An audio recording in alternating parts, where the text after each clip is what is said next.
Hold on to your butts, storm chasers. Here's the man of the hour, the painter extraordinaire, Thunderhead. Ooh. Because, oh. I didn't have my monitor on. I couldn't hear what I was saying. How's it going? How we doing? How are things? Oof. Active chat during the warm-up period there. How's everybody doing today on this very fine, or at least technically existing, Sunday afternoon? It's been a nice day out.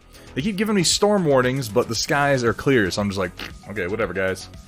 Fucking soothsayers, oracles, and their nonsense. Forsaken Angel, what's up, Papa Bear? Good to see you, Rogue 19K Project, Dark Fox, Lord Hethrear, SP Firestarter, Rogue 19K. We got the whole gang here. There's Datron Voltari.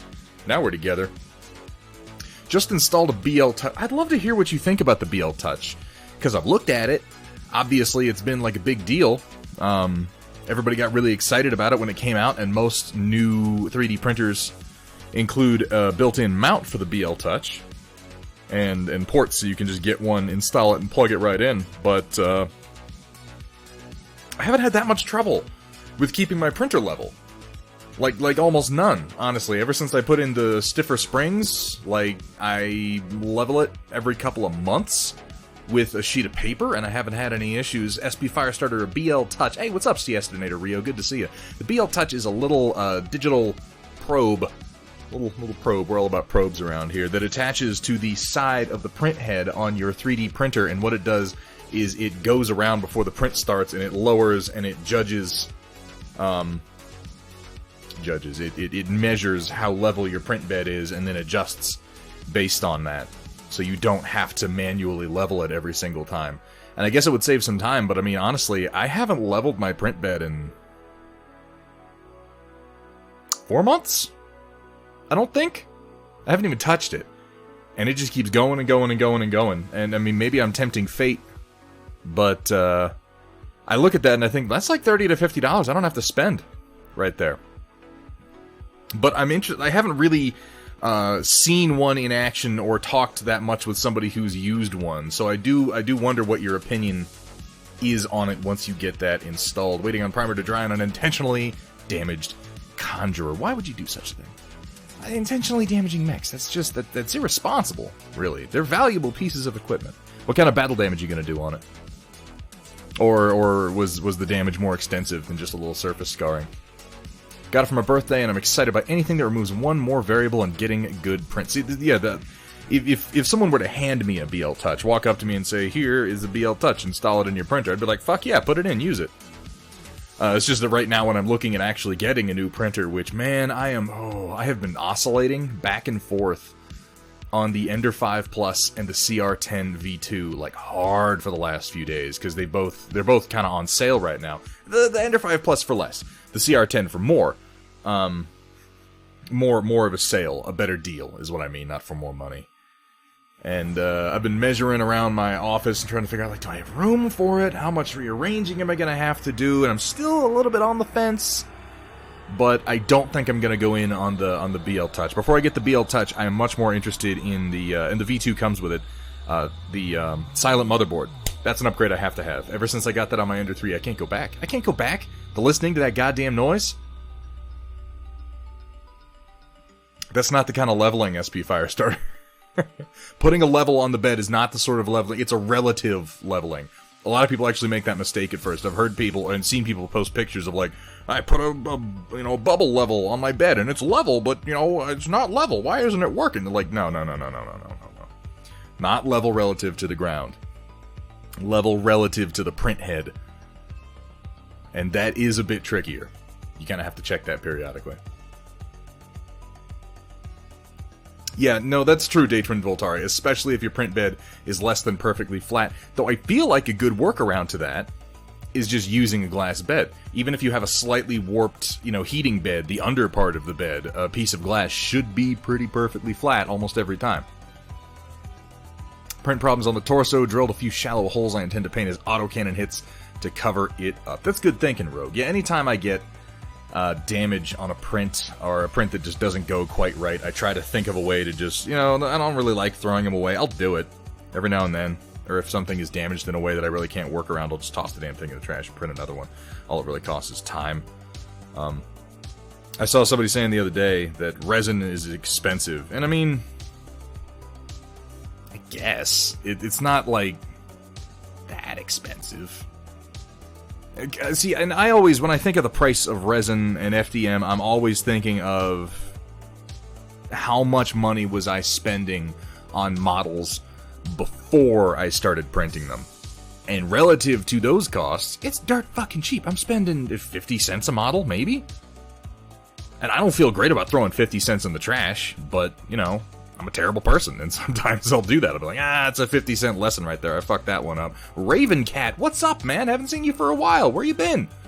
You don't have to tell me where you've been. Not really. It's just me making conversation. Either way, it is good to see you. Good to have you back, man. You been doing any painting? I mean, I assume you probably have. Someone with your skills, I imagine you can't even stop if you want to. Check this out. There's a couple of print defects on this guy. But here, I'm going to ask you guys. I'm going to ask you guys something. You can take a look for me. This is actually a little bit of just paint schmutz that got attached here. This little... So pay no attention to that little blemish. But, this is the blemish I'm talking about right here, up top. Pay no attention to that blemish. Pretend it doesn't exist. One of these two rods was 3D printed on an FDM printer. The other rod is a brass rod. Can you tell me which one is which? Let me adjust my focus so you can get a better look. I'm curious. I'm curious if you can tell the difference.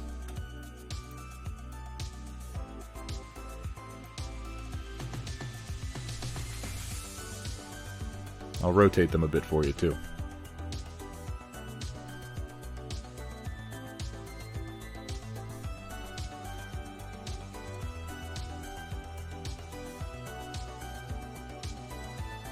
Let you get your answers in there.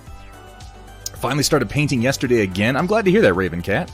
Work and exhaustion, man. I know how that goes. Time to convert a room on the barn and install an Octoprint. I gotta get... You know what? That may happen in the future, Hethrier, once I get some more temperature controls out there. That's the only thing that's kind of stopping me from doing that. I need to put some more insulation. But once that happens, I am strongly consider... Like, this Ender 3 is eventually gonna get processed into, like an ABS or toxic material printer, and I'm gonna put it in the barn. Hey, what's up, the Flea28? How you doing? So you do Star Wars Legion? We do. We do some Star Wars Legion around here from time to time. Actually, pretty regularly. Lately, we've had a lot of it going. Done nothing since I finished all my Battletech minis a couple of months back. You know, sometimes, Raven Cat, you just need a break. You know? You paint, and you paint, and you paint, and you paint, and then one day you're like, I just want to sit on my ass and drink a beer and watch Community for the next, 4 hours. And that's what you need to do. Alright, so we had a couple of guesses here. The blemished one is the brass. This one is brass. This one is 3D printed. And you can tell because I can bend it all around. I am really quite impressed, if I may say so. I'm impressed with myself. That I was able to get FDM to print a rod like this as strong as it is and not have it be obvious what it was. Because, yeah, this is brass. This isn't bending at all without staying there. But this is nice and flexible. You can doingle it. Doing, doing, doing. I've been figuring out some interesting ways to build files to use an FDM printer using built-in supports and 2 connections at the end to print round rods of a certain... You print it flat. It prints laying like this way, and then it has a series of connected supports. And you break it free, and you knock all the supports off, and then you hit it with some filler primer. And I mean, it's strong, too. It's surprisingly strong. I have this on all the fence pieces I have for this farm set, and you can strum it like a guitar. These things are not breaking because because of the way they're printed. It's a solid layer of plastic laid on top of one another. You know, the actual plastic goes the whole length, so there are no print lines to break. It has worked remarkably well, and it's gonna just replace purchasing brass rod for me, entirely. How you doing, Flea28? Just started, got me some B1 droids. Woo-ee! Ooh, those B1s are a pain in the ass. They really are. Man, I don't want you to take this as like, oh my god, I'm in for some big ordeal. I'm gonna talk it up a little bit, but I mean, obviously it's doable. They're not gonna break you. They're not gonna break you, Flea. But the B1s, as far as I have been building and painting models for a long time. Those B1s are a fiddly assembly, and they're kind of tricky to paint. They can be. What other do you paint models regularly, Flea? Or is this just you getting into the hobby entirely? You just getting started in Legion, just getting started in model painting? Gotta finish Dark Souls, man. I wish you luck on that. I never could. I suck too bad. Rogue can tell by the sheen on the rod through the primer you got a good eye. I guess you could say you need to brush up on your painting. I can tell you're gonna fit in just fine. Just getting into it, well, welcome to the hobby. It is going to very soon take over all of your hobby time, and then just your thoughts and feelings in general, and then your wallet and your bank accounts and your credit cards, and yeah, that's more or less the path. But you know, welcome and congratulations. You've taken your first steps into a larger world. Oh god, things are falling. These aren't actually glued down yet. I'm going to be working on some Star Wars Legion terrain painting today. This project has just dragged on for so goddamn long. I just need to sit here and do some work. It's not going to be exciting painting today, guys. It is going to be, in my opinion, some boring fucking painting. But it needs to happen anyway. I have something like 11 moisture evaporators. No, I got more than 11. I got big ones and small ones. I'm gonna finish detailing these antennas. I got a couple random little evaporator tanks I gotta do, but hopefully by the end of today, I will be ready to throw down a little bit of varnish and then get my Lothal moisture farm table actually set up. I've been working on it for the last like month and a half between designing it and then printing it, and now painting it. That's how I printed the pins for a new locking hatch on my toolbox. Yeah, Hethra, if you're clever with an FDM printer, you can make some pretty strong pieces. Let me adjust my focus back down here. Whoop. There we go. Oh, painting the Dark Souls board. Oh, okay, that makes sense. That makes sense, Ravencat. Well, I'm excited to see what you do with it. Ravencat is a fantastic painter. You guys, Ravencat, you have like an Instagram, you have a preferred social media you share stuff off, you can go ahead and plug it here in the chat. I would actually, I would welcome that. You are a fantastic painter and everybody should check out the work that you're doing.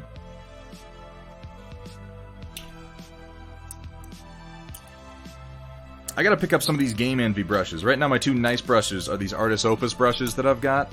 I'm starting to see what people mean about the declining quality of Winsor & Newtons. My older Winsor & Newton 0 and 1 are keeping a nice point right now, but the newer ones I picked up kinda suck a little bit. I got a 1 and a 0 here, and no matter how much I treat them, this is what their tips wind up looking like. I don't know what the deal is. I have not been abusing them terribly. I've been abusing them a little bit, but you know, no more than usual. I abuse them because I love them. Is that a Star Lab shirt? It is Firestarter. Yes, it's the specifically the one from the Flash show on the CW. CW.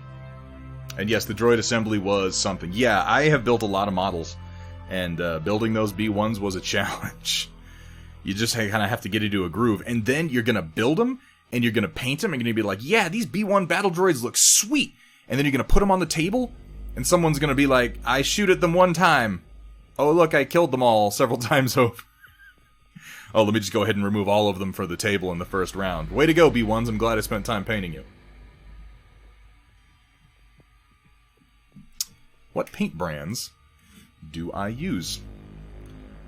Admittedly, kind of just whatever is in the color or consistency that I need at any given time, and I'll tend to pick up kind of a mishmash, but I can narrow it down to my broad categories. For washes, I use Army Painter Quick Shades. I like them quite a lot.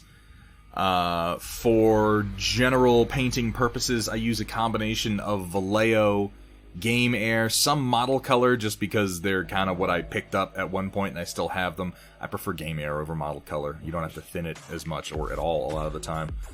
And then Reaper Master Series. I've been using a lot of Reaper Master Series lately and having really, really good experiences with that. I'm trying to pick up some of the stuff from Monument. Some of the, what are they called? The Pro Acryl paints. And they're just constantly sold out, so I haven't been able to get my hands on any yet. But eventually I'll get some and then I'll be able to give a review of that. But I strongly recommend Reaper Master Series. It's a fantastic paint line. It has really, really high pigment. I think it's got some flow aid kind of built right into it. I think that Vallejo Model Air Metallics are among the best metallic paints, though. If you're going metallic, the Reaper ones are okay. Yeah, you know. But definitely the Vallejo Model Air Metallics. Air Metallic, whatever the airbrush metallic line is. Wait, I've got one right here. Let me just check. I'm confusing myself. Yeah, Vallejo Model Air Metallics. These are pretty great. But yeah, washes I use Army Painter. I'll use a few Citadel products, though I strongly recommend you don't get like addicted to using Citadel colors for standard paints if that's what you're using, just because, man, those pots, they suck. You really do want paints that come in dropper bottles. You really do. You may not know it yet, but you do.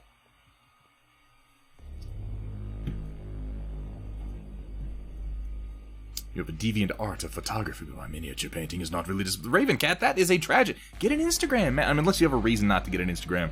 You really don't want to. I think Instagram is actually a pretty solid social media resource, just because it's nothing but posting photos. It's really, really good for painters in particular. Don't have the cash to get addicted to Citadel stuff. Well, consider yourself lucky, because a lot of people are like, but that's just what I paint with, and it is objectively... Like, the paint is not of bad quality. The pots are terrible, though. And, you don't want to get too much of a groove doing that. Some of their stuff is good. Their washes are fine. Their Lamian medium is quite good.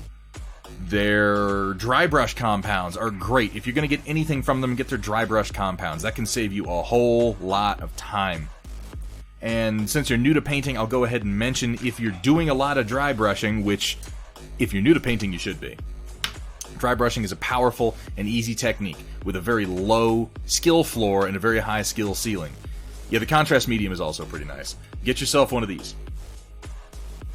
This is an ELF contour brush. It is a makeup brush. You can get it on Amazon. I think there's actually, if you go down beneath the window here, you'll see my Amazon Blacksmith link. You should be able to click right over to Amazon and find a couple of these. They're pretty cheap. I get them for like $5 to $10. And these are some of the best dry brushes I have ever used in my life. You can get conned into spending like $40 fucking on a dry brush from some companies that will do no better job than this simple makeup brush. No, that's absolutely true, Rogue 19K, and I would say that if there was any strength to the Citadel paints and to their painting system, it's just that. They have a huge array of colors. You don't have to do any mixing. That's also kind of a drawback, because if you start mixing your paints early, if you start learning how pigments interact and you start using a color wheel, you'll thank yourself down the line. There's one color that I use specifically from Privateer Press, even though it comes in a pot, and I hate pots, and I hate Privateer Press pots, but Coal Black. This color is fucking magical. I love this color. It is a base for so many of my cold... dark areas and shadows, and so many of my just cold metal paint jobs in general. Alright, what am I doing? What am I doing, guys? What am I doing? What am I doing with my life? Jeez. Getting deep over here. I need to go around and lay down some... Oh, you know what I need to do first is do a teeny little bit of dry brushing on this guy. I should do that second. I should do the reds first, then dry brush on this while the red's dry. Right? Right? Doesn't that make sense? I think it does. I've had a dropper bottle top break and fall into the dropper bottle. Well, that is statistically unlikely, I think, Raven Cat. And wow, 40K epic narrator. What's up, man? coming down with the raid. Thank you so much. I was over watching 40k Epic Narrator a little bit earlier, watching this guy paint. It's a very, very enjoyable stream that he's got going on over there. He was painting some of the older edition Warhammer 40k figures. You painting some Psychers? I didn't catch the end of the stream. I had to cut out and do some things, but it's pretty cool to see some of the older figures actually getting paint jobs. I get a little worn down by the new, really in-your-face, really over-the-top 40k sculpts, but these older Psychers brought back a lot of good memories. Dark Fox, you hanging out? Could we get it? We probably don't need a shout out. The guy just rated us. But Dark Fox, if you could give me a shout out for 40k Epic Narrator, I would appreciate that. It's going, you know? That's how it's going. It is, in fact, going. And at times, that's all we can really hope for. You know? Thank you so much for the raid. And Dark Fox, thank you so much for getting that shout out in there. How'd the rest of the stream go, man? I didn't catch the end of it. Yeah, I'm going to go through the moisture evaporators and just lay down my base red first. That is going to be the path forward because I'm going to need to do some highlighting on them. I can't, it's true, Dark Fox, I can't make you. I can just really hope that you want to. You know, I can...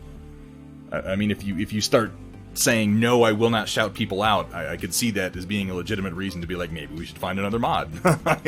That seems like kind of the job. Mainly paint Rogue, Trader, and 2nd edition. Yeah, this was the first stream that I got a chance to catch you in. I caught your name from, I don't remember who I was watching. I was watching somebody, and 40k Epic Narrator and I interacted in chat briefly. I don't remember who it was I was watching now, and I'm embarrassed about that. But I added him to my follows and popped over, and yeah, it's pretty cool to see the older stuff getting paint jobs on it. And if you're painting old, like, Rogue Trader shit, dude, I'm in. I'll try to catch your next stream, definitely.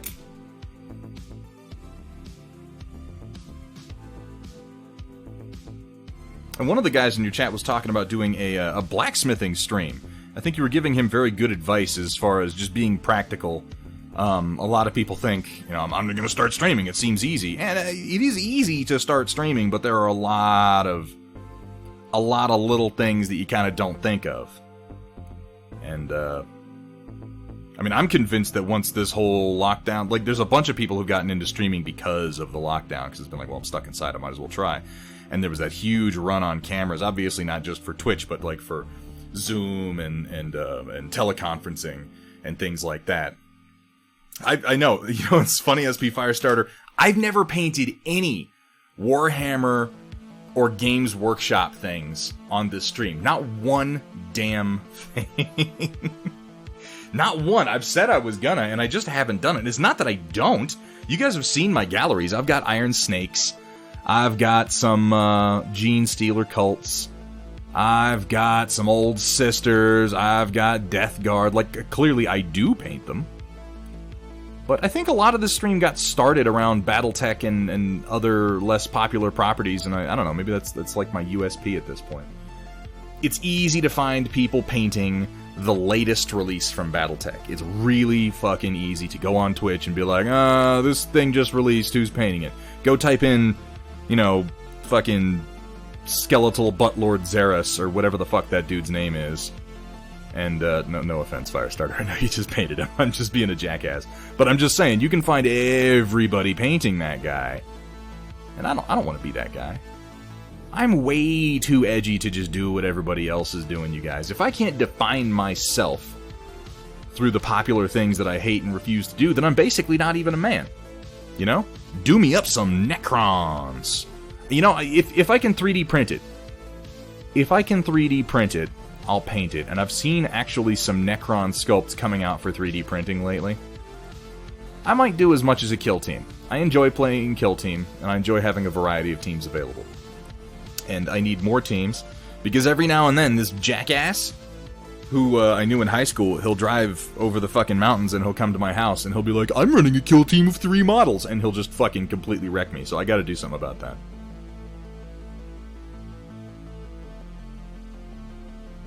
I'm still really, really quite bitter about that.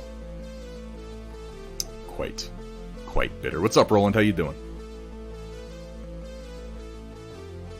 Oh, yeah, getting back to what I was saying, 40k Epic Narrator, I reckon as you do as well, that as difficult as it is to find webcams right now because of all the markups, there is going to be an exodus from Twitch at some point in the near future. I mean, there already are a lot of people kind of dropping off who got started around the beginning of lockdown, but there's going to be a lot more people dropping off. And not that I'm happy about people, you know, losing their motivation to stream, but what I am happy about is I will be able to get some cameras on the cheap, and that is fucking exciting.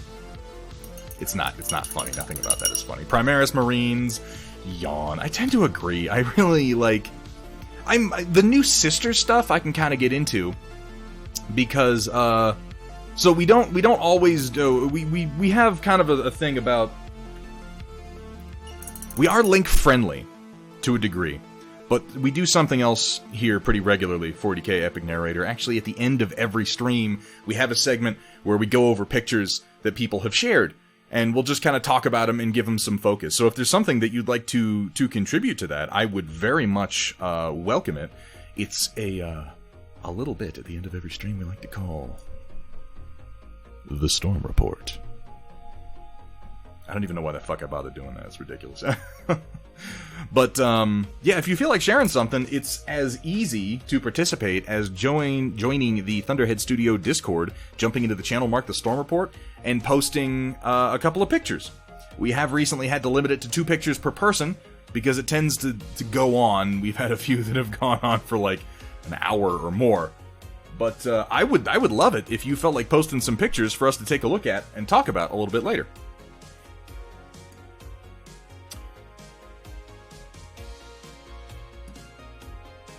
Just pulling my evaporators over. Doing some Regulan Hussars. Oh, interesting. Need to get myself a resin printer. Oh yes, I agree, Ravencat. Everyone needs to get themselves. If you're playing tabletop war games and you don't have a resin printer, you kind of need to get one. They're becoming more affordable and easier to operate with each passing month at this point. And pretty soon I think they're going to be like standard fare. Like, we're going to look back on these couple of years very shortly when I no longer have any sort of work associated with 3D printing because I've been completely eclipsed by more talented artists. We're going to look back on this period as like, how did we not have 3D printers? They're like 20 bucks now. I can pick them up at Walmart. Of course, by then you'll also be able to get like insurance at Walmart and cybernetic replacements at Walmart, and you'll be able to go get euthanized at Walmart. It's a brave new world.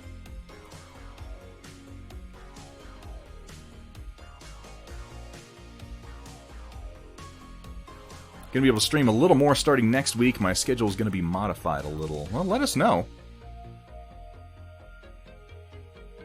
No, there is no purple on the Regulant Hussars. The Regulant Hussars are orange, as I recall. I've been meaning to do up a Lance of Regulant Hussars for a little while, and I've only done one mech. One mech in the color scheme. So many projects I keep meaning to get to, you guys. So very many of them. I know you feel that pain, too.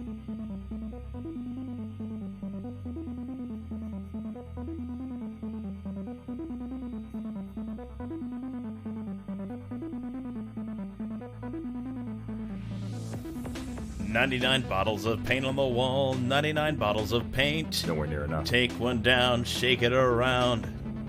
150 bottles of paint on the wall. And yet still somehow not enough colors.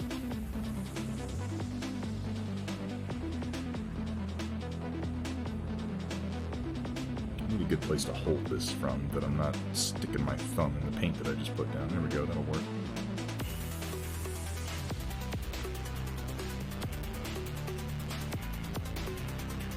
I got a lot of these to do, so I'm going to be kind of slapdash today. I know you guys are going to judge me hard for it. You're going to be like, ew. Ew, he's being sloppy with his paint, you guys. Oh, gross. How dare he? We come here for pro painting? Excuse me? Nobody comes here for pro painting. If you're coming here for pro painting... Here at Thunderhead Studios, it's okay to be sloppy. Bonus points if it's white paint. God, that is the worst. That is the... Why do I continue to allow that to be played on here? I don't even know. I have no idea.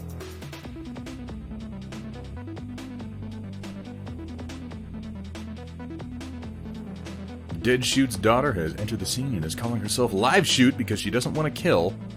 Just as deadly aim as her dad. Her dad dead shot. Oh wait, we're saying dead is dead shot? Is that what we're talking about? That would make more sense than dead shoot. Though if I ever become a gun-themed supervillain, I'm going with dead shoot just to confuse people. Live shot, that's interesting. That's an interesting mix-up. How you doing, Kitsune? How are things? Haven't seen you for a while. But tabletop quality. You know, Sloppy gets models on the damn table, and particularly when I'm painting terrain, like... I'll tell you what my philosophy on it is if I paint it sloppy, I can clean it up later. But I don't know that I'm gonna care for terrain. If I really mess something up, I'll just make some battle damage wherever the hell that is. I'll put some dirt there, I'll put some weathering, and then I'll play with it. And if while I'm playing with it, I go, that looks like shit and I want to fix it, I'll fix it then. But if I don't notice, then who cares?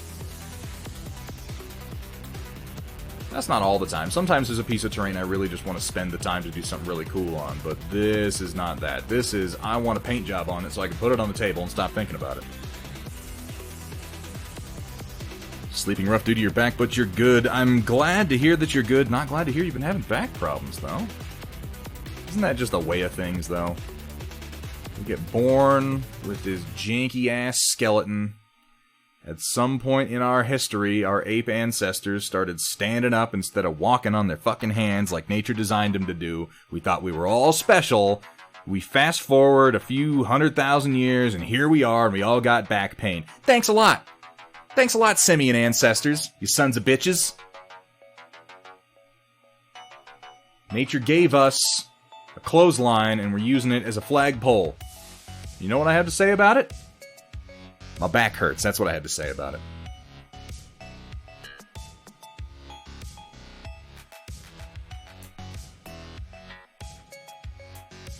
Oops. Let's try not to just waggle paint all the places it doesn't belong, shall we? Terrain should make minis look good by comparison. Yeah, I apply the same philosophy to terrain that I do to basing. SP Firestarter. It can be a little bit flashier than the basing, but the purpose of a base, in my opinion, is the same as a frame for a painting or a photograph. The frame is there to help you see the painting better, to help you see the art better, not to draw your attention away from it. So it doesn't hurt to have it be classy, to have it, you know, have a little theme going to it, but everything about it should be enhancing the look of the model that is standing on it.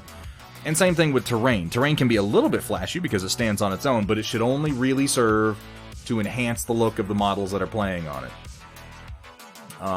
Some people really go all out on terrain. This is actually something I feel maybe confusingly strong about as far as terrain goes. I hate terrain. I hate terrain that complicates gameplay. And there's a lot of it out there. I just saw somebody post, and if this person is in the chat, I apologize in advance. I'm not judging you or your design ability. You are one of many, many people who sort of thinks this way, and you are not to be blamed for the trends in tabletop wargaming. You did not create them. But I saw somebody the other day saying, "Oh, I'm just starting up this table, this table of terrain, and it's going to be amazing." And I saw the files that they had posted that they'd been designing, and it's this series of raised catwalks that all interconnect and have little different joins and, you know, crosswalks? No, that's not right. You know what I mean. It's a series of catwalks. They all join together in different ways, and it's all crazy and cool and whatnot. You can build it a bunch of different patterns. Like, yeah, I get that. That's a very common, very popular design choice for when you start making terrain for a tabletop wargame. Here's my problem with it. Well, let me start my problem with by asking a question. Have you ever played on a table that has a whole bunch of raised catwalks? Speaking of catwalks. Hello there. There is our mod extraordinaire, Cat Ion. Thank you so much for joining us, Cat. But have you ever played on a table, like tried to play a war game on a table covered in catwalks? It's a fucking pain in the ass. It's a pain in the ass. There's always questions about, like, whoa, how does this affect line of sight? Whoa, can you see him up there? Whoa, whoa, whoa. If it's narrow enough for just one model to go, you wind up with coherence issues. Under ideal circumstances, assuming that the shape of the catwalk doesn't limit your ability to place your models, what it does is it creates less than compelling tactical scenarios where you're like, well, I can go in a straight line and you can go in a straight line and we can shoot at each other from these narrow positions where we only have two choices of direction. It's not interesting. It doesn't enhance the gameplay in any way, shape, or form. It limits the gameplay, and it's almost universally a terrible fucking idea to go up on the catwalks in almost any war game. They're just not a good design when you consider the actual, tactical realities of playing a tabletop war game with the common objectives and movement rules. And the point of this is not to rip on this guy who was making some catwalks. The point of this is just to show that, in my opinion, a lot of terrain designers are stuck in the mindset of what looks cool in movies. What was really neat when I saw, Chris Pratt in his latest action movie fighting on him or whatever. And that's not the right mindset to approach tabletop terrain from. A lot of my stuff winds up seeming a little flat, maybe arguably a little boring from a detail perspective, because every time I make something, every time I create a piece of terrain, I'm constantly asking myself, what is this going to be like to play on? What am I going to actually be able to do with this? Now see, 40k Epic Narrator, that's a unique case you're talking about.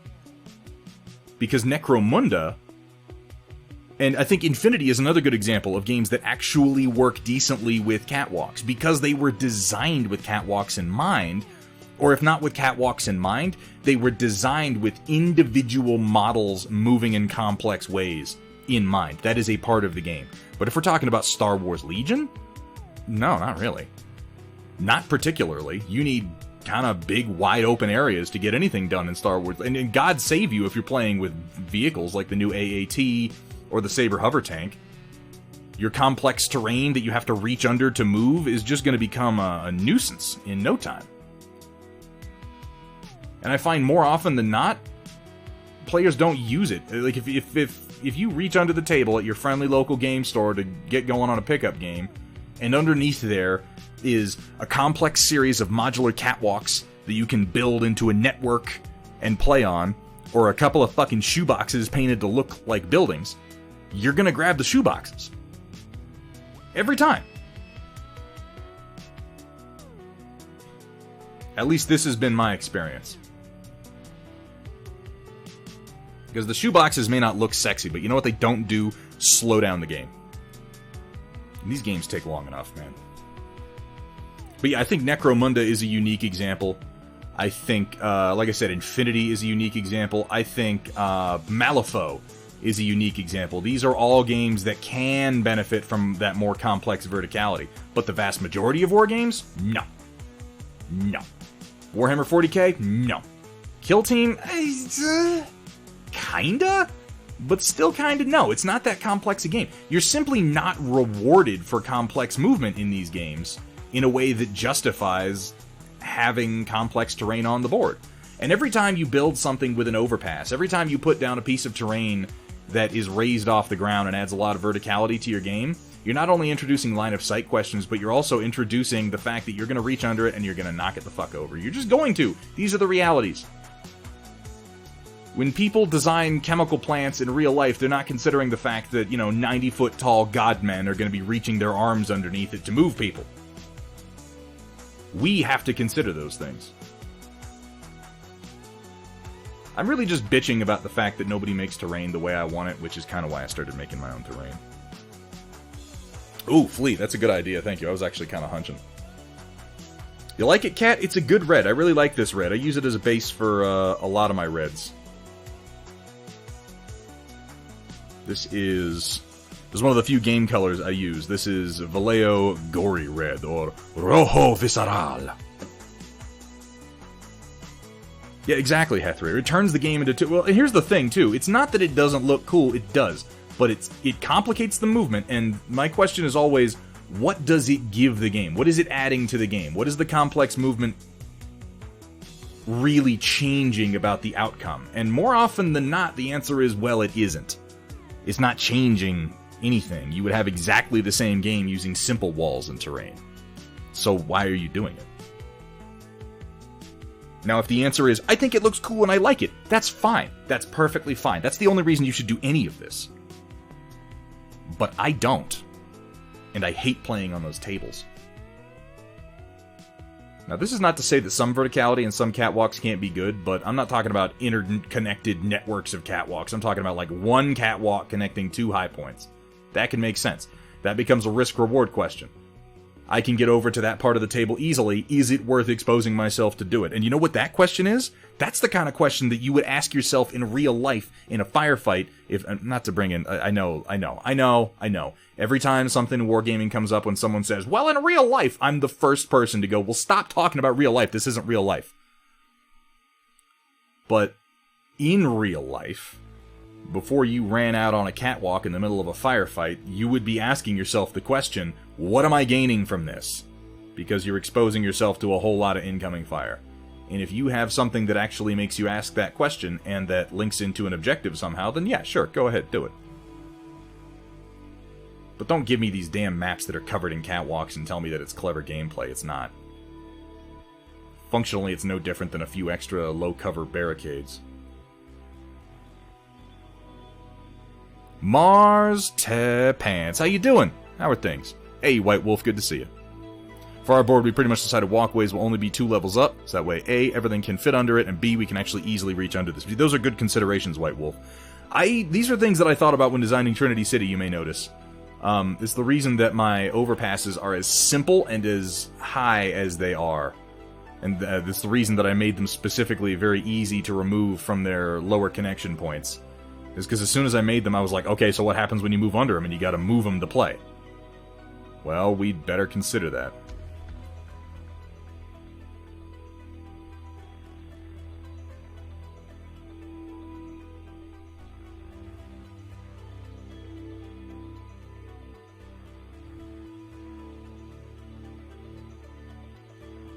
Hey, the Flea 28, thank you so much for the follow. I realize I've just been sitting here like whining and bitching. If you like the stream, you should get used to that, because I do that quite a lot. Welcome to the stream. Welcome to the Storm Chasers. Thank you so much for the follow. Looking forward to D&D tonight. What you playing? You get a group that's been going for a while? I'm interested. D&D. D&D. I haven't had a good tabletop role-playing session in a while. I started one with a friend online, a little group a little while back, playing Seventh Seas, I want to say it's called. It's like a pirate magic game set in an alternate history Europe. Yeah, it was fun. I couldn't really stick with it for one reason or another. Oh shit, the Flea! You just reminded me of something with that hydrate redemption. I don't have any water. I need to get some water. Hang on a second.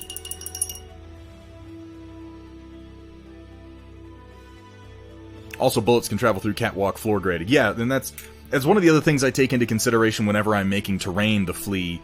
It's really tempting to be like, this part's gonna be cool because it's like the wall was broken open and there's just like some steel rebar. And I'm like, that's neat. I like that. What does that mean for cover, like in a practical sense when I'm actually playing the game? When I'm making terrain, I will, and that's why I say my stuff winds up being a little simple sometimes. And it's because I fucking hate arguing about that shit. And I hate having to go like, well, we'll treat it like X. I just want it to be clear. I just want it to be clear and obvious. And yeah, as a result, my table sometimes looks like it fell out of a cartoon. But, you know, again, it's not real life. It's not real life, you guys. Hang on a second. I need to grab some water so I can drink it.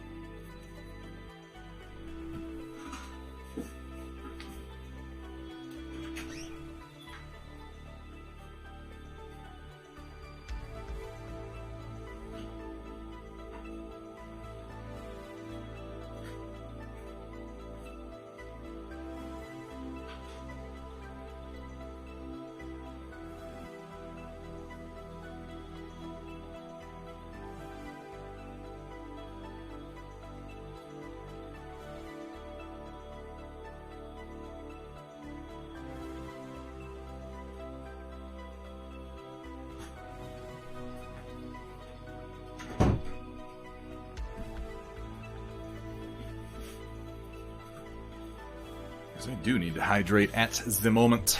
What's the night's beer? I am back on Fat Tire. I'm kind of a one-trick pony.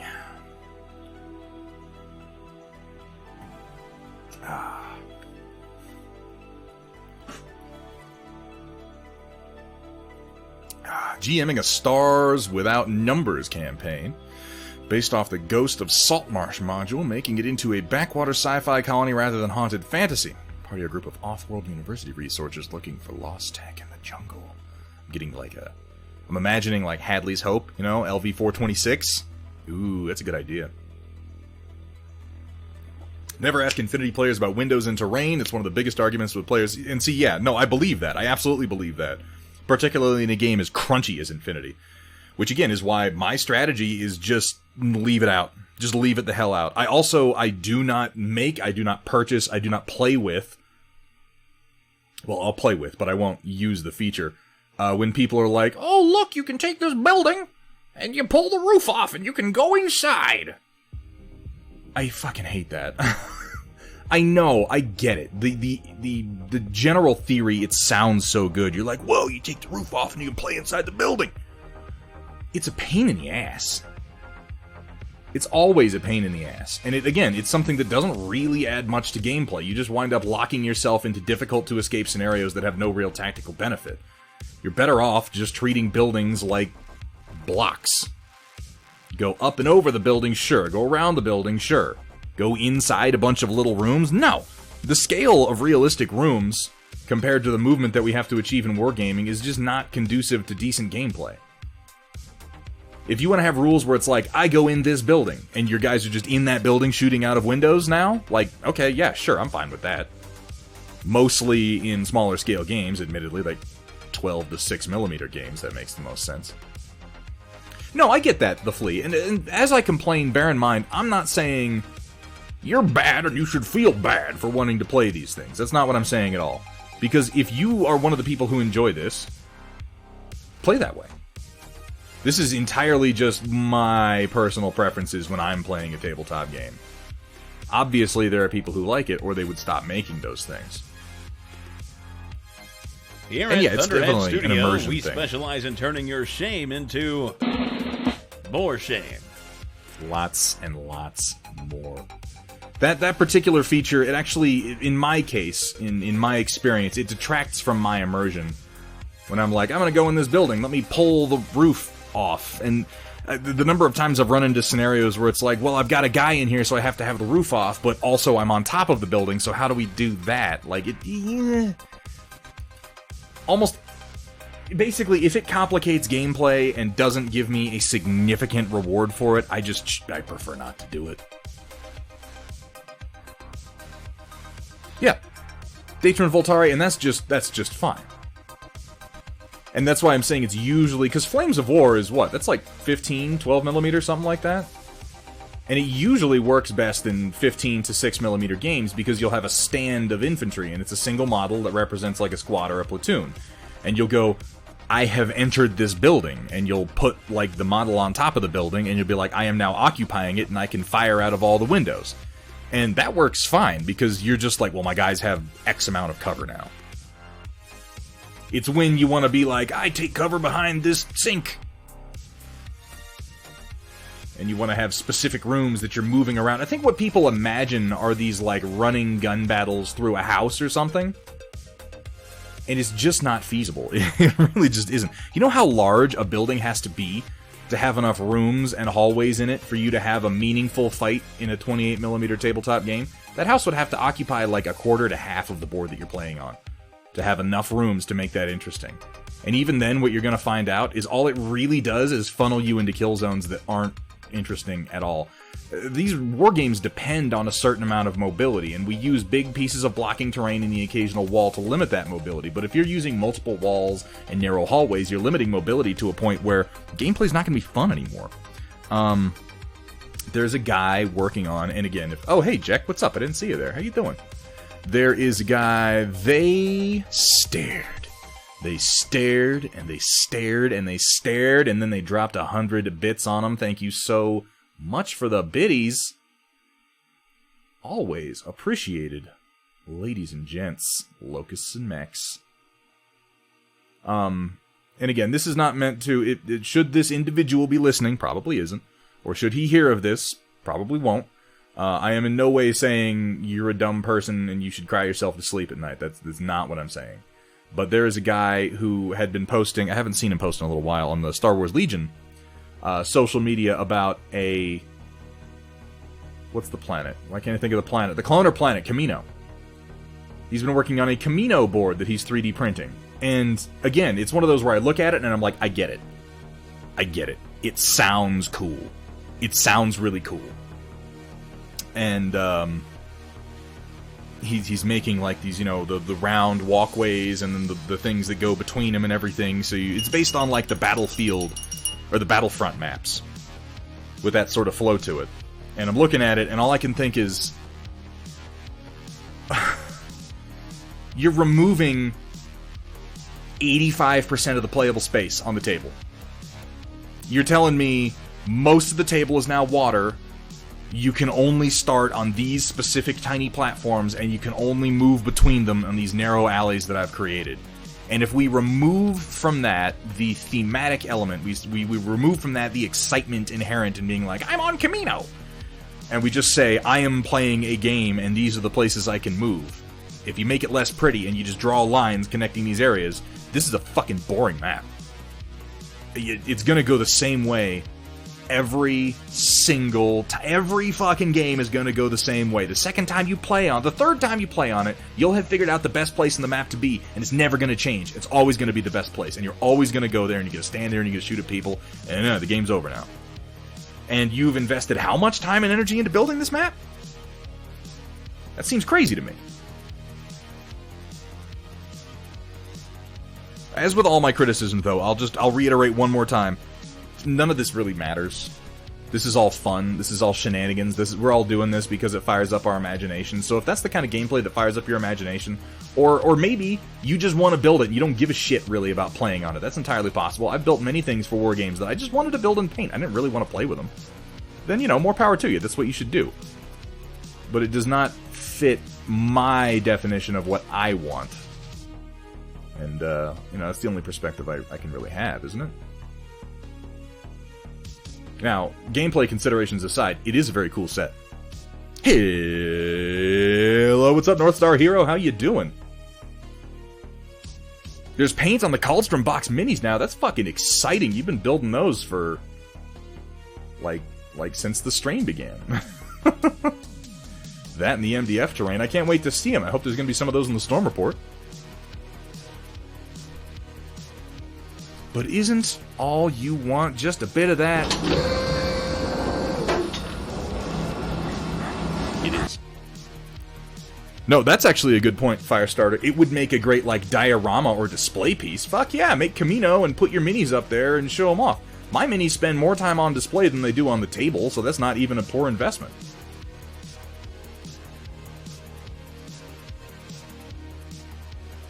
Ultimately, isn't that true of all of our minis? They're going to spend more time kind of being displayed than they are actually going to be getting played with. I saw that this morning, the Flea 28, and for the first time in years, I thought to myself, maybe I should look at Star Wars Armada. I have not played Armada for a long time. I was a hardcore Imperial player. The last time I played, we were still in the throes of the meta where it was like take a bunch of fire sprays and Major Rhymer and just nuke capital ships from an unreasonable distance. And when raiders were becoming popular. But yeah, Clone Wars ships, that's interesting to me. There are a lot more options for Clone Wars ships than there are for Galactic Civil War ships. 2 weeks, 6 months, what's the difference, really? When you break it down, in a philosophical sense, you know, in the grand scheme of things, when we look at how long mankind has been on this planet, White Wolf, when we ask ourselves, who are we as men? Am I so different from the average Roman citizen at the height of the empire? We must then ask ourselves, what is the difference between 6 months and 2 weeks? And I think if you ask yourself that question, you'll realize that there's no difference at all. Also, I forgot that it's only been 2 weeks. So, you know, there's that.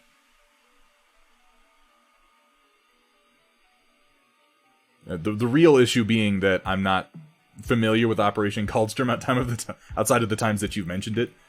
So, in my head, I'm like, look, Infinity models. I really know dick about Infinity. Like, I can recognize a model from Infinity usually based on the style, but I don't know anything about it.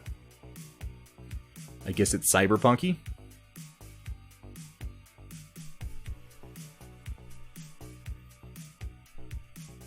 Ugh, Jack, you're gonna go to jail if you keep forcing chainsaw dicks into every stream you drop into.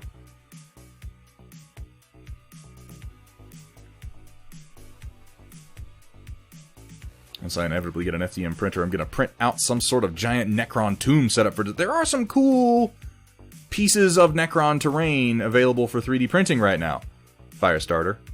And if you're looking now, I don't mean to be like, hey, go buy something right now, but if you're looking at getting into FDM printing and you're close to being able to, now is a good time. Ender 3s have been on sale for the last week or so, and you can get them for like $160 if you look. And I mean, that's a goddamn good deal. Project Dark Fox just picked up an Ender 3. By the way, Dark Fox, how's that been working out for you, man? I've seen a couple of the things that you've been working on, a couple of the issues that you've been having. I'm just curious what's your impression overall so far?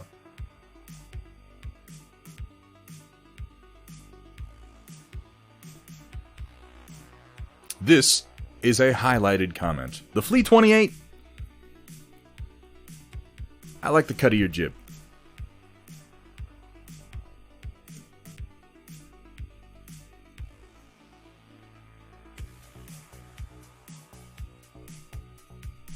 Still gonna get a resin printer first. I needs me some minis. I understand that. Yeah, and it really is worth having both.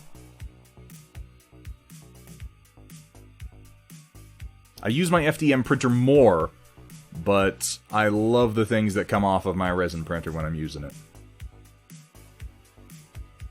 Speaking of which, the Flea 28, you just got started miniature painting.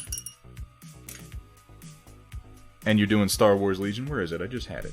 I was just about to show it. Oh, there they are. One of the cool things about getting into 3D printing, particularly when model shortages crop up like they have recently with FFG, this B2 battle droid was 3D printed on my Elegoo Mars. And once you get the files from somebody for like, I think he's selling the whole squad for like $20. Once you get the files from somebody, it's like, well, how many do I need? Run them off. Just print as many as you would. These are really nice, too. Like, after I got some paint down on it so the details could pop out, like, these are really, really well done sculpts. And I never have to buy and assemble the ones from FFG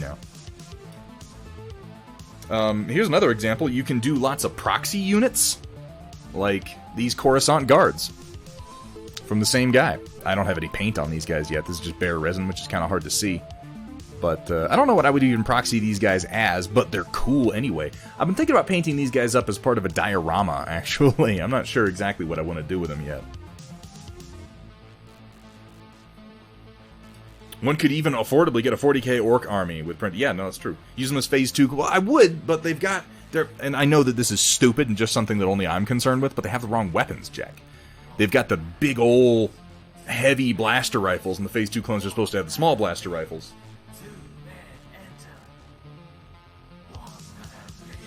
And on top of that, I already did these guys to use as my phase 2 clone troopers.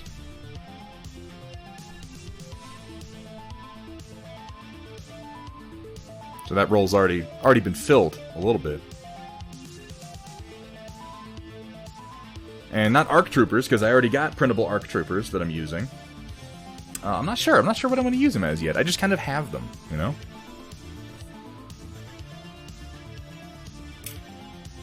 And I mean, you can do stuff in FDM, too. I made this, and this was entirely printed on my Ender 3. Well, no, okay, that is a lie. I just lied to you. Because these blaster ball turrets, these were all printed on my Elegoo Mars, and the rest of this was printed on the Ender 3. But I used this in Star Wars Legion as a proxy for the Gav Occupier tank, because I'm a hipster, and there are certain things in Star Wars that I define myself through disliking. And it's a lot of the stuff from Rogue One I thought was silly. I'm not a fan of the Occupier tank. The lies! So many lies. You sit on a throne of lies. But I think this came out pretty nice for being FDM printed.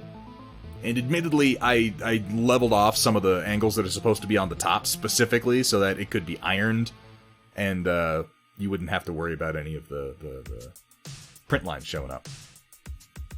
My U-Wing from Rogue One is very happy. Look, not everything from Rogue One is stupid, okay? Just most things from Rogue One are stupid, that's all.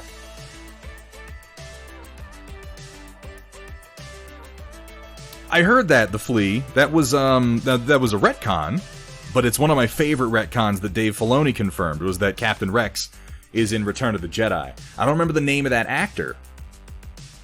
But, yeah, there's an older gentleman in one scene of Return of the Jedi. Specifically, you guys know that scene when Han Solo walks up. The Wicket, the Ewok, he gets on the speeder bike and he goes zooming off. And a couple of the scout troopers jump on their speeder bikes and they follow him. And Han Solo says, "Hey, not bad for a little fella, only one left." And he walks around the corner, and he taps on the shoulder of the one remaining scout trooper, and he goes, "Hey!" And he follows him around the corner, and then they pull guns on him, and Han Solo goes, One of the dudes standing there, no, I have not submitted that yet, Chaotic. No. I will, I haven't yet. It just happened. Give it time. Anyway, one of the guys, the rebels there, he's got a white beard and kind of a squared off jaw. And he looks a lot like kind of an older bearded Temuera Morrison. So they kind of, there were some questions in the fan community that were like, ooh, could this be an old Rex? Like, obviously it wasn't, because none of that had been written at the time. But they retconned it. I don't know if it was an official retcon or if it was just one of those tongue-in-cheek, wink wink, nod nods, but I know Dave Filoni was like, oh yeah, that's totally Rex. That's totally Captain Rex. That is more than likely a picture of exactly what I'm talking about. Though I assume no responsibility if you click on that link and you come face to face with just a big old donk. That's not my fault. What you got there, Raven Cat? If you're sharing pictures of anything creative or models, I would love for you to drop that in the Storm Report for us so we can take a look at it a little bit later.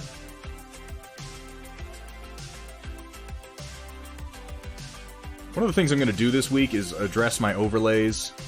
And I'm going to come up with an overlay so that I can view pictures during the stream. So that I've got something where I can click the pictures up. To Thunderhead Studios, where the important. only rule is... Please don't show me your genitals. Please don't. Have fun, be safe, and above all... Don't show them to me. For the love of God. I don't want to see your junk. Well, that was on purpose, Jack. This was sort of after that. They made... Well, okay. Here at Thunderhead Studios, it's okay to be sloppy. In fact, it's encouraged. Bonus points if it's white paint. But then when Season 4, Rebels rolled around and they put Captain Rex into his, Rebel Trooper outfit, they made him very specifically look like that guy from Return of the Jedi. And I'll tell you, the reason that I'm willing to talk as much about this particular detail, and the reason I love this detail as much as I do, is because in my head, what I think to myself when I think Captain Rex was on Endor, welcome back, is I imagine... Shades of Cold Gray. I love this book. And as he pulled his stiff bristles out of my wet fluids, I yelled out, "No, Thunderhead!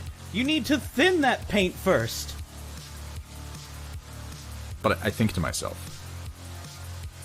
and this is the thought that brings me joy. On the eve of the Battle of Endor, when, it's true, in Filoni we trust, brothers, in Filoni we trust. But on the eve of the Battle of Endor, I like to imagine that hanging out, on board the Rebel ships, getting ready to launch their offensive, or maybe down at the fucking Ewok village before Luke went and surrendered himself to Vader, I like to think that Luke Skywalker was sought out by an old Captain Rex who just gave him an idea who Anakin Skywalker was. Told him about his father, as a soldier, before everything happened. And I like to think that's what was in Luke Skywalker's mind when he went to meet his father.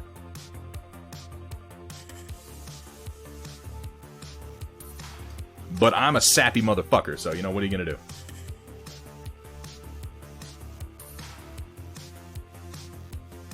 Maybe like, tear up a little bit. I was a little like... Luke got to know his father a little bit. Where's my other moisture evaporator that I was using as an example? Oh, that's it. Okay.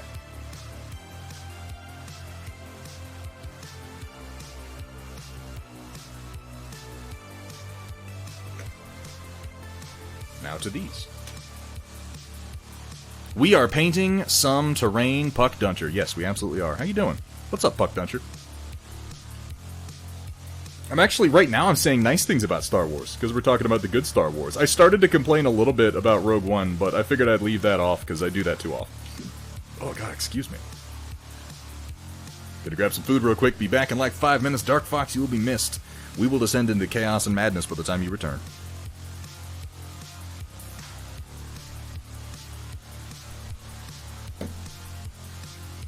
Yeah, Chaotic Harmony was memeing during his stream. I mean, you know, that's pretty much par for the course for Chaotic Harmony. By the way, Cat, since Dark Fox is taken out, if you haven't... taken off. If you have not, and I may have missed it, would you drop me a shout-out for my boy Chaotic Harmony here? Because if you're in this stream right now, if you like the content that you're seeing, which, I mean, why would you be here if you didn't like it? You need to go check out Chaotic Harmony's stream. You really do. He does some painting, a whole lot of playing in MechWarrior Online, but I would say regardless of what it is that he is doing on a given day, he is just an entertaining man to watch. And you may recognize his voice from some of the asinine clips that our subscribers are able to play here on this very channel. But give that man a follow. Check out one of his streams. If you don't like it, you know, unfollow him afterwards. But for now, give him a follow and check it out. He's on quite a lot. You won't have to wait long.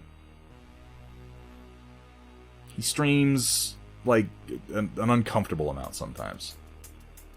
You'll be like, Caddick, what are you doing? You were streaming 12 hours ago. And he's like, I know, it's another 6-hour marathon. Herpty-derpty-derp, missiles go whoosh. Hayden Christensen. That is all. Poor Hayden Christensen. Like, guys, I complain about a lot of things in Star Wars, and I know that I give Hayden some shit, but I don't really mean to complain about Hayden, and I think I've made that clear. I don't have any ill will towards Hayden Christensen as a guy. He did what he could with his admittedly limited abilities and the kind of garbage that he was handed. George Lucas is far more to blame for the disappointment that Anakin Skywalker was than Hayden Christensen is.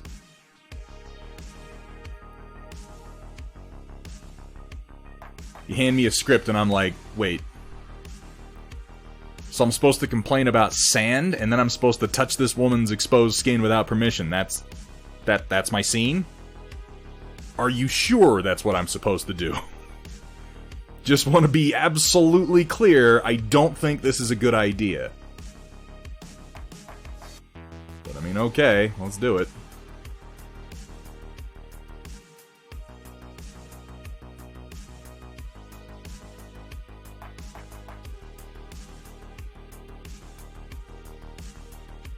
You sure audiences are gonna like this, George?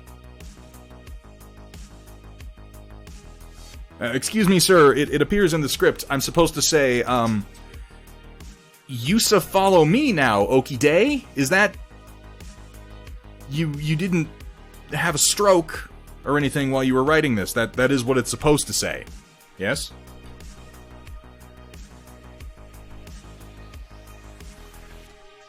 Can't complain about sand if you go into space. You can if like 90% of planets are for no apparent reason completely covered in sand.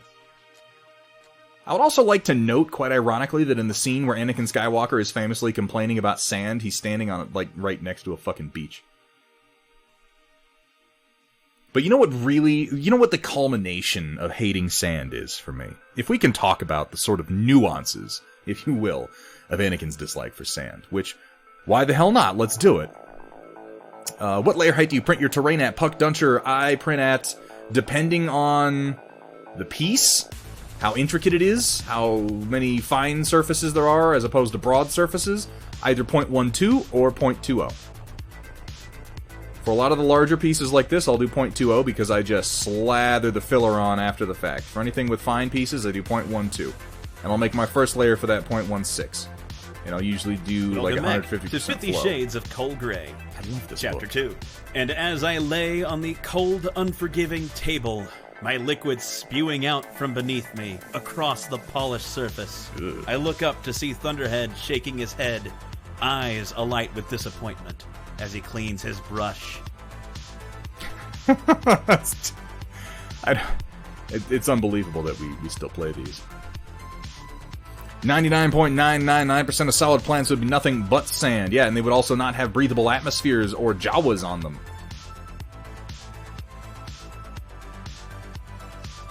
But I'd like to mention something. And guys, this is going to be a spoiler for The Rise of Skywalker, which I don't mean to sound unfriendly, but if you haven't seen The Rise of Skywalker and spoiling the details of that asinine movie is like a major deal breaker for you, you might not like a lot of the things I had to say about Star Wars in general. Because that movie is trash. But at the end, at the very end, Pablito. What's up, Pablito? Thank you so much for the follow. Welcome to the stream. Welcome to the Storm Chasers. At the very end of The Rise of Skywalker, Rey Palpatine. Spoilers. Dumbest goddamn spoilers in the history of mankind, but spoilers nonetheless. Rey Palpatine goes to Tatooine, to the Lars farmstead, where Luke was raised, and she buries, yes, Raymond buries Anakin Skywalker's lightsaber in the sand on Tatooine.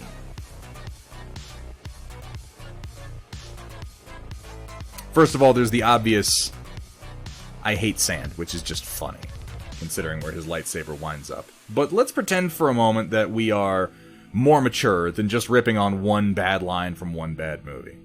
Let's pretend for a moment that Anakin Skywalker is a nuanced character that we care about the emotional development of, which, for as bad as those movies are, I do. I genuinely do. I like him. Abyssal, GG, thank you so much for the follow. Welcome to the stream. Welcome to the non-stop Star Wars bitch zone. Oh, it stops occasionally. I'm just doing it right now.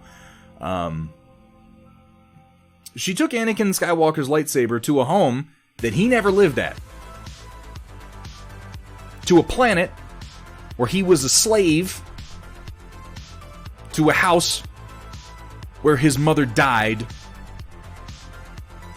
and buried his lightsaber there.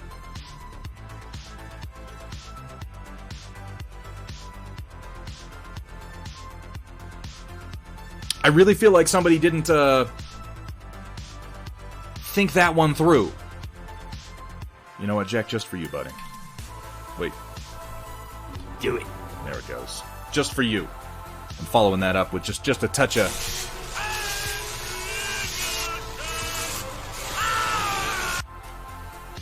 I'm just saying, of all the places you could choose to bury Anakin Skywalker's lightsaber, why the hell would you choose that? Abyssal, Chaotic. Don't listen to Chaotic.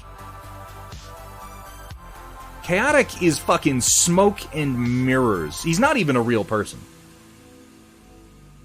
He has like a green screen behind him so he can hide the squalor that he lives in. The little slave children that he has stapled to the wall. Yeah, okay, that might be a bit much. But yes, you can ask me any question you like, Abyssal. I can't guarantee I'll have a good answer, but I can try to give you an answer.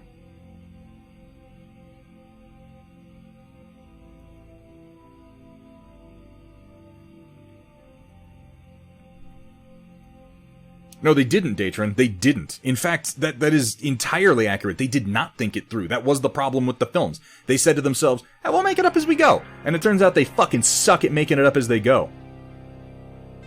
They didn't know the answers to the questions when they proposed them to us, and as a result, the answers are stupid because they came up with them at the last minute. And the answers changed. Twice. Because they gave the movies to somebody who had nothing but disdain for the first film, and then they were like, oh shit, we shouldn't have done that, so they gave it back to the guy who made the first film, who then had nothing but disdain for the second film.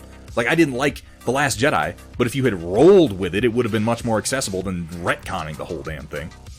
What do I use for my model camera boom? The arm? This is a 3D printed arm. I printed it right over there on that printer that's on the camera, as a matter of fact. Out of files that I got off of Thingiverse. It's a little articulated arm with a couple of locking wheels on it. If you're interested in it, Abyssal, if you have a 3D printer, if you'd like to know where the files are, ask me that same question in the general channel on the Discord, and I will be happy to link it to you after the stream. It's an excellent arm. You can make it in a variety of shapes. You can put lights on it. You can do all kinds of stuff with it. It's very cool. It's very cool.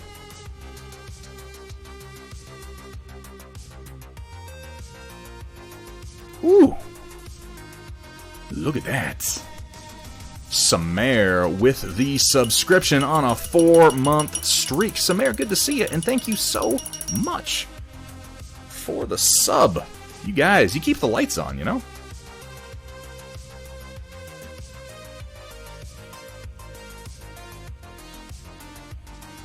Hang on, let me catch up on chat. It's been moving a little quicker than it normally does today.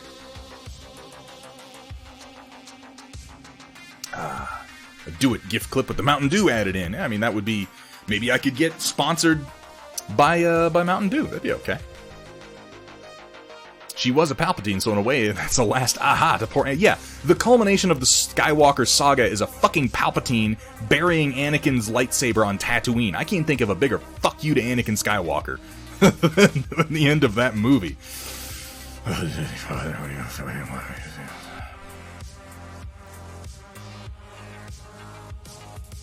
He might be an AI that became sentient. That's entirely possible. I'm not entirely sure.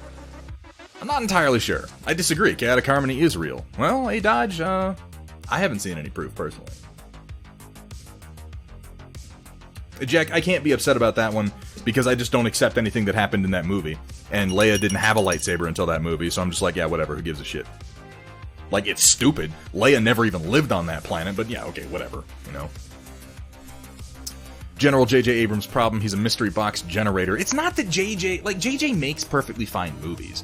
He definitely needs a writer to keep him in check a little bit. Yeah, I'm not a big J.J. You know what? J.J. Abrams is like the most successful and consistent B student in all of Hollywood. And I know that sounds like you could just say, well, you're just bitter. You're just some fat nerd who's painting models on Twitch, and JJ is successful, and he's banging supermodels. Like, okay, yeah, that's a fair point. But just because, you know, somebody hits a trend and they become popular for a little while and they make a bunch of money doesn't really make them good at what they do. It maybe makes them a good salesman. Maybe it makes them lucky. Maybe it means that they had good connections. But J.J. Abrams is just so fucking mediocre in everything that he does. And I've been a fan of J.J. in the past when his potential seemed great. I loved Cloverfield. I liked that movie with John Goodman where he stuffed somebody into a vat of acid and tried to rape a girl in a basement. Oh, that's not really a good description for that movie. It is technically what happens, but it's not a good description of the movie. Hey, Just Dices. Good to see you. How are you doing, Just Dices? If we haven't got... Oh, we did. Kat gave a shout out just like that. Thank you so much, Kat.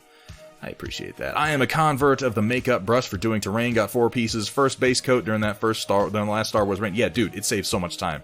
It really does. Dices, what are you up to? I haven't managed to catch any of your last few streams. What have you been painting lately? I gotta stretch a little bit. Then suddenly Luke Skywalker woke up and it was all just a really bad drug-induced nightmare. So I'm just gonna say, like, I don't want to spoil anything in Star Wars Rebels, but I'm gonna say, because I know Kat's watching Star Wars Rebels right now. 10 Cloverfield Lane, thank you. Yes, that's the one. John Goodman's a great fucking actor, by the way. Yeah, the Star Trek movies are a good example. The Star Trek movies are a great example. They're not good Star Trek movies. They're perfectly fine action movies. I think JJ belongs in Star Wars. I really do. And there's no way to prove me wrong on this, which is kind of why I feel so safe saying it. I feel like if they had let JJ do all 3 movies, they would have been, I mean, not great, but like, yeah, pretty good. pretty good, because The Force Awakens was pretty good.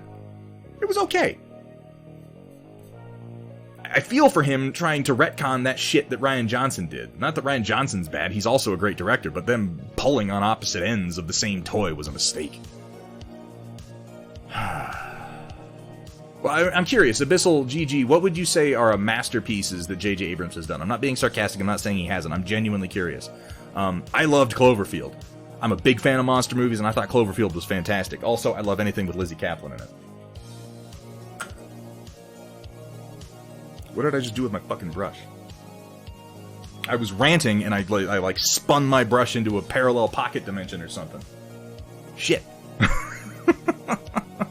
Woo! Not to worry, we are still flying half a ship. It's terrible. Terrible it passes for a ninja these days. More like nanjas. This is not the brush I was using, but I can use it. What did I do with it? Did you guys see what I just did with my brush? Because I feel pretty dumb right now. Bring Whataburger when I... Oh, don't bring... No, if you're bringing cat Whataburger, you better be bringing me some Whataburger. Chaotic cheese. JJ would make a mean Mirror Universe Trek director. Yeah, that's honestly, that's what they should have done in the first place. Was just go, it's all Mirror Universe movies and let him run wild. What could I possibly... Like, I couldn't have... It's not... Like, I can continue. I have other brushes. But this is vexing me. Is it on my lap? No? I ate it? I don't think I ate it. I feel like I would have remembered that happening. I loved Speed Racer. Speed Racer is a guilty pleasure of mine. It's not a good movie, but it's a damned entertaining movie. Roll away from the table. Ah! Alright, you want to see where it was? I'll move it so you can see on camera. Alright, you ready? You ready for this? You want to see a magic trick? The brush was right behind your ear. Thank you, Kat. That was a good idea. No, that was the other brush that I picked up. So we solved that mystery. Only for Kat, since she's way awesomer. Well, those aren't words, so, you know, I guess enjoy your illiterate Whataburger together.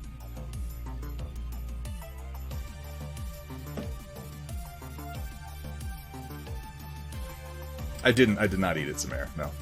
You're not the first person to suggest that I ate the brush, which is concerning to me, that enough people seem to think that I would just consume a brush and then forget that it happened. Yeah. I was big into Lost everybody was big into Lost when it was going on. It was the grand question. It was the what the fuck is going on show. And you know what's funny? Is my father at the time, not my father at the time, he's still my father, but at the time that it was coming out, the very first episode was on. My father said, as the show intro was kicking up, when we saw the plane break up in the first episode of Lost, he said, "Oh, they're all dead." And I remember at the time, I did the whole like, "Oh, shut up, you're just being, you're being funny." But what's the real answer? They were all dead. God damn it. Yeah. Okay. Sure. Son of a bitch. I used to blame Damon Lindelof for that show. And he's not entirely blameless for Lost. But of the two of them, particularly if you watch interviews, J.J. Abrams came away from Lost having learned nothing. And Damon Lindelof came away from Lost having learned that you don't make mysteries without some idea of where they're going. Or, at an absolute minimum, you don't create a mystery without some idea of where you want to end it. You don't necessarily have to have an answer for what the end of the mystery is if you know where you want to end it. You know what question you want to leave people with and why it means something. And I think a great example of this is the HBO show The Leftovers. What is it? Is it call me a dumbass day? Is that what it is? Sorry I lost my brush, you guys. I know you guys have never lost anything. I'll have you know that just a few streams ago, I caught a fly in my hand live on camera, and I demand credit for that. That was pretty cool.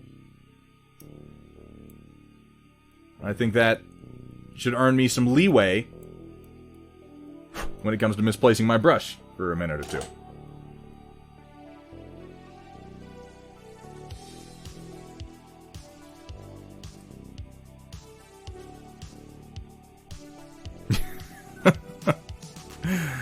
Yeah, I don't mind ending that particular life, Abyssal. That one is just fine by me. Thank you very much for the reminder, Puck Duncher. I do need to hydrate some.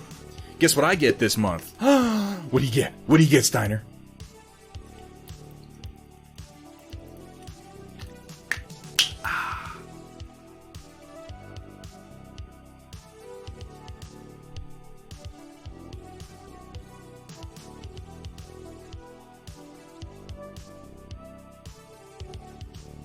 I just watched Avengers Endgame the other day, and I thought to myself, at the moment that Doctor Strange produces the Time Stone for Thanos, I remember thinking to myself, this scene would be much better if he did the whole, it's right behind your ear. It's basically what he did. Whereas JJ just made a bunch of open-ended plot threads in Star Wars with nowhere to go with them. I mean, yeah, he did. He did. But he was then thrown off pretty badly by somebody else coming along, picking up those threads, and lighting them on fire. I don't know where JJ would have wound up with the films, and I can say based on The Rise of Skywalker, it probably wouldn't have been anything that made me happy, but it might have been better if he hadn't had to, like, in some cases, literally kill off characters that were in order to fix them. Because, and again, spoilers for Rise of Skywalker, guys, but there is literally a scene where the character that Hux was supposed to be is now being played by a different older man. And he, like, walks into the room and murders Hux and just sort of assumes the role that Hux was supposed to have. Because Rian Johnson turned Hux into a slapstick joke. And that wasn't particularly cool either.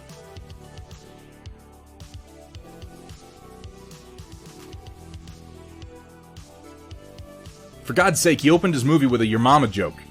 A Star Wars movie opening with a Your Mama joke. I'm not saying that Star Wars is, like, fucking highbrow, okay? But come on.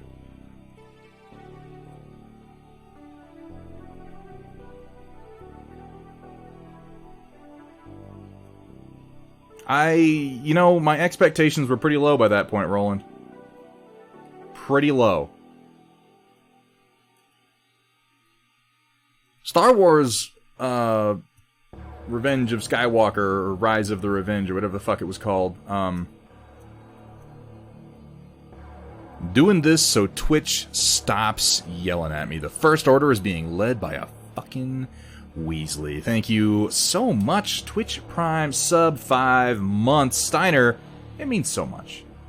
It means so much that you keep coming in here and keep, you know, making fun of me and bitching at me and generally harassing me. I value your harassment. No, I kid. Steiner's a good guy. Thank you so much for being here, Steiner. And if we haven't got a shout out for Steiner, could we? Could we get one? I might have missed it, and if I did, I apologize. You should definitely check out Steiner, though. He's usually streaming after I am, and the guy does some good late-night painting streams, so if you're got a little bit of insomnia and you're into miniatures, that is the place to be.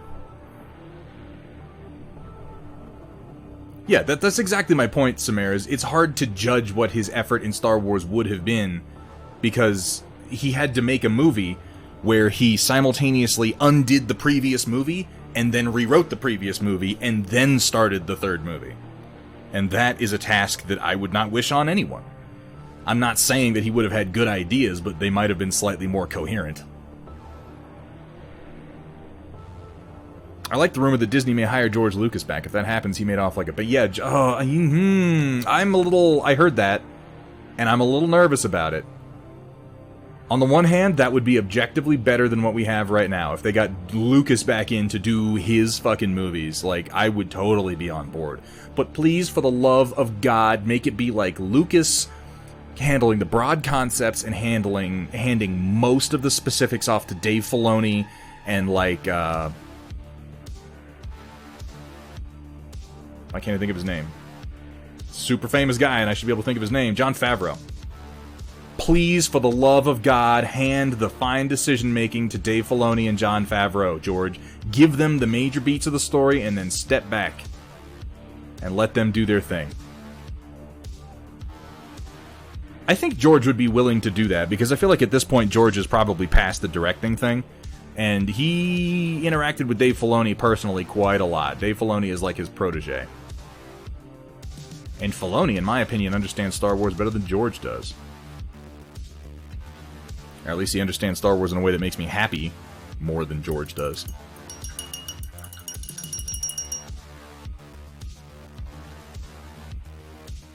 Taika Waititi's doing a Star Wars movie. Yeah, I am excited about that too. Taika Waititi has not disappointed yet.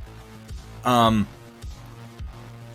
of me feels like eventually Taika Waititi may become cloying in his style, and I don't look forward to the day that I watch a Taika movie and I go, ugh, I've seen this too many times. But Taika's got range. I don't know if you've seen The Hunt for the Wilder People. But he has done a number of films that are not just Thor Ragnarok, redux, that aren't just pure comedy. And I think Star Wars is the right place for him. Now, Roland, I have not seen Jojo Rabbit yet. I need to see Jojo Rabbit, and it's on my list right now. But if you like Taika and you haven't seen Hunt for the Wilder People, you should check it out. You know nothing. You don't know anything about Taika Waititi? Abyssal. I want to express something to you, and it's not a usual, like, oh, you haven't seen this popular thing, bro? What's wrong with you? That's not what I'm saying. What I'm saying to you right now, Abyssal GG, I envy you. I envy you the journey of discovery that you are about to embark on. I truly do. And I would recommend to you right now, not necessarily go watch unless you're able to, but look up 2 movies, okay? 1, The Hunt for the Wilder People, and 2, What We Do in the Shadows. Look those 2 movies up. Watch them. You will like them. Yeah, I need to see Jojo Rabbit, Hethrir, because again, I keep mentioning Hunt for the Wilder People. That proved that to me a long time ago, because it's a fairly hard-hitting film, and it deals with some kind of dark issues while still being amusing. What am I painting? I need to move on to another red. Right? That's all the red? Is that all the red? No, that's not all the red. There's some more red here.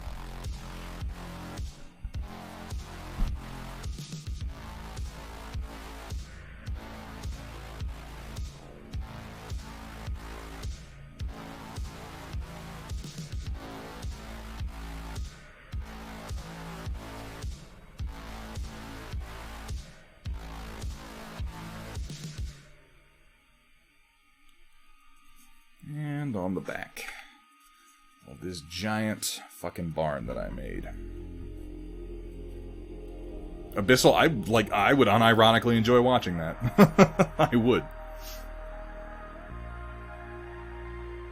Filoni values and understands the old EU in a way that I feel almost no one else working on Star Wars does.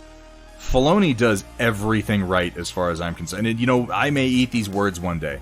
Filoni may turn out to be some combination of an idiot and a child molester, and I'll be like, oh, poopy, I said so many good things about him, because that just seems to be the way the world is going. But,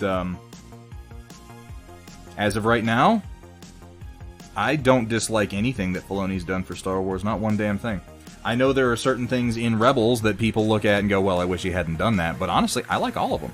Even the more controversial choices, like the Place of Many Pathways, or whatever the fuck it was called. There are a lot of things on my list. Yeah, you're not wrong. My list is very long, and I work through it very slowly. Samara has personally put several things on it.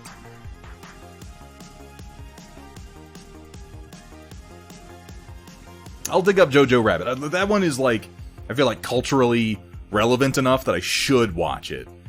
And if I go long enough, I'll start feeling guilty for not watching it, and then it'll become like a thing, and then I won't watch it at all. And then I'll look up the cliff notes, and I'll pretend to have watched it in conversation so that people don't judge me, and that's not a good path to go down,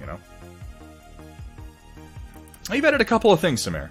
You added 2-3 things, to be fair. Okay, no, okay, yes. In Star Wars Rebels, there is both a laser slingshot, and at one point, someone holds a double-bladed lightsaber over their head, and it starts to spin, and they fly with it like a helicopter. These 2 things happen. I acknowledge them, I accept them. But they say the important thing about a man, what defines a man, is not necessarily how we handle our successes, but how we handle our failures. Right? Right? Would you agree to that, Jack? Because I would then contend that he did those things, and those things were stupid, and he fixed them. Because the laser slingshot goes away. And the laser helicopter goes away, and we never see them again, because he did them, and he was like, okay, yeah, you know what? You're right, that was a mistake. I shouldn't have done that. And he undoes them, and it's fine. I am unfortunately not kidding about that, Samare. Flea, thank you so much for the reminder. Yeah, no, that happens. You know what's painful? That happens during one of the best episodes in the entire series. Like, one of the most hard-hitting episodes with some of the greatest moments and some of the most wonderful character-driven conflicts. And you'll be, like, right in this emotional headspace where you're like, oh my god, what's gonna happen? And then a man holds a lightsaber over his head and it spins like a helicopter and he flies away. You're like, am I dreaming? Like, because it hits you for a moment. You're like, I've never had Star Wars this good, and what I just saw is ridiculous. So you're tempted for a moment to think maybe you've gone mad. It happens no more than 3 times, Jack. And by the time we get to seasons 3 and 4, it never happens again. Mary Poppins this way out of a brilliant moment in the series. It doesn't happen with, like, a really cool character that anybody cares about, to be fair. It happens with some characters that are kind of throwaway, and we don't see them much after that. But it does happen, and we have to face that. We have to acknowledge it, and we have to move on, most importantly.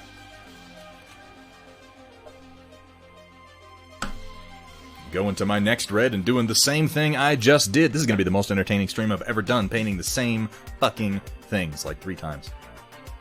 Fascinating stuff. How have I been doing this for 2 hours? Oh, it's because I've been babbling like an idiot for most of it. Moving over to Vallejo Game Color Bloody Red. Hey, oh Coral, are you too late? Oh Coral, you're never too late. We didn't even actually... We've been sitting here for an hour and 40 minutes talking about nothing, but when is Oh Coral going to get here?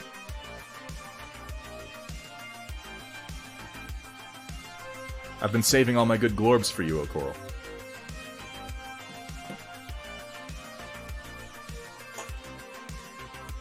Oh, I missed another thing I was supposed to do red. I'm glad I thought of it. Wonder if they put in the Inquisitors and Legion to give them speeder too. Glorb that paint on anywhere. It's not like we're trying to get inside the lines or anything. We're not. We're trying to get outside the lines for the most part. Speeder 2. God, I don't know why anybody thought that was a good idea. It was always silly that the Inquisitors had double-bladed lightsabers that spun. Like, that was ridiculous, even when it was just spinning. But that someone then said, well, they should make them fly. And it really is like the Penguin's umbrella trick. I just... Like, come on, guys, that had to be obvious that was a shitty idea. But whatever, it happened anyway.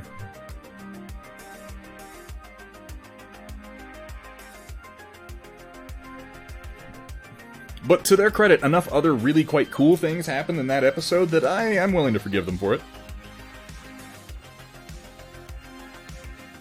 We reintroduce a character that has subsequently become one of the coolest characters in all of Star Wars. I mean, technically he was reintroduced in the Clone Wars, but then reintroduced into Rebels. When watching Thunderhead's stream, you may feel the urge to do the cha-cha, because he likes to slide it to the left, and then slide it to the right, and then hold it off screen entirely. Come on, Thunderhead, put it back on camera. What are you gonna do? You gonna make me?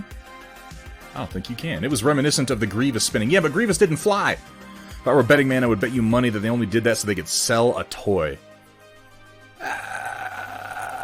Did they ever sell Flying Inquisitor toys? I mean, probably, yes. They sell everything in Star Wars as a toy, but I don't remember it.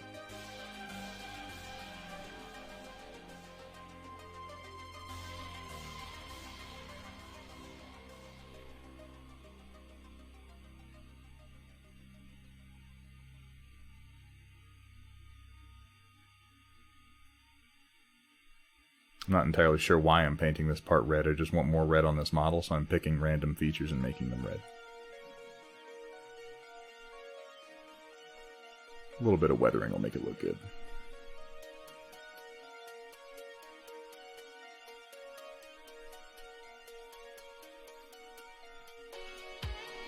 You know what, Flea? Let's forget that. Let's forget that. I feel a little bad saying let's forget that the day after Wilford Brimley died. But, Wilford, I love you, man. You're a big part of my life and my film watching career. Is that a career? I don't think that's really a career. If film watching is a career, how can I get paid to watch movies? Oh, that's a question for another time. Wilford, you'll be missed. I remember you most for The Thing and the diabetes commercials. As far as I know, he did not die of that. No, I don't actually know. Roland. I don't mean to laugh at the death of a human being. Nor would it be funny if he did die of diabetes. But you know, it's 2020, and if after 2020 we can't laugh at a little bit of morbid humor, I mean, what the hell has the point been? What has the point of all of this been?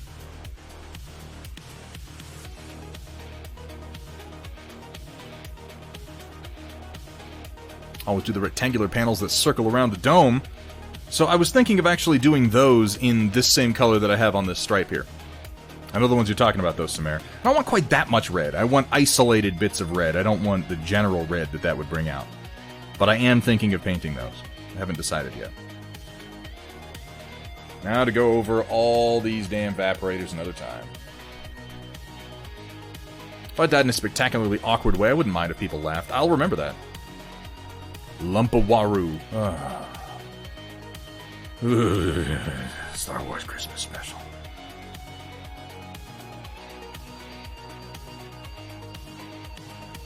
As much as I give the Star Wars Christmas special shit, to this day, when Christmas rolls around, I always say something about celebrating Wookiee Life Day. I always do. Man, I used to have a cat that looked like Wilford Brimley. To be fair, Wilford Brimley did have kind of a feline / Ursine look about him. I loved his scenes in The Thing. I always thought one of the most unnerving moments in that entire movie was when they go out when, Wilford Brimley died yesterday. All the pitch meetings. Guys, Jack introduced me a while back to the Ryan George pitch meetings on YouTube, and if you're not watching these, you should be. They're funny as shit. I never get tired of them. At any given moment, I'm just like one stray thought away from quoting.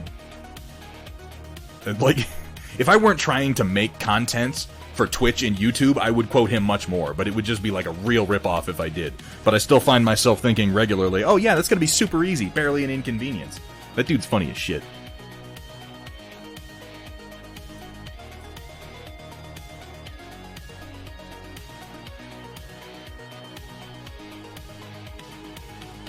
I have not watched the pitch meeting for Pacific Rim because I think I'll cry if I see someone making fun of it in a way that I agree with. I don't have the fortitude to deal with someone making fun of one of my favorite movies. Like I just start weeping.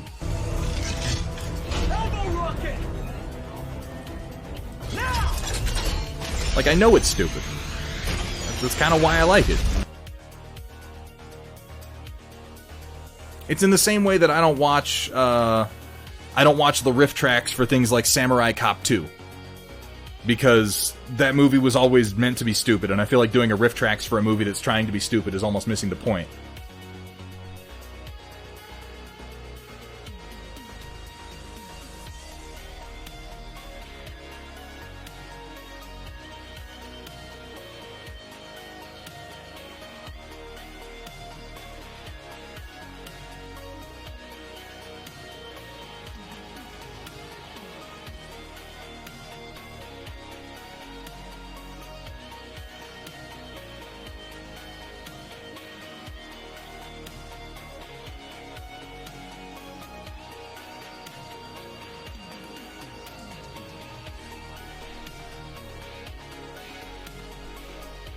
So many goddamn moisture evaporators.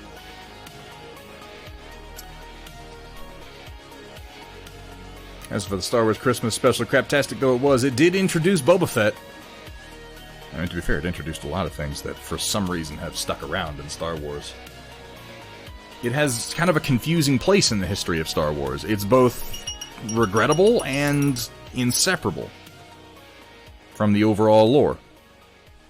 I mean, Wookiee Life Day has found its way into many, many pieces of Star Wars now. I missed a spot here.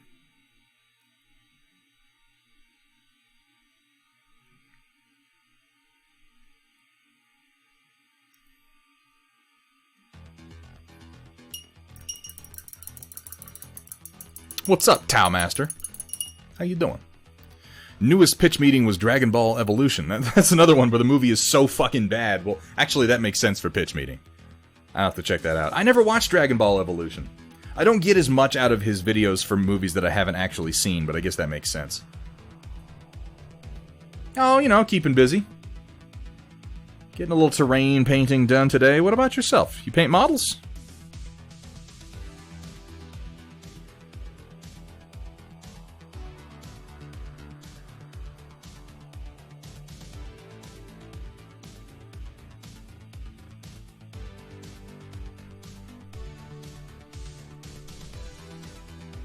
Honest trailers. Yeah, those are pretty good. I like honest trailers as well. Man, Dices only stopped by for a second. That's too bad. I was going to make jokes about her bust. That always kills. She's a busy lady.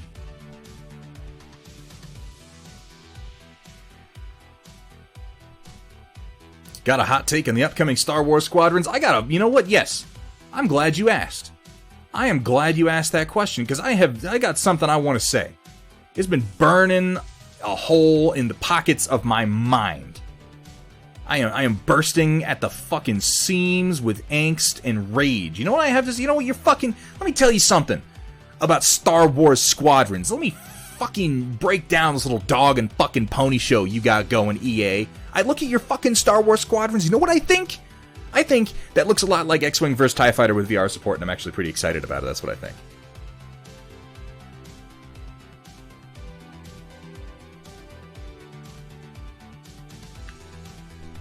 Did I have you going? I think I probably laid that on too thick to actually have you going.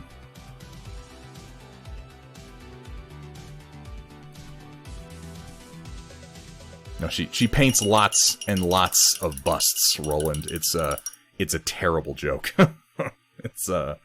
We're a pretty mature bunch here on Twitch, you know, particularly in the painting community. We're very highbrow.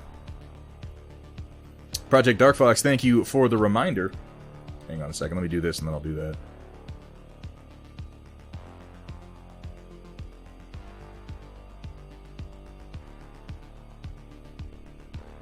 Working on my Eradicators from Indomitus. Finished my Tyrannus terrain yesterday that you 3D printed. Sounds pretty badass, actually.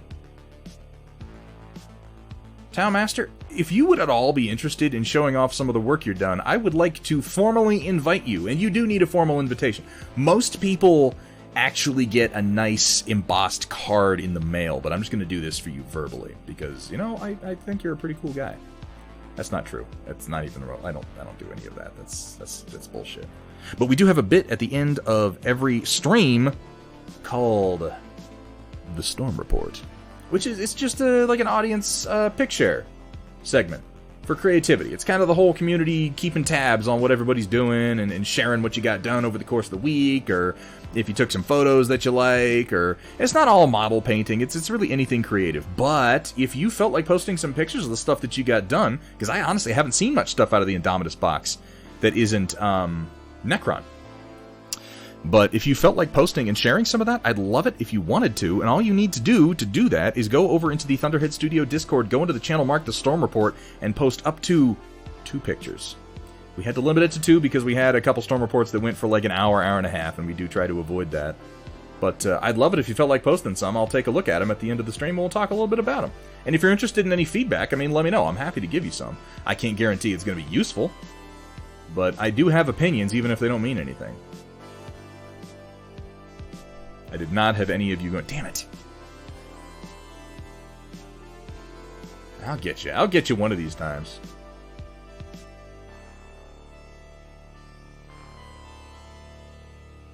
Maybe not today, maybe not tomorrow. But someday, and soon.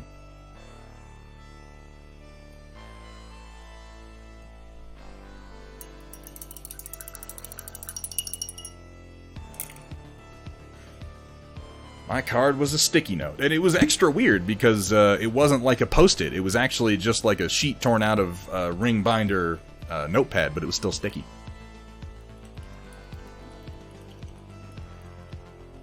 We've been asking for TIE Fighter, and they did better. Yeah, no, I genuinely feel like I probably would not be excited about Starfighter if it did not have VR support. The fact that it does has me contemplating it and being at least mildly excited about it.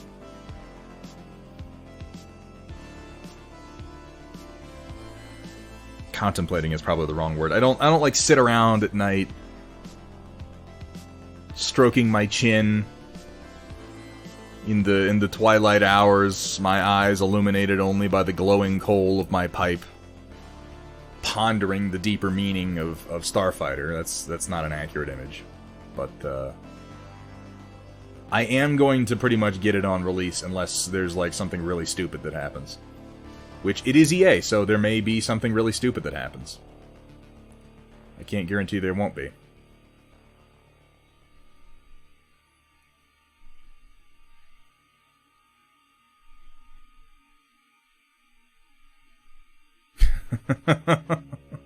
Yeah, Cat really does all the hard work. Thank you, Cat.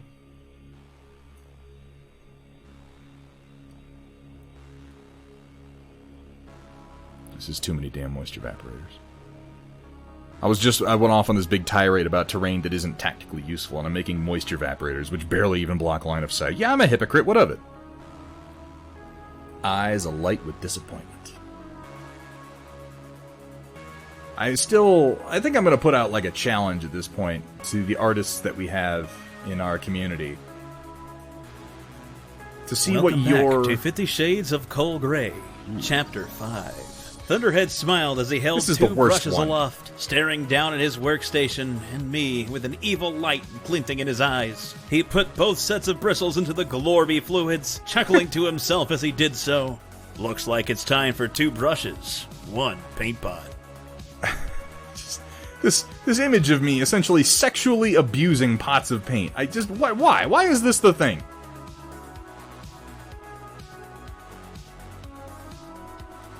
When this stream peaks and fades away, that's somehow going to be the only thing I'm known for. Do it, you won't. You have the Evaporators mission, and they're tactically useful because they get you victory points.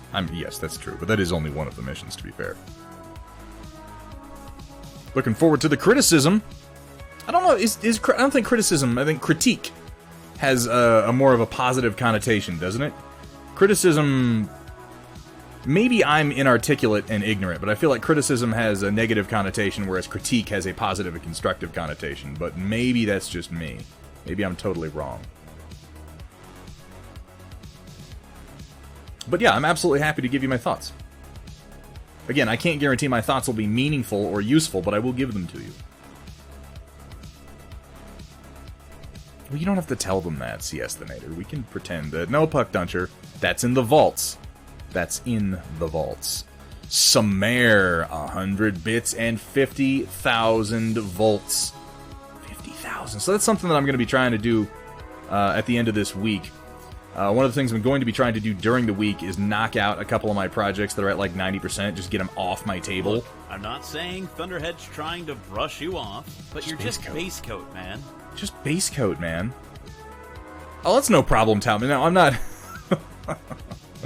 I'm not trying to criticize your language use, Talmaster. I appreciate you posting it all. I just, that's just how I do. I find myself using words wrong, and I'll just be like, am I an idiot? Somebody let me know if I'm an idiot. And then my audience will be like, yes, in fact, you are an idiot. Yes, O'Coral, I'm going to try to put some time into the Thunderskunk this weekend. It's one of those that's been sitting on my desk so long, I'm like, if I don't get this done soon, I'm going to go fucking crazy. And I'm going to try to get some of those done so that when we come back from the break, we can launch right into some fresh Storm Chasers or maybe even a new Thunderskunk and get those redemptions opened back up for you fine people. Oop.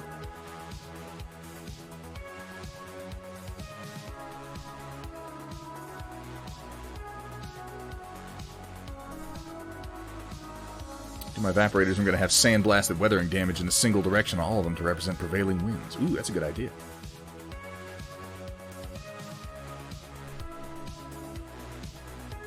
It's a review, not a critique. Thank you, Kat, for correcting my language. Yeah, Hethrier. Also that, by the way. Hethrier, I wanted to say, I have been watching James Wapple a lot lately. And this is something, I'll say this to all of you, obviously. I don't have any choice to say it, but to say it to all of you. You're all here in the chat. I have some Winsor & Newton oil paints, and I have some odorless terpenoid thinner, and I have all the materials that I need to try doing some oil painting. And I was thinking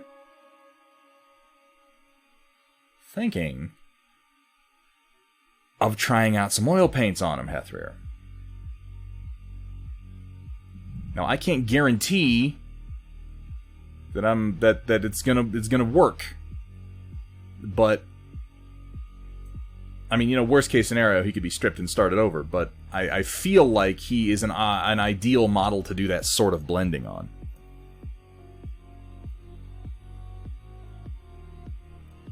Merc Company needs another heavy hitter.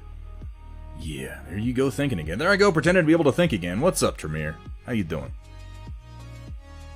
Speaking of Tremere, I've been playing that game Vampire lately. I say Vampire because that has a Y in the middle of it, and I assume that means I have to say it with an accent. Have you guys seen this game? It came out in like 2018. Yeah, it seemed like a good idea to me, Hethrier. I didn't want to launch into it if you were like, no, don't do that. But if you like the idea, then yeah, I'll give it a shot.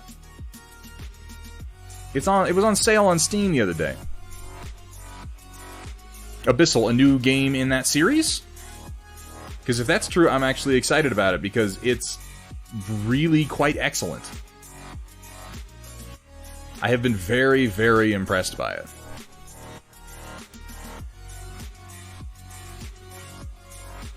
Fantastic. Because, yeah, the storyline of Vampire has been just amazing. It has some really, really cool visual representations of old vampire concepts that I've never seen done quite the way that it's done. I like the, there's a scene near the beginning where a guy wards you off with a crucifix. And it was just an interesting look at their image of what a crucifix must look like to a vampire to cause them to react the way that they do to it. I thought it was really cool. It was like looking into the sun if the sun was farting in your face.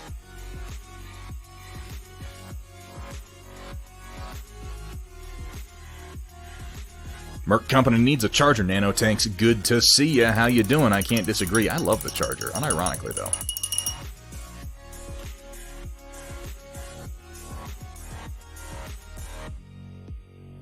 Dying Light. Dying Light is the one where there's the zombie outbreak in the city, and you start off, like, para-dropping in, and you get bit, and there's a lot of parkour. It's that one, right? I never beat it. Yeah, Corona mass ejection, sun fart. Yeah, same thing.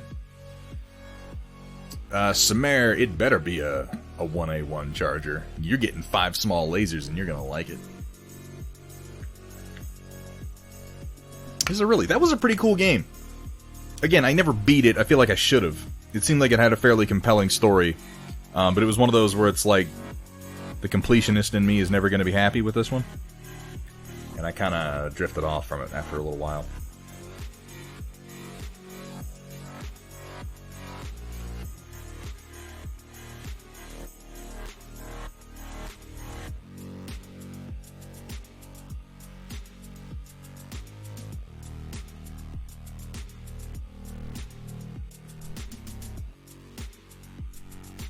So Tremere, it's not set in the Masquerade setting. It's not set in the World of Darkness.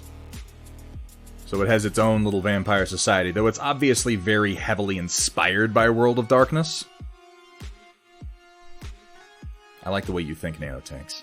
Need more cataphracts. I'm okay with more cataphracts. I like cataphracts.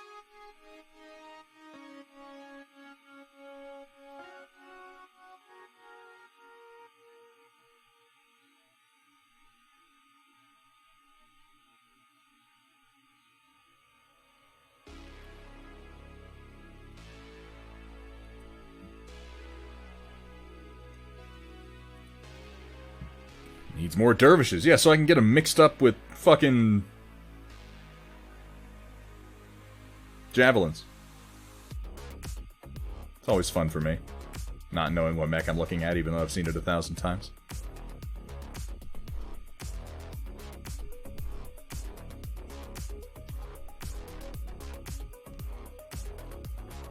The Dervish, also known as the Javelin THD-69. THD stands for Thunderhead.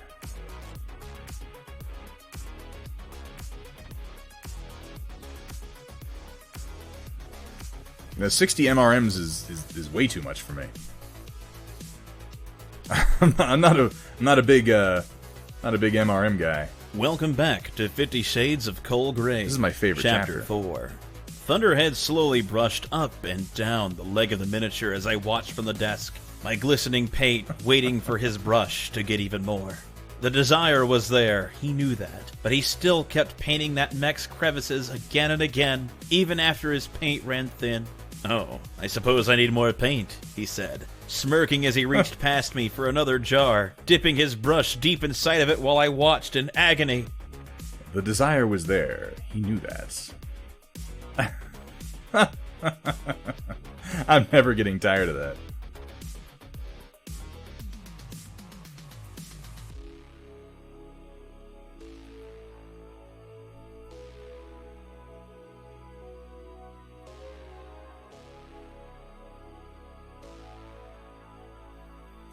And I will eventually, but not for a good long time anyway.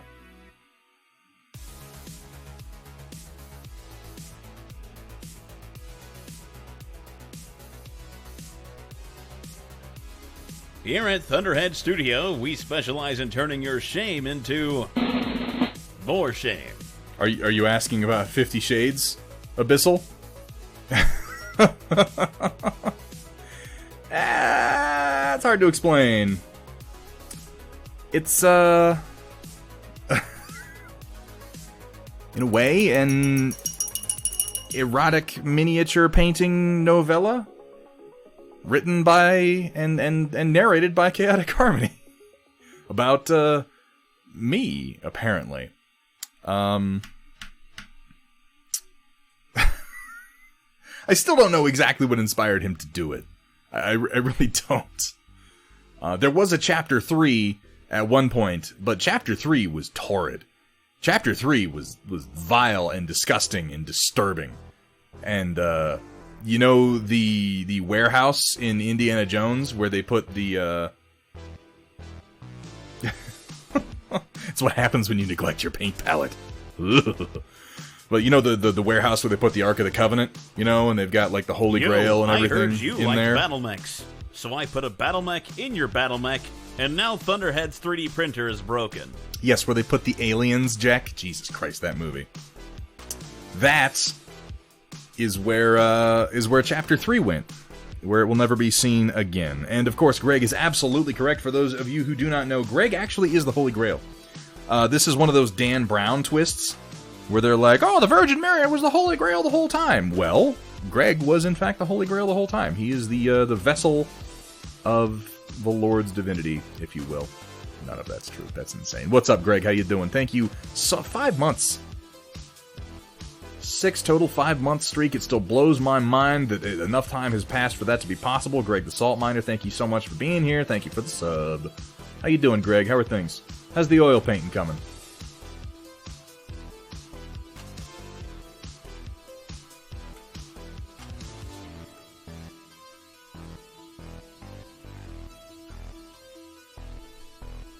I'm glad that you can appreciate the sheer insanity of it, Abyssal. It's a little, yeah, wild. Wild's a good word for it. We do have a bit of a wild community here. But they're a friendly bunch, and occasionally a little, you know, psychosexually disturbed. But we don't discriminate.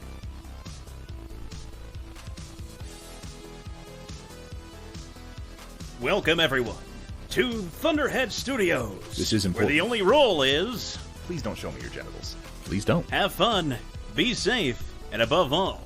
Don't show them to me. For the Don't love of do God. it. I don't... Guys. I want to level with you for a minute, okay?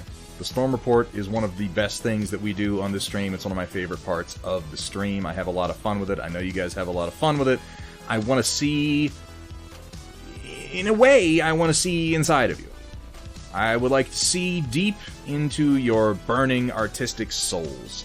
I don't want to see your dick. It's not what I want to see. It's just not, like, I know we're on the internet, and I know when you're on the internet and someone says, show me a picture, 90% of the time, they want to see your junk. I get that. But let me assure you, bottles of paint on the wall, 99 it's not me. bottles of paint. Take one down, shake it around. 150 bottles of paint on the wall. That's some questionable math, I have to say. What if I do my painting with my dick? Now, this is a good question. We should probably address this just in case we have some particularly avant-garde artists out there. In the same way that people posting pictures of models will often not include their brush towel, still don't show me your dick. You know? I don't take pictures of my models with my brush. That seems like a fairly consistent and fair policy to me. Right?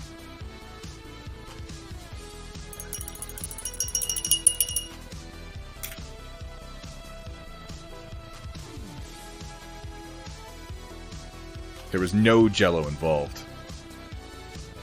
I mean, I was so disappointed last Storm Report when those tacos were so good looking, and then there was the Jell-O, and the Jell-O just ruined everything.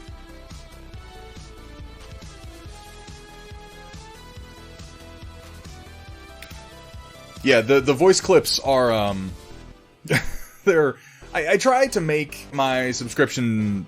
Like, I appreciate that people want to subscribe to me as a streamer. That's really fucking cool of them. I try to provide some value for your subscription.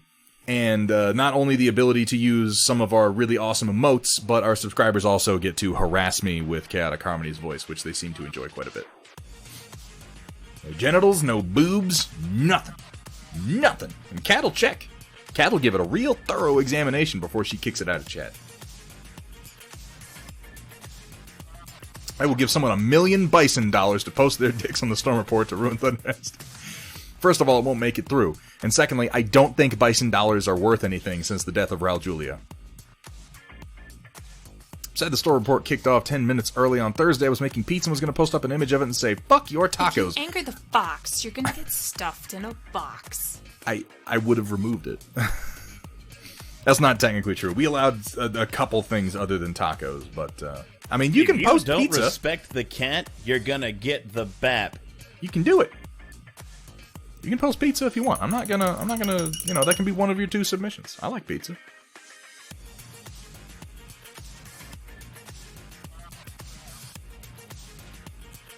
No, Greg. No, you know...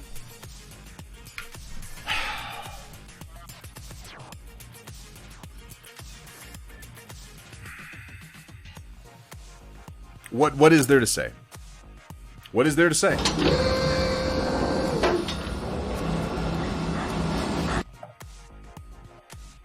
I think that says it all.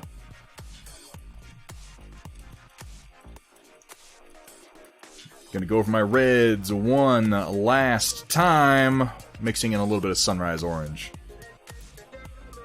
And really, I'm gonna put some Sunrise Orange down, then I'm gonna mix in a bit of red. That'd be more accurate to say.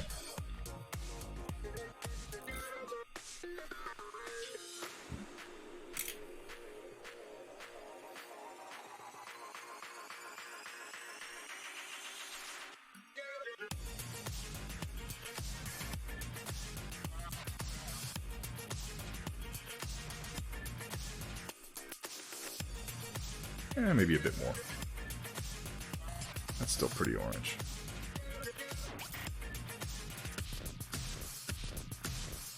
And I mean, you could do what I'm doing here, or you could just pick up like fucking Wild Rider Red from Citadel and accomplish the same thing. But as we know,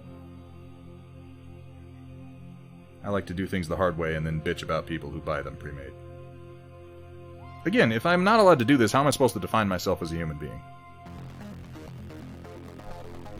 Times like this, I'm glad that number 1, my wife doesn't watch this, and 2, she still thinks I'm hilarious. Somebody has to, Greg. Somebody has to. I'm glad she does.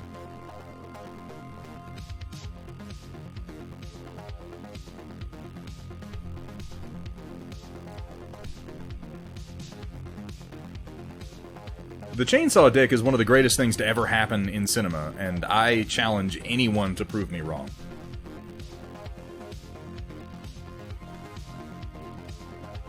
Like, I unironically like several things about Robot Jox. I think it's quite an entertaining movie on several fronts, and I like at least 2 of the performances in it. But the chainsaw dick puts the whole thing over the top. Just the fact that at some point when they were writing this... It's not even like this was an offhand thing. They're like, let's throw this in as a joke in this scene. They had to build that model of the 4-legged bad guy robot. And as they were designing and constructing it, they knew. They had already decided its crotch is going to unfold and a chainsaw is going to come out. Like, to be a fly on the wall during that meeting. When someone said, are you sure you want the robot to have a chainsaw dick? Like, this is something we're actually doing? Because I saw that in the script and I wasn't sure about it. Before I start making the model, chainsaw dick? And they said, yes. How much will it cost? And here we are today, you know? Oh yeah, he face fucks the other robot with the chainsaw dick. Like, it's an amazing scene. Objectively incredible. Cinema gold.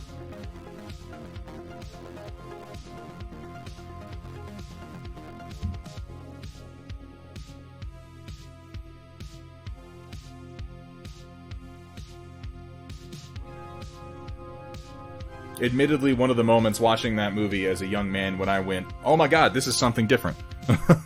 This movie really is something. And I'm going to remember this for my entire life.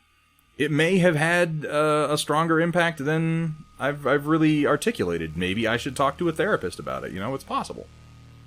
Maybe it explains a lot about me. I don't know. You know, you tell me. You guys have a clear view from the outside. How would my life have turned out if I had never been exposed to the chainsaw dick? You know? I don't know. Maybe I'd be a lawyer.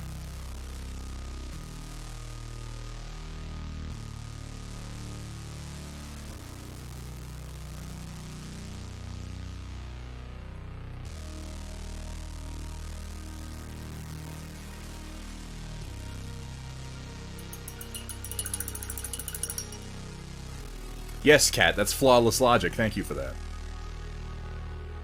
For one, you wouldn't be here today. It's probably true. No, that is... There's definitely a link between my early love of Robot Jox and my continuing love of mecha to the point that I got into Battletech and then began painting miniatures. Like, there's a clear line of causality here. And close to the beginning of it is, well, that and what's the other one? This.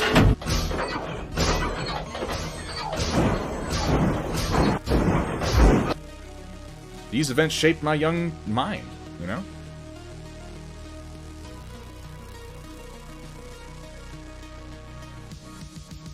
In all honesty, you'd probably be in prison. Well, Jesus Christ, Hathrear, thank you so much for that appraisal of my value as a person. If it weren't for the chainsaw dick, you'd probably be in prison. How does the... What the fuck? Okay. Okay, yeah, sure, we'll go with that. What's up, 404th Exile? How you doing, man? Please don't show me your genitals. Yeah, that's why I don't want to see them. It's not because, you know, it violates Twitch TOS or we're going to get in trouble or anything like that. It's because you can't measure up to the revving robotic chainsaw dong of the, what was that robot called? The Kobalevsky 17? That's probably not right. I'm probably being, like, racist against Russians or something.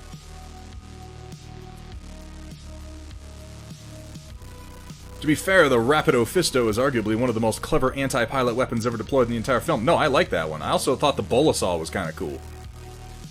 I should have a gift for the Bolasaw. There's a moment when the bad guy robot is beating the shit out of the good guy robot. In fact, it's right before that moment, because you can see his arm is cut off. He's like just bashing on it with both fists. And he goes, use the bola saw! And the one... Kovalevsky 42. I had the one word right anyway. And the good guy robot reaches up, and its finger unfolds. And, yeah, the Matsumoto 14 would be the good guy bot. And it doesn't really make all that much sense, but what amounts to a chainsaw blade with a weight on the end of it like a bola comes lashing out of its hand, and it wraps around the bicep, and then he pulls on it, and the thing revs into his arm, and it saws the robot's arm right off, so then he starts doing the piston fist, because he doesn't have two hands anymore. You know how hard it is to get rice out of a keyboard? Good job, Hethrir, well played. Without the catharsis. I think it was Chainsaw Dick and that one time that we watched Aeon Flux. That is what has truly shaped me as a man. I had seen Aeon Flux as a kid on MTV and not really understood it. And then came a day when Hethrir and I had Aeon Flux on DVD, and I don't remember exactly how it wound up happening, but we wound up watching the whole damn thing. Just beginning to end. And it blew my mind that time. It really did. You kind of have to watch it all at once to understand that, first of all, there is a plot. And it is technically sort of coherent. That explains a lot. What's up, Aeon Drummond? How you doing?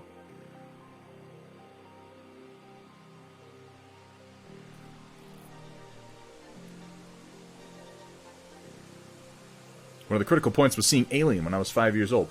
Now, in all honesty, if I were naming films that like have significantly shaped my view of the world, my likes, the things that are important to me, Alien is up there.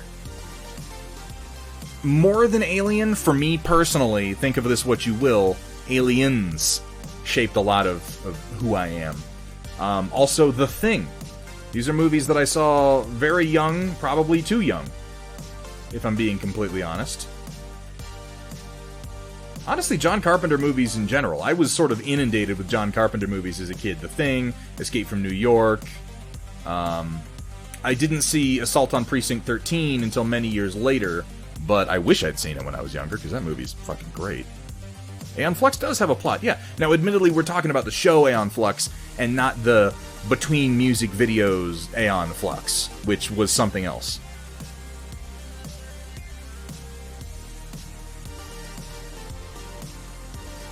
I agree, Samir. I did find Snake Plissken very relatable.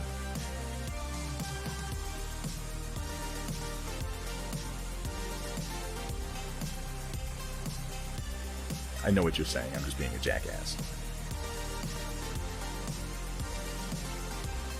Ooh, also Terminator 2.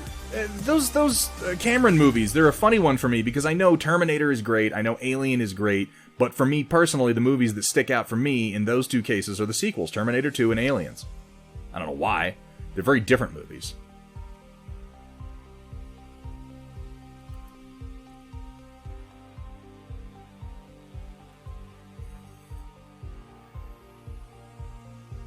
Have they? I did not realize that, Roland. Is that true?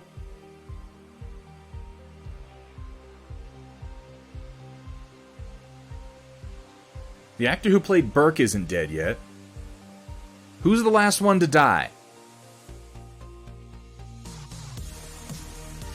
Not in the movie. I mean, who was the last of those actors to die recently?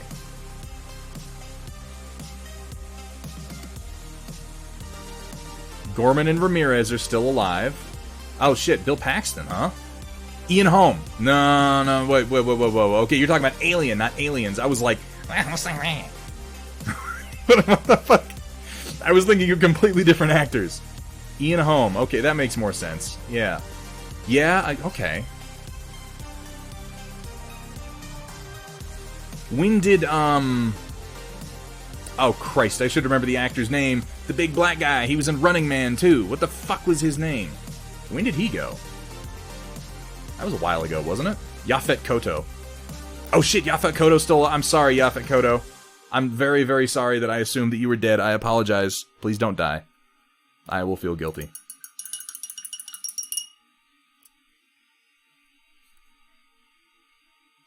When did he die in the movie?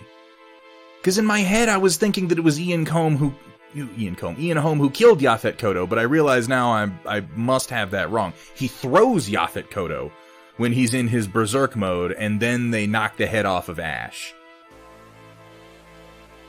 When does he die in the movie? It's been a while since I've seen Alien.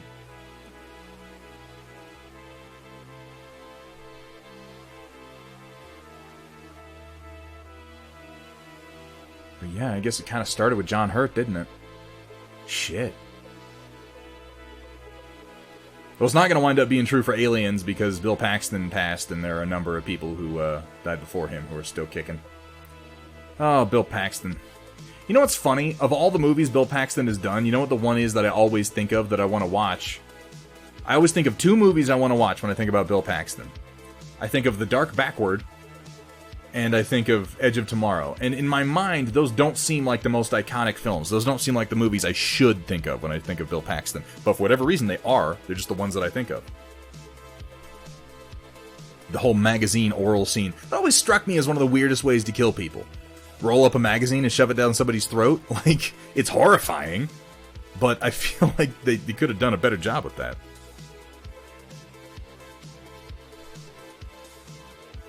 Not they could have done a better job. I just feel like if I were an android, I could have killed someone more efficiently than that. But I'm not an android, so what do I know? Have you not seen Edge of Tomorrow, Raven Cat? Hey, Fang and Claw Hobbies. How you doing, Fang and Claw? Could we get a shout out from my boy Fang and Claw Hobbies over here? If you enjoy painting streams, laid back, fairly humble painters with a lot more talent than they give themselves credit for. Right? This guy? Right? Kind of like me? Yeah? No, okay, fine. Anyway, yeah, check out Fang and Claw Hobbies. The guy does some pretty fan-fucking-tastic work, and he's a lot of fun to watch.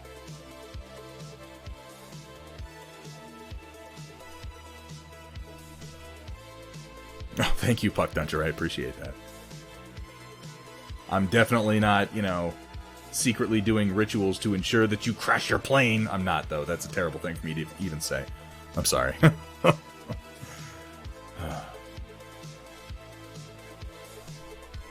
Yeah. John Hurt, Harry Dean Stanton, and Ian Holm. I mean, it's only 3 so far, but still.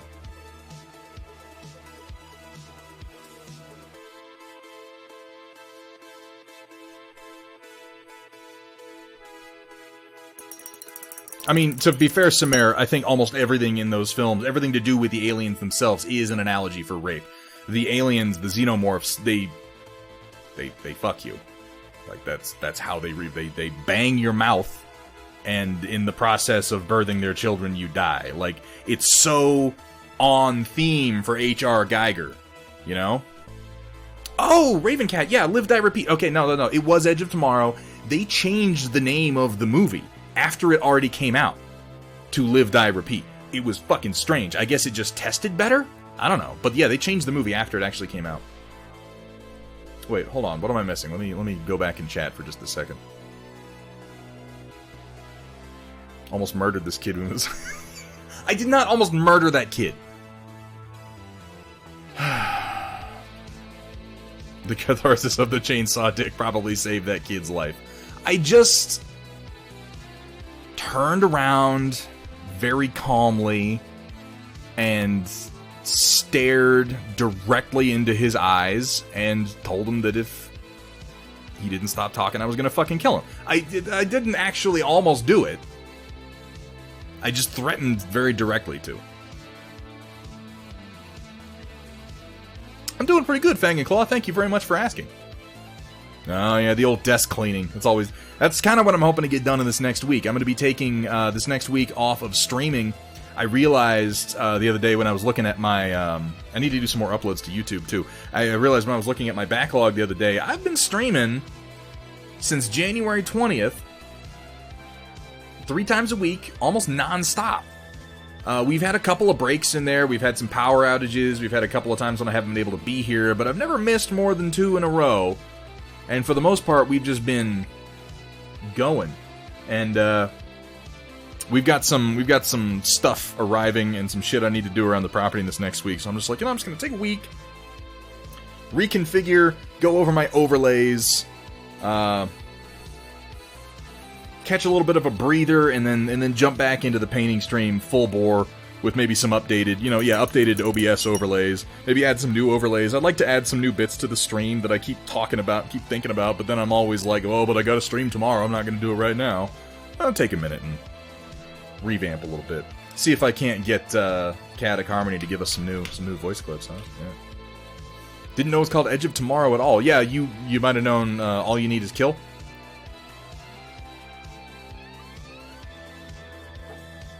I love... Now, okay, I'm loosely familiar with All You Need Is Kill. I have not read it myself. Watch as he never comes back. Yeah, I'm gonna pull the Irish goodbye. I'm just gonna fade into the distance. You'll never see me again. Gonna come back as somewhat professional? Oh, fuck no. Puck Duncher, who the fuck do you think you're talking to here? Come on. Professional. I wouldn't even know how. I don't know how to be professional. It's not a choice. The only memorable moment in the theater I can claim is at the end of the second Matrix film, that moment when they build up to show the Agent Smith possessed guy, and at the end of the film they show it to be concluded, or whatever, in total silence. Couldn't help, just shouted aloud, "Ah, son of a," and then the credits started playing. That shit was ridiculous. No, the stream is not ending.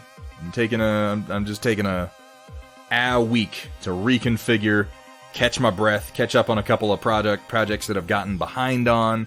I need to get some product pictures. We're going to be having part of the reason too is we're going to be having a sale for those of you who are here for BattleTech stuff. For those of you who Thunder Daddy roast. You want to roast me?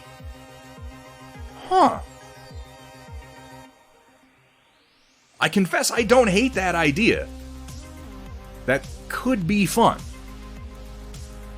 But, shit, I forgot what I was saying. Couldn't have been that important. Alright, what do I have left to do on these things? These things are pretty much done. I don't really need to do any more detailing in the evaporators. I'm going to set them aside.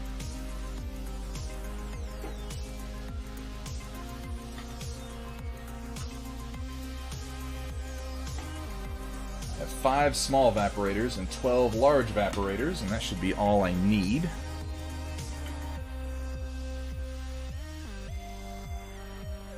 I felt like I was about to say something, and I just completely forgot what it was.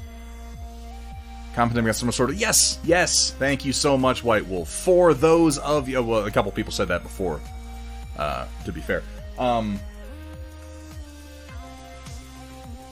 Do we even have enough good comedians to make it funny? Everyone here is apparently a fucking comedian. Yes, Steel Warrior Studios. He actually had to be hospitalized recently, briefly. I believe he is now recovering. He had a little bit of a tooth infection going on, so we got a little bit knocked back on this one. But over the month of August, we are going to be having a sale on Steel Warrior Studios, including all the Thunderhead Studio stuff, both physical format and digital STLs. So if you're looking to pick up Trinity City, this is going to be the time to do it, and it's going to coincide with us releasing the new Civil Defense expansion for Trinity City, which I am working on finishing right now, and that was the other reason I wanted to take a break, is so that for the next 2 days, I can be doing just nothing but finishing parts for that, just hammering, and then push it out the door and never support it again. I mean, no, of course not, that's crazy. But definitely get it done. Get it done and moved out. And then, with that done, with this set painted, with the Thunderskunk done and a couple more things moved off my desk, I will have some breathing room. Because that's what I need right now, is some breathing room on my paint desk. It's getting a little cluttered. It's getting a little claustrophobic. But once that's done, then we can launch into doing some more mech redemptions with no swords of Damocles hanging over my head. And that will be nice. The moment when you confirm you drip super glue onto your painting desk by putting your arm into it. And that's how I got a desk for an arm. Like my old co-worker used to say, 10,000 comedians out of work, and I have to work with these chuckleheads. That is exactly what is going to be releasing, Puck Duncher. So what he's going to be releasing as part of the Civil Defense set is essentially 3 things that have many more parts associated with them. There are going to be the curtain walls. Those are the level 5 massive fucking walls for Trinity City. They all interlock. There is going to be the Sigma Dome mech hangar, which, yes, before anyone says it, I am abso-fucking-lutely just really inspired by Pacific Rim to make both of those things. And yes, they are the Wall of Life and the Shatter Dome, respectively. Very much so. So those 2 things are going to release. They integrate. There are sections for the hangar so that you can put the hangar in the wall and have mech deployment doors facing outside the wall. The idea being that, you can deploy mechs outside the city, which I think is pretty cool. And then those 2 things are going to be for sale. Both digital format and physical format. And we will also be... One of the first things that I released when I got started 3D designing and printing for Battletech was a set of simple facility walls. They come... There is one set of them for free on Thingiverse that I released in June of last year. So they've been out for just over a year. And they were very, very simple. But people have still made a lot of use out of them. I've come a long way since then. We did a Mark II version of the wall, and that released for sale as part of both the forward comm center and the forward base and the river comm center sets that have been available from Steel Warrior. Those are like the second and third things that I released and that I made. What we will be releasing for free are the Mark III walls, and these are the level 2 single hex walls, and they have been improved significantly. I've added several new components to them, and I've added interlocks so that you can actually connect them and they won't jostle apart when they're on the table. Those are for free. Those are coming out. They'll be hosted on Steel Warrior. You can download them, you can print them, you can have you do whatever you want with them. They're completely free. They exist as nothing but a little extra boost to anything you might have from Trinity City, or if you don't feel like buying Trinity City, just some cool facility walls for you to use. My gift to you guys for all the support that you have shown, and to the Battletech community for being so fucking cool. I can't even hear that without pushing the button, you know that. Elbow rocket!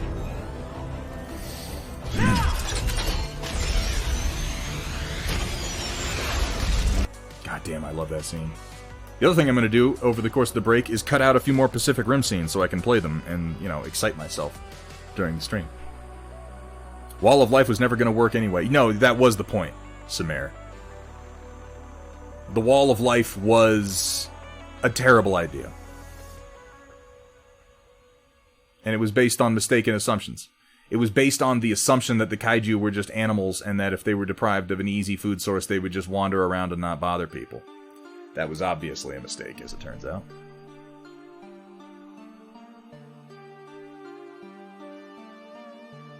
Oh, this is a great rendition of the Force theme, you guys. It is, and there's the thing about Guillermo del Toro that's important to understand. Guillermo is, I don't want to say he's a simple man. He's not. He's a nuanced man, but he is an earnest man, and he has a very childlike openness and wonder at the world. And the symbols that he uses in his films are often very direct. And the Wall of Life, yeah, that is. It is symbolic of several things. Not only, the politicians working to save themselves, not only stopgap measures, but also the idea that walling yourself off from your problems and just separating them from you and ignoring them is not how you solve them. It's not how we solve anything. It obviously has some very direct parallels to modern politics that came up even after the film came out. But it's clear that Guillermo believes the way that you solve your problems, the way that you meet the issues that we're facing as a species, is not by just walling them off. It's by stepping beyond your own borders. It's by connecting with one another into something that is greater than the sum of our parts and meeting it head on. And in some cases, punching it in the face with a rocket in your fist.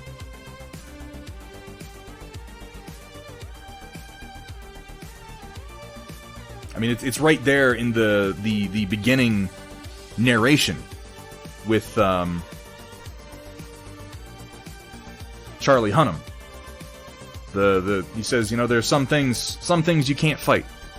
You see a hurricane coming, you got to get out of the way. But when you're in a Jaeger, you can fight the hurricane, and you can win. There are some things in this world that seem insurmountable. There are some problems that you cannot face on your own.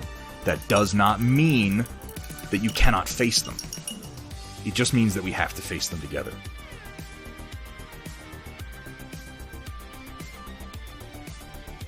I agree, Puck Duncher, you do need to watch Pacific Rim again. It's a fantastic movie. It's a better movie than people give it credit for. People just treat it like it's stupid. And it's not trying to be, a renaissance of the human spirit. It's not trying to be Citizen Kane. It's not trying to be so complex that it fools you into not guessing the ending. It's very straightforward. It's like watching... It's a love letter to a childhood spent watching Power Rangers and believing the best about humanity. In believing that we can be more than the worst parts of us.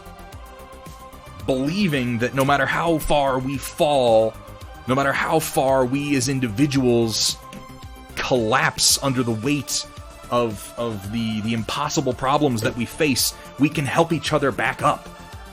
We can stand together as, again, something that is greater just than the sum of our parts. Something that is greater than anything we ever could be on our own. I mean, it's right there in the main characters. If you really pay attention to it, we have two characters who come from completely different backgrounds, completely different places, completely different problems, completely different cultures, different parents, different everything. And each of them, life took from them everything that they considered important, everything that they depended on, everything that made them who they were. It took his brother from him, it took her family from her. And they found that they could stand up together. They couldn't stand on their own. They were broken people. That was what people kept telling them throughout the movie, and that was clear when Mako follows the rabbit into her own broken memories. And they were broken. But together, they were something else. Together, they were one whole person. Together, that's just it, though. They were more than one whole person. Together, they were a fucking Jaeger. Together, they could not just stand up. They could stand up and they could face anything. And it wasn't the technology that did it.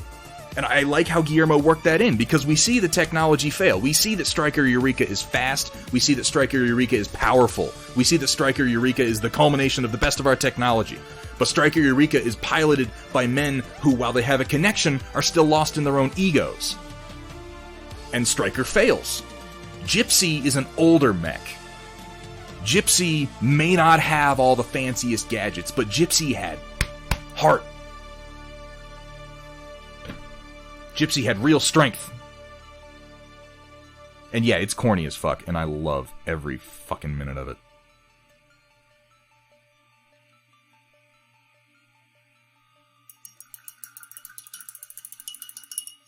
Well, yeah, Gypsy had plot armor, but I mean, that's just... I mean... it's a movie, what are you gonna do? Gypsy was American! I don't even think Gypsy was American.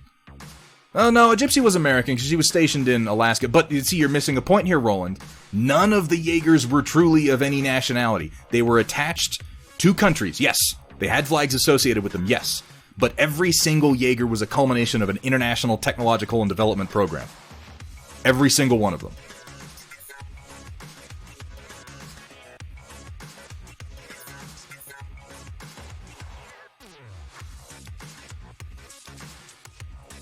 Oh, I missed some back here. I should do that.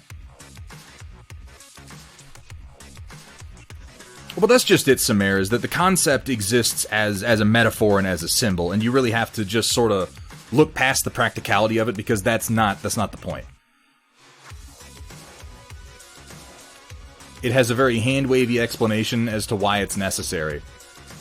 You link your mind in with this machine, and for whatever reason, that's too much stress for one mind to handle. And again, it's just a metaphor. It's just a metaphor for the fact that this is a problem that one person can't solve alone.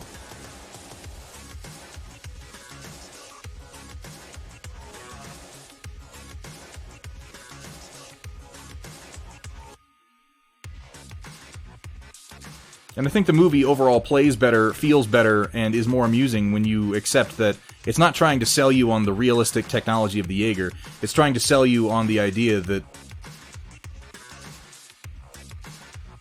you can be more than you are.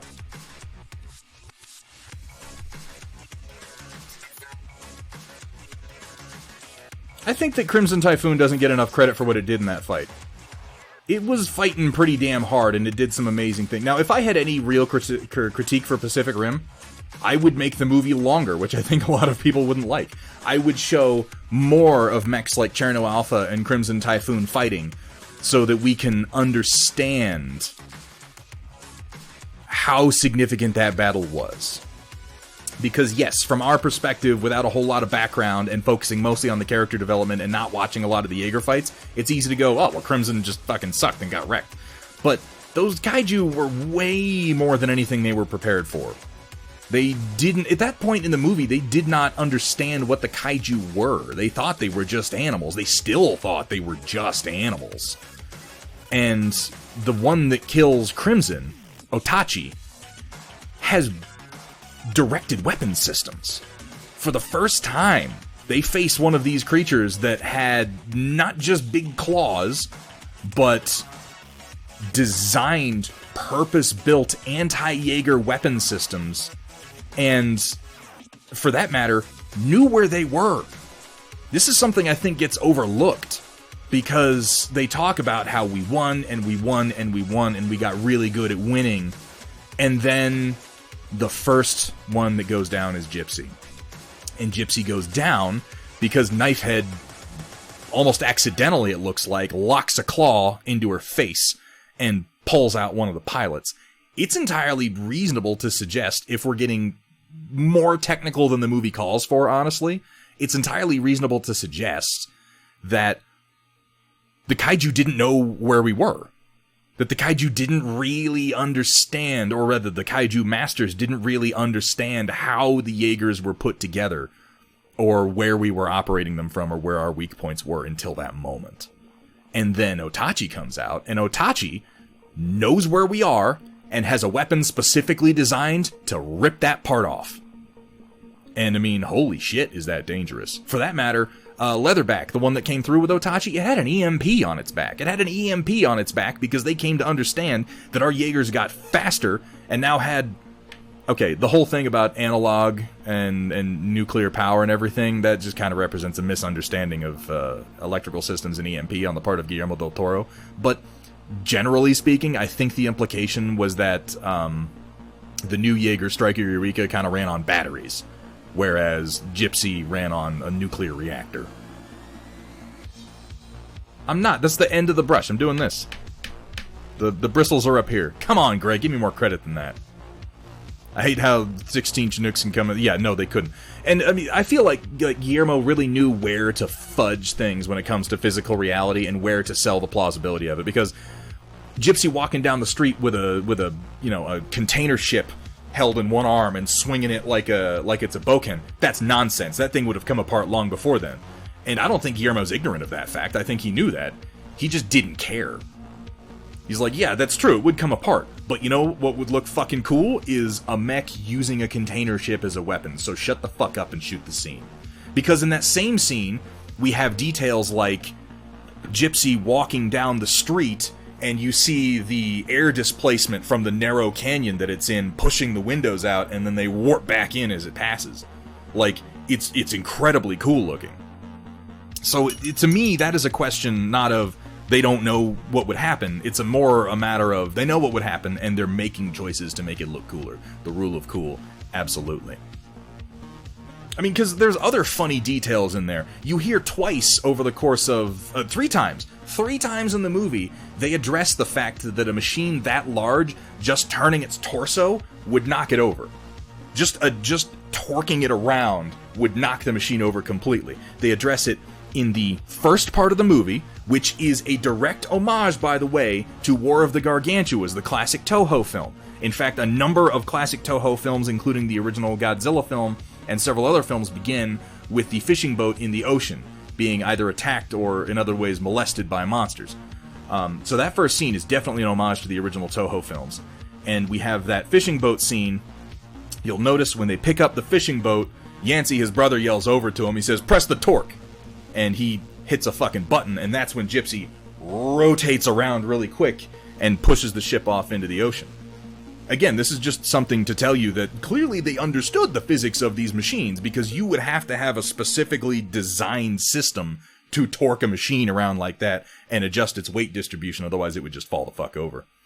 The same thing happens inside Gypsy with the digital voice when they bring the container ship up. He hits another button, and I can't remember exactly what it says, but it says something about the torque. And in that moment, that's when Gypsy rotates the torso and brings the ship up and grabs it. Which is like, yeah, if you're moving that much weight, you're going to have your torque aligned properly. And the third time, it'd actually be the second time it happens before this, is when Crimson Typhoon is... You can tell, guys, you might have noticed I like this movie, because I'm just talking about it. Exactly, C-Estimator, exactly. When Crimson Typhoon is fighting, when it's doing that triple arm technique, swinging back and forth, there are boosters on its back. So it rotates one way, and then to stop it from rotating, boosters fire, and then it arrests its motion and pushes it back the other way. So it's literally using booster rockets to not only propel its weapons into the enemy, but then to also arrest its rotation so it can move the other way. It's so cool. It's so cool. And frankly, that move that Crimson Typhoon pulls on Otachi right there, Otachi grabs two of its arms, and you're like, oh no! And Crimson's like, fuck you, I got something for this. The boosters launch it up into the air, it rotates its legs around on its central axis, it lands again, and then it uses its reverse-jointed legs and its grip to just throw that son of a bitch right over its head. Frankly, they were kicking its ass. They were absolutely kicking Otachi's ass. I know that Crimson went down, but they would have won against it. They totally would have. Up until Leatherback showed up, and then it was off from there. But again, they'd never fought two kaiju before. It had never happened. And if you read like the comic that they came out with, and in fact, he makes reference to it earlier in the movie, and they were like, oh yeah, no, I remember you. We fought together back in such and such year. It was a 5 Jaeger team drop. They used to fight kaiju by deploying like 5 to 10 Jaegers at a time to go take it down. And we're at a point when the kaiju are bigger than they've ever been, and the Jaegers are fewer than they've ever been. So they're deploying single, or in this case, 3 Jaegers to fight 2 kaiju. These numbers are not on their side at all. But again, I will confess, this is not well communicated in the film.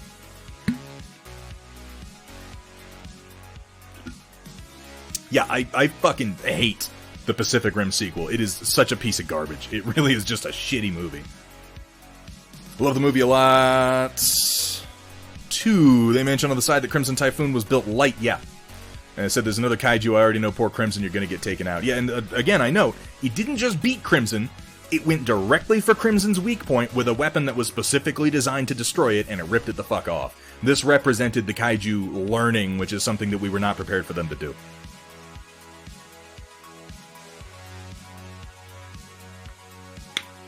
Now, Samare, I've got something for that.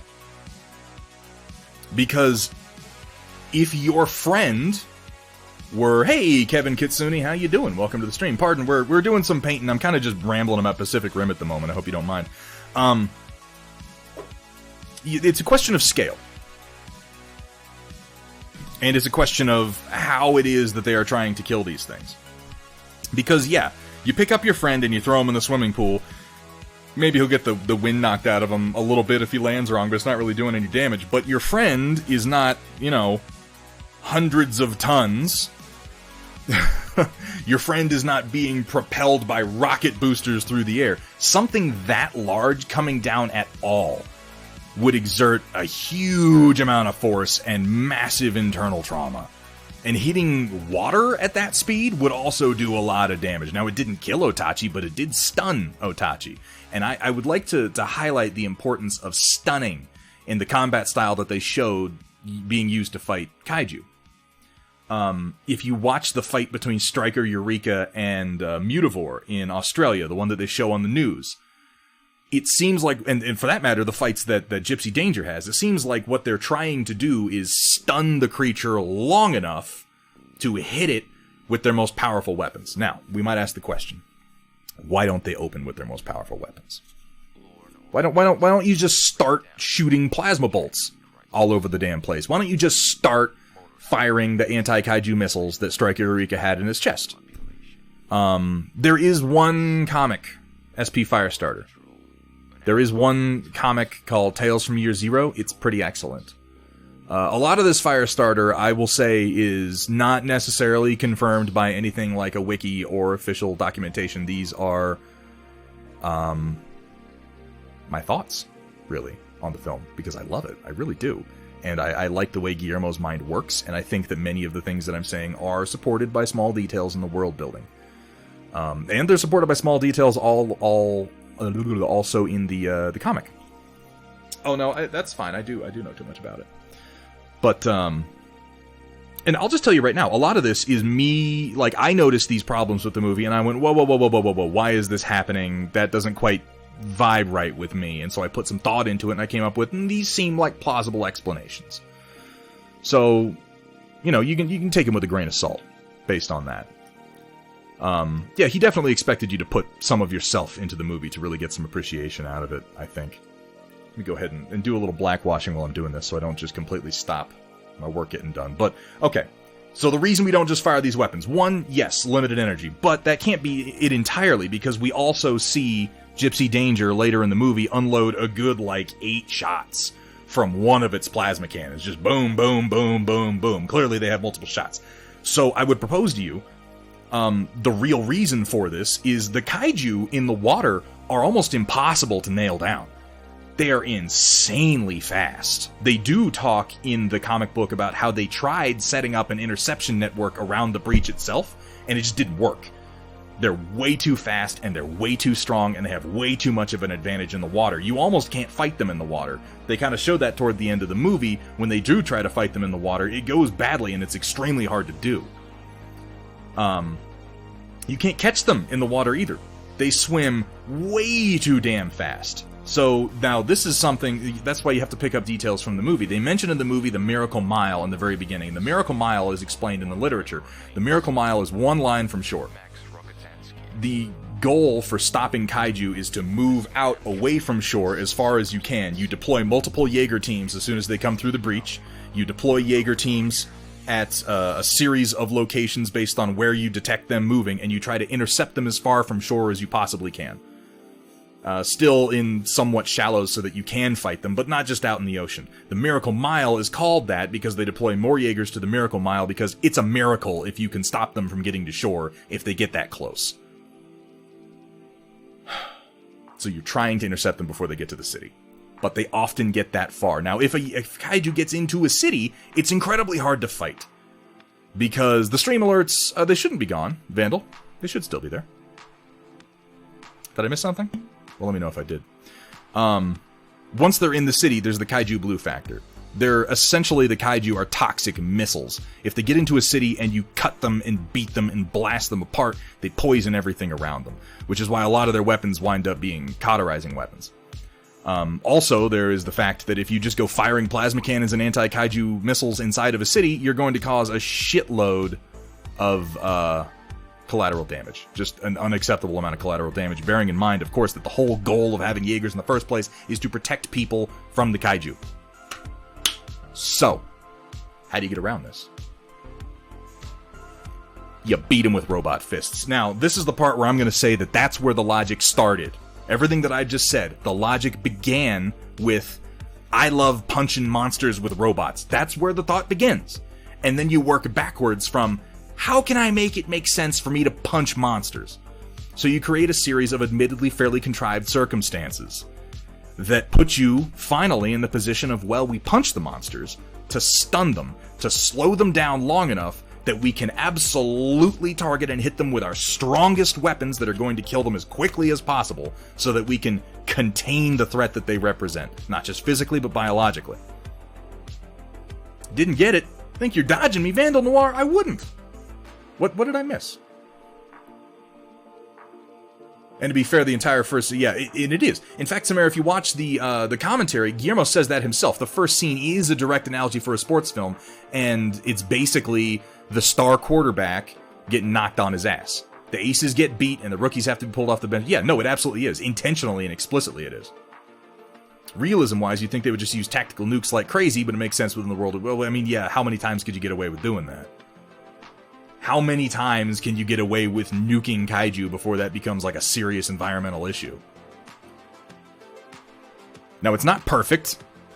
No. It doesn't make all the sense in the world. No. But I think it makes more sense than people often give it credit for.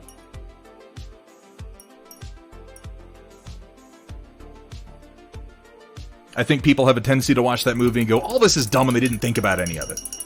They did.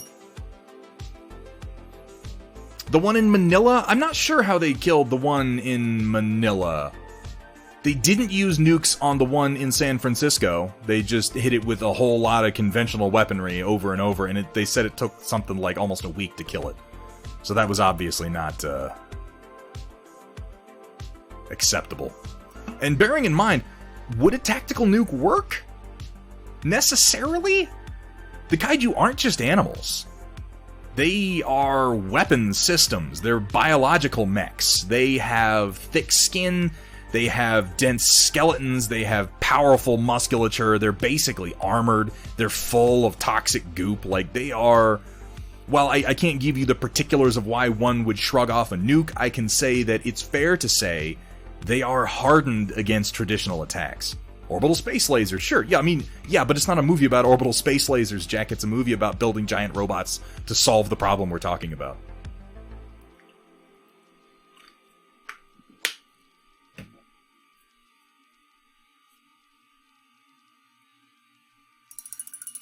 And at a certain point, yes, you do have to accept that we could come up with a better answer to killing kaiju than building Jaegers. In fact, almost any answer would be better than building Jaegers. But that's not the point of the movie. And the metaphor would be much, much weaker, in my opinion. Jack, shut up. If you pop one at point blank, so they get to the class 5 or whatever the rating system was for the kaiju, it probably would have worked. I mean, maybe. Maybe. But if we could build Jaegers, you know, that'd work. Why not?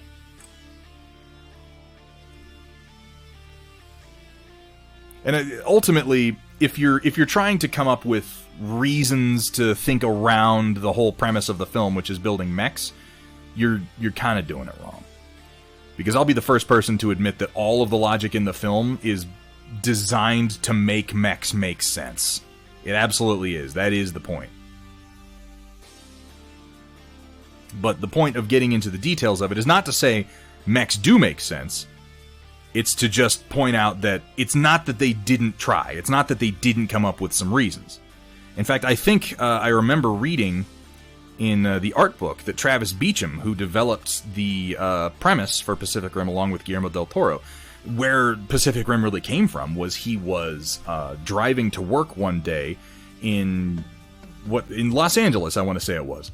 And there was a fog bank that had rolled in, and he was driving by the docks they have down there. You know those big cranes they use to unload container ships?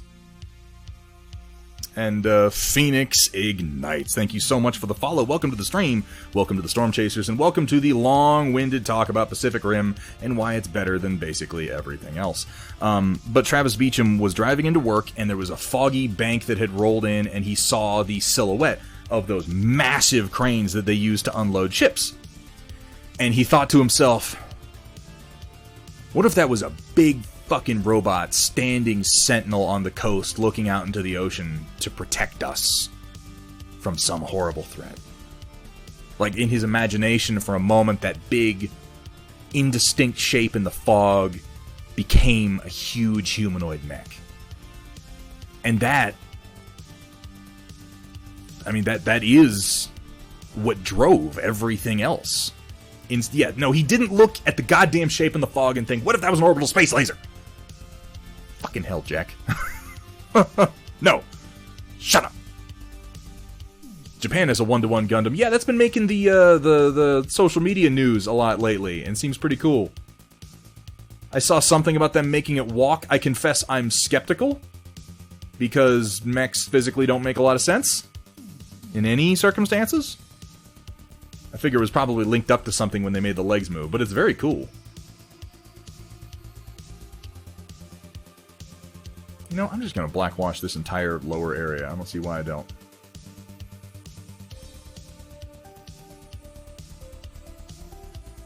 But the point of the last several minutes, guys, is I fucking love Pacific Rim, and I will fight you if you disagree with me. Considering cashing in on almost all my channel points to force you to compliment Pacific Rim 2. Can I compliment Pacific Rim 2? I might be able to pick out something.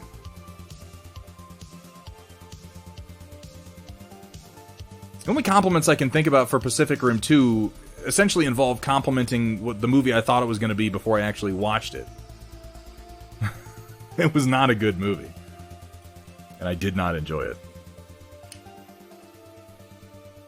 Paradoxically, humanoid combat machines make sense in space.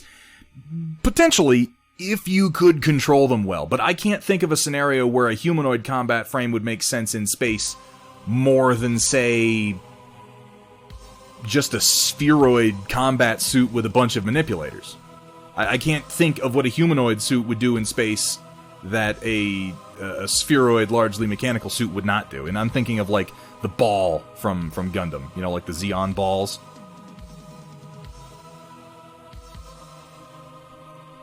God damn it, Greg.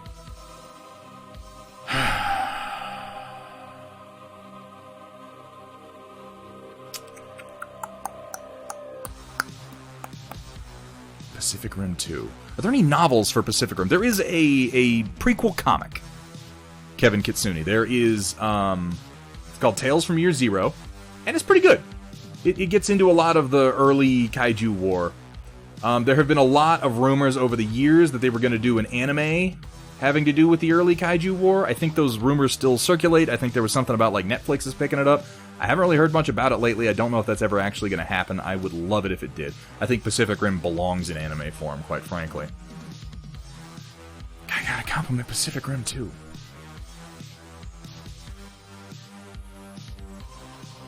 Guys, what was good about Pacific Rim 2?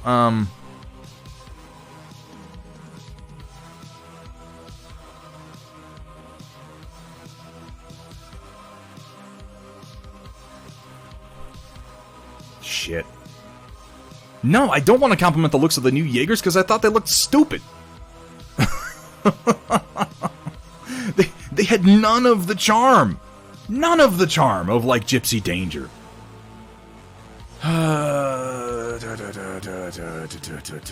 Don't say that, Rogue. Don't say that, Rogue. Don't fucking jinx it like that, man. I thought the concept of Jaeger technology circulating in the public sector, leaking, and there being essentially pirate Jaegers, I thought that concept was very cool. Well, no, I wouldn't cheat. Like, Greg, come on, you know me better than that. Yeah, I could compliment Charlie Day all fucking day long, no pun intended. He was probably one of the best things about that movie, but that's way too easy. The concept of the open source Jaeger tech and the pirate Jaegers was very cool. Unfortunately, it was not utilized, like, at all. As I was watching the movie, I was writing a better movie in my head, because I genuinely thought, I was like, okay. No, he was not in the second one, Vandal Noir. I thought to myself, yeah, exactly, Firestarter. I thought the pirate Jaegers were going to wind up being the premise of the movie. I thought for sure what was going to happen was... They were obviously just ripping off the end of Evangelion with the drone Jaegers.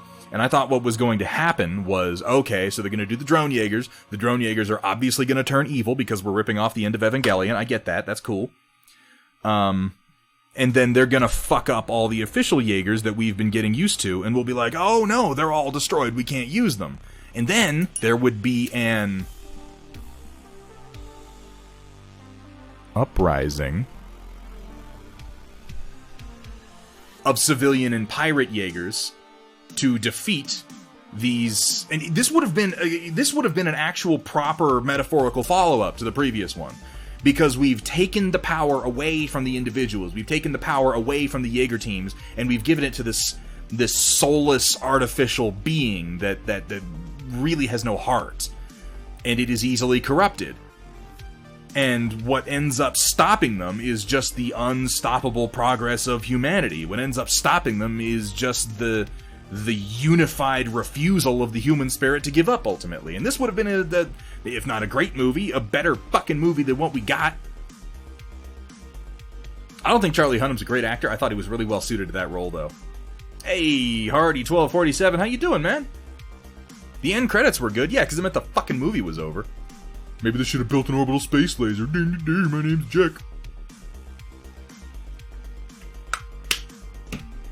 I need another beer. Damn it. I'm getting a beer.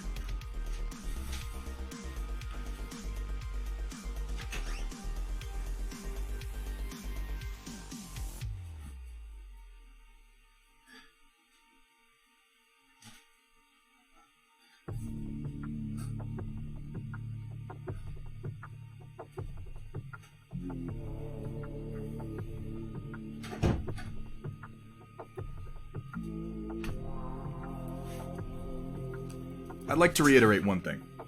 As we've gotten kind of down into the weeds of Pacific Rim, I'd just like to bring this conversation back around to the core point.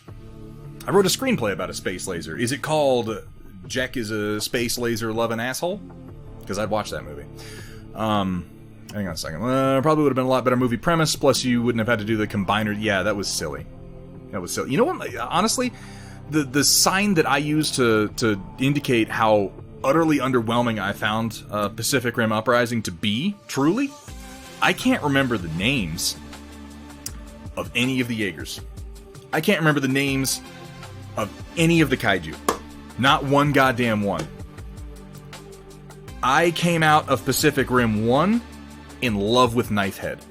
In love with Knifehead. In everything but a romantic sense, and I wouldn't really rule that out. Knifehead was so fucking cool. He's my lurk. My lurk emote. It's Knifehead.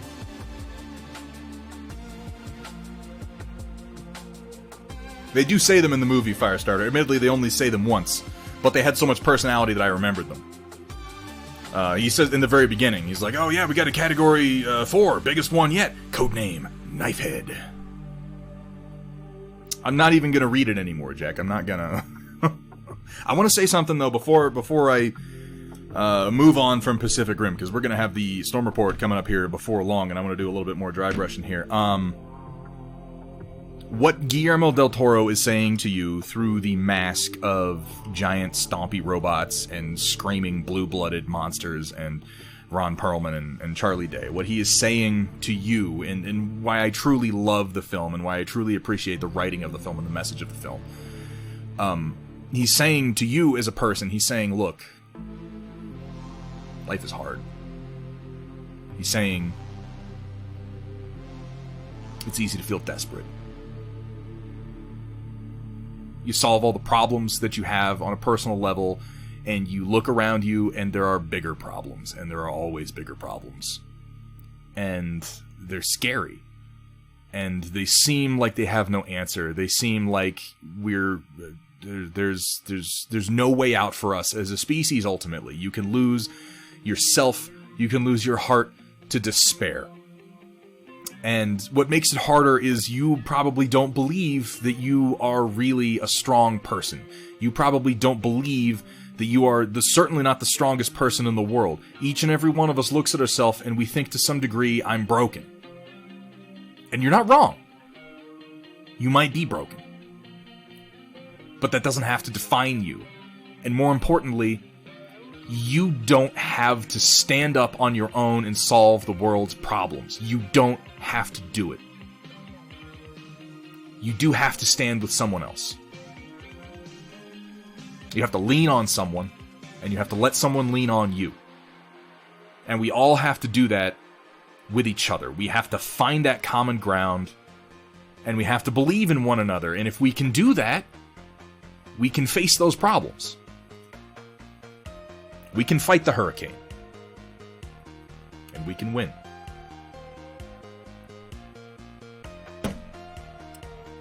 That's why I love the movie.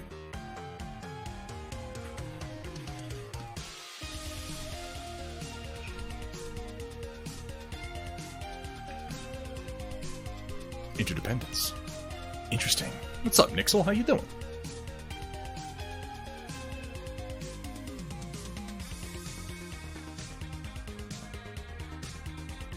Did he write The Strain?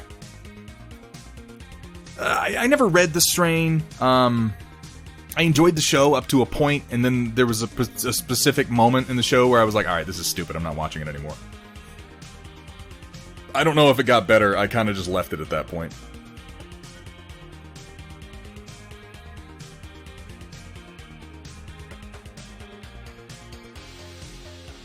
I'm gonna do a little bit of sponging, I think. A little sponging, a little dry brushing, I can get that done in the next 20 minutes. Did they? That's disappointing. Yeah. I am sensational. Nixel, I'm glad to hear it. I'm glad somebody's sensational today. Channeling that energy into sculpting the shit out of Trinity City and got files for me. Greg, that's why I did it. That's why I said it. I'm not even going to acknowledge the space laser conceit at this point. Somehow I knew that Hethrir and Jek would be just perfect for one another. I'm never putting you two in the same room, because you would be fucking insufferable. You're both basically the same guy.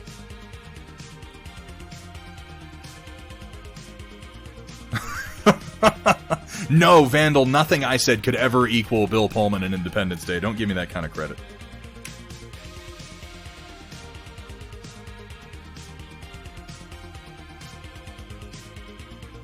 Yeah, I was not. I really, there was nothing in the sequel that made me happy about anything. I disliked everything about it, except Charlie Day being Charlie. I think Charlie Day being in a love affair with a chunk of a dismembered alien brain is probably the best thing that happened in the movie, honestly.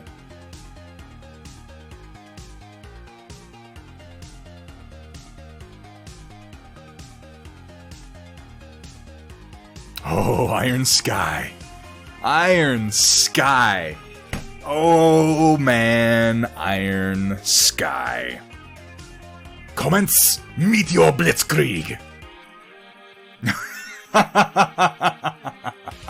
Nazi space zeppelins tugging asteroids into the atmosphere. I love that fucking movie. Oh, we're ripping on Pacific Rim 2, Nixel. I've been going off about Pacific Rim for like the last... How long have I been talking about it? It has to have been almost an hour that I've been talking about Pacific Rim.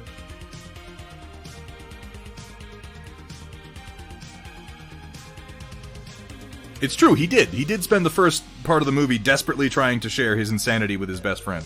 I thought that, yeah, Newt and, Oh, Christ, what's Bern Gorman's character's name? I should really know it. It's Newton Geisler and... I can't remember the other guy's name. What about Space Truckers? Dude, I like Space Truckers. Black Rock! That's, I remember Space Truckers because it has a pirate who has a pull start dick. Do a chipping tutorial at some point. Huh. I guess I could do that. Have I seen the second Iron Sky? Yes, I was under the impression they were doing a third one as well.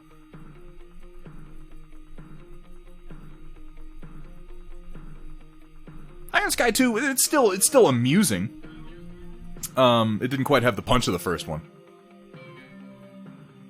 I'm just gonna do a little bit of sponging to kind of mess up this stripe because it's a little too perfect. That's actually too dark. What was my Welcome back color? to 50 Shades of Coal Gray, Chapter 2. And as I lay on the cold, unforgiving table, my liquid spewing out from beneath me across the polished surface, I look up to see Thunderhead shaking his head, eyes alight with disappointment as he cleans his brush. That's the look that I give to Jack when he mentions the goddamn space laser. Yeah, pull start. It is like a chainsaw dick, and it won't start. I don't know exactly how that works, but yeah. I think it was a vibrating function. I'm using some Reaper Desert Sand, by the way. This was my base color that I did on these buildings. Now, what I should have done, let me just say, what I should have done, what would have been a better strategy than what I'm about to do, was when I masked and airbrushed this stripe, I should have just done some chipping. Which makes me think I should do a chipping tutorial, because I've done it before, using some chipping medium on here and then kind of brushed it off. We should do that in the future. I'll have some more stripes to do. What I'm doing right now, because I did not do chipping, is I'm just going to sponge the base tone over the stripe to create a loose approximation of what it would have looked like if I had done proper chipping, which I didn't. And mostly I'm using it on the parts of the masking that just didn't come out all that great. If you got like a rough edge, do some of this over it. Heavier in some spots, lighter in others. A little bit everywhere, though. Everything's kind of worn.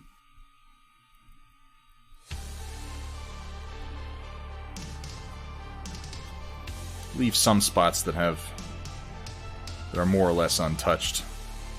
Mess up a couple. See, like right here, you can tell the masking wasn't great. There's like this little shape. I'm just gonna kind of go. There, it goes away. No problemo. More along the edges than anything else, because I feel like that would have worn.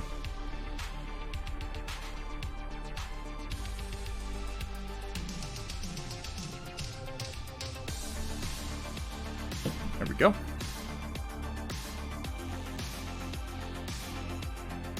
It is.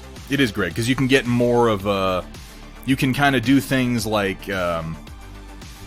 If you put a little motion into it while you're sponging, like if I go right here and I pull when I hit, you'll get these little streaks, like...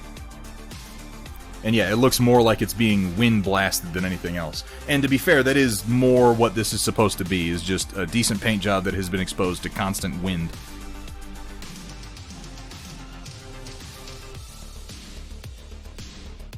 Sun fading, you know, rather than abrasion. Necessarily. Some abrasion. Lothal doesn't have much by way of erosive forces, as I understand it. It's a pretty idyllic planet, right up until the Empire starts, you know, shoving people into concentration camps, but that's hardly their fault. I mean, you know, the people of Lothal or the planet itself.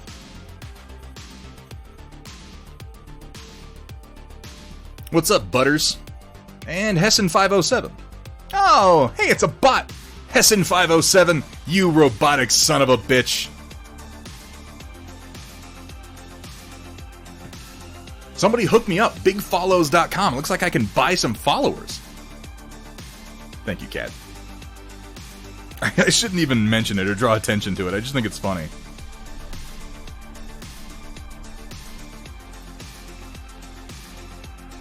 There are resettlement zones, Roland. This would not be one of them. This would have been an old family farm.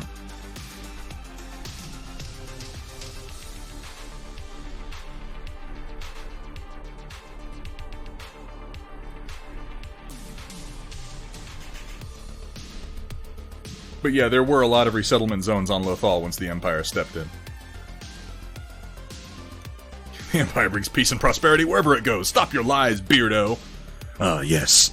The well-known rebel operative Beardo. Busy learn and finish over here, don't mind me. I mean... Have you been speaking Finnish? I haven't noticed if you've been speaking Finnish, Cat, so I don't mind.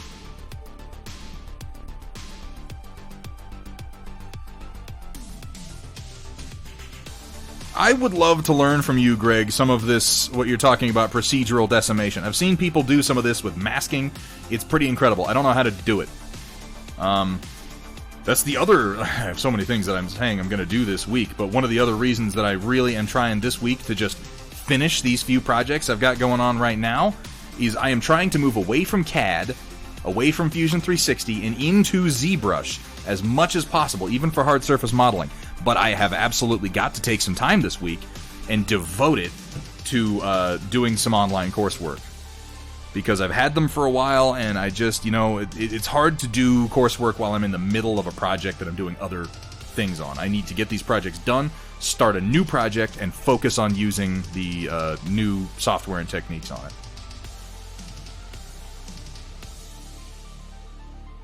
Beardo is a failed clone. Yeah, he's the, Luke. You know what the two U's? Luke Skywalker of Thunderhead.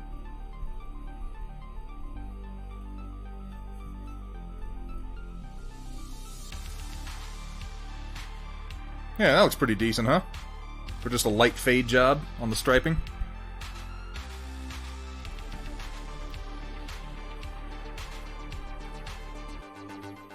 I'm still going to be using Fusion Jack. There are a number of things I'm going to be using Fusion for that I don't want to do in ZBrush, but there are just some things there are complex curves are much like I've gotten to a point where I can do complex curves in Fusion. They are faster in ZBrush once you know how to do them. Much faster. And fast is what I'm looking for.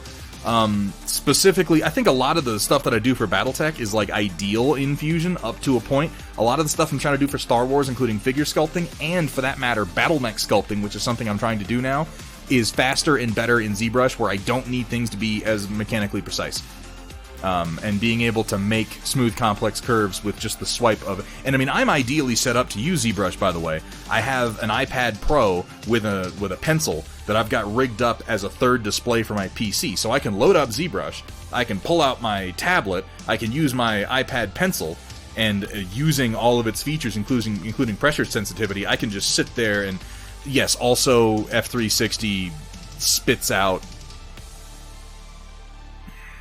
really, really low poly models that are very, very difficult to work with.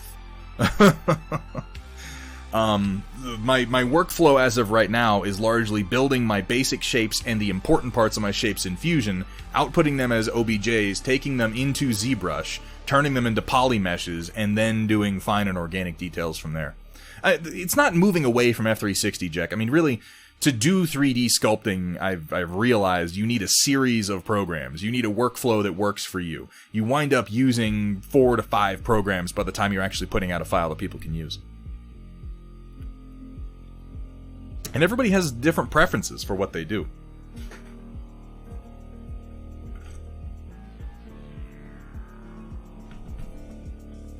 And this, so far, is mine. Let me do a little bit of dry brushing here. What did I do with that dry brush I was showing off earlier? There it is. Taking a little bit of Vallejo Ghost Gray, which is one of my favorite highlights.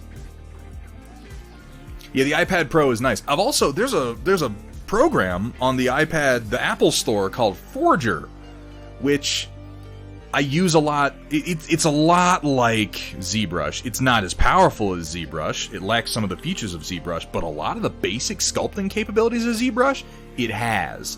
And it can output OBJs really fucking easy. So if I'm doing something fairly simple, or if I'm just messing around, I can take my iPad out on the couch, curl up, put on a rerun of It's Always Sunny in Philadelphia, and just fuck around with my iPad pencil, and it works beautifully. The hills that I have released, which I'm going to have some more hills coming soon for Battletech, those hills, all of that, I built my basic file in F360, I outputted it to Forger, I remeshed it, and I sculpted it right there on the couch using the pencil.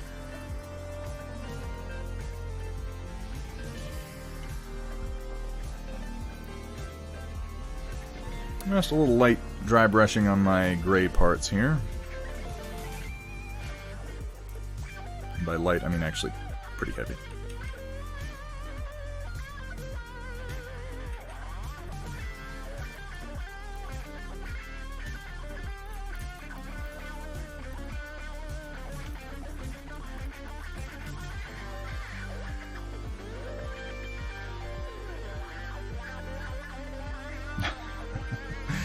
Doing these little grates just made me think of something kind of funny. There's, I'm not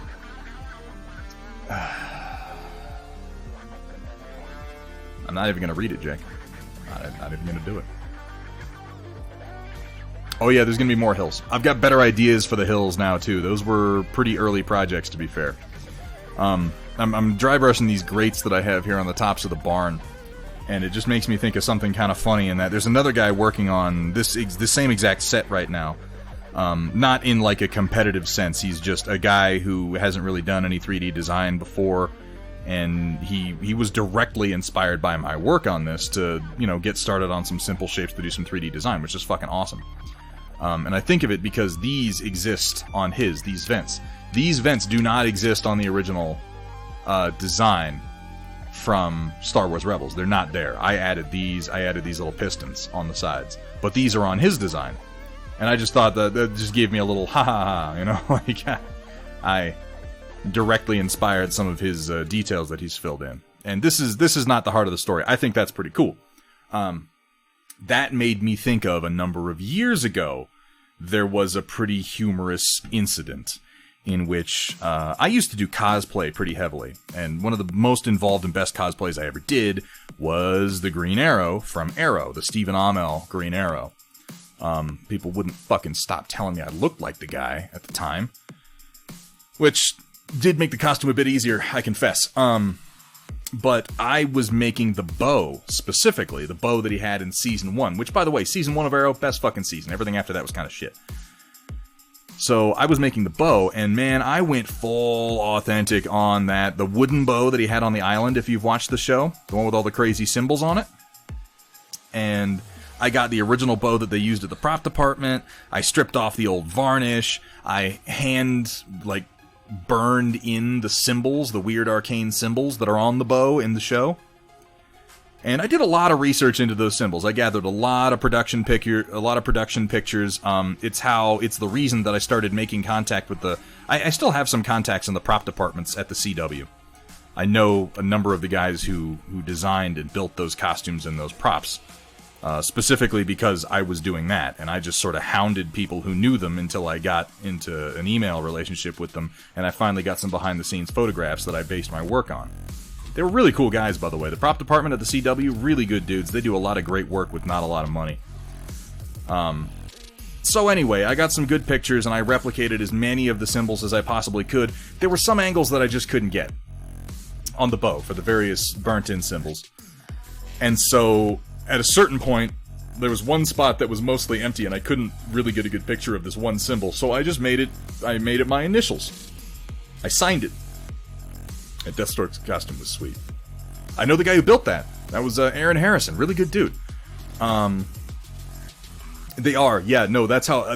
honestly, that's how I learned about prop departments. I got a hold of and met some guys in the CW prop department and in the prop department that worked on Dread 3D with Legendary Films. And I learned a lot about how props are made by dealing with those guys. No, it's a children's bow, Vandal. That Kestrel, that's a children's bow. It was not really meant to be, but yeah, beside the point. I don't know if have I showed you guys that bow? I've still got the one that I have signed by almost the entire cast. That's beside the point, though. So I made this thing, and at a certain point I put my initials into the design, and I sort of signed my work. And people loved those bows. I was selling them for a while for $500 a bow. And, I'll do it. You know what? I'm going to show off my bow here in a second. And then we'll move into the storm report. That's going to be my plan. But anyway. So, I put my initials into the symbols, right? And then I was selling these bows for like $500 a pop. I was sanding them down, I was burning them, I was leather wrapping them, I was doing the sinew wrap, I was modifying the nautical pieces and everything, the brass, It's not the same one though, Vandal. I know the one you're talking about, but the specific one they used on the show with all the right curves and the right pieces was the children's version of the bow. There was another one that looks a lot like it, but it is not the same one. Believe me, I've looked into this. I'll get you the specs on it if you're curious. I don't know why you would be. It's not a great bow. Like neither version is a great bow. They were just convenient and cheap. But I mean, like I was getting the brass piece. We had custom made brass nuts because the one piece we couldn't find were the brass acorn nuts that attach the risers. But okay, the point of me telling this story is then after I was selling these for a while, another seller popped up, and he was making, the bow. It was not up to the quality that I was making it, if I do say so myself. And he talked up a big game about all the work that he had done and all the research that he had done and how everything was screen accurate and perfect and all the symbols he had researched himself. And I'm looking at the pictures of the bow, and my initials are on it. My fucking initials are on the bow that he made. And I'm just like,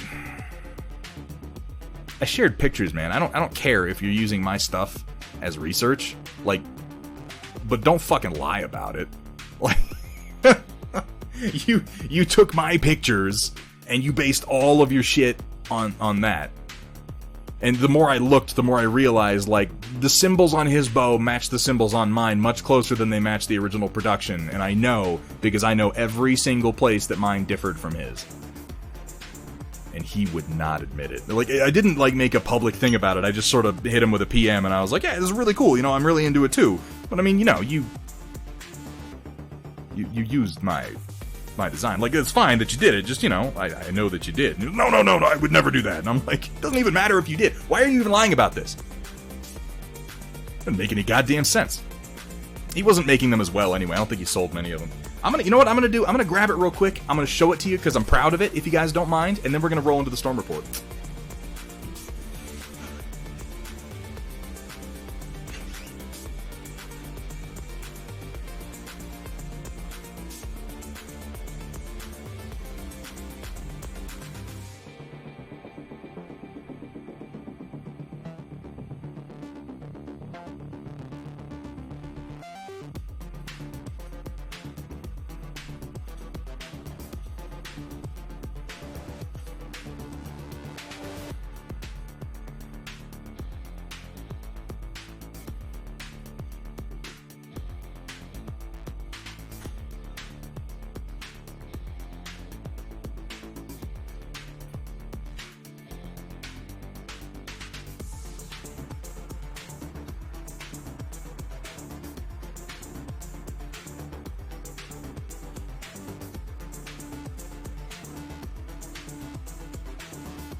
Hey, DemoCath, thank you so much for the follow, man. Welcome to the stream. Alright, so let's have a look at this. It is currently strung. I unstring it periodically to let the tension off of it, but I display it strung. I know it's not the best idea, but it's a pretty weak bow on top of everything else. I'll show it on here as best I can. And my signatures that I've got. Here is... Damn, I should remember the actor's name. This is Diggle. Diggle's signature, the guy who plays Diggle on the show. And I should really remember his name, but I don't. Let's see. Back here, this is Manu Bennett's signature. And there was this little stain on the bow. You can see it. There's this little round stain. It looked like a fingerprint. I think it was left over from when I had some stain on my finger.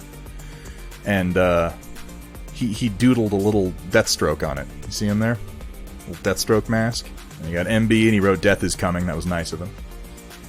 Let's see what else we got. Here we have Stephen Amell's signature, which he signed with a little arrow there.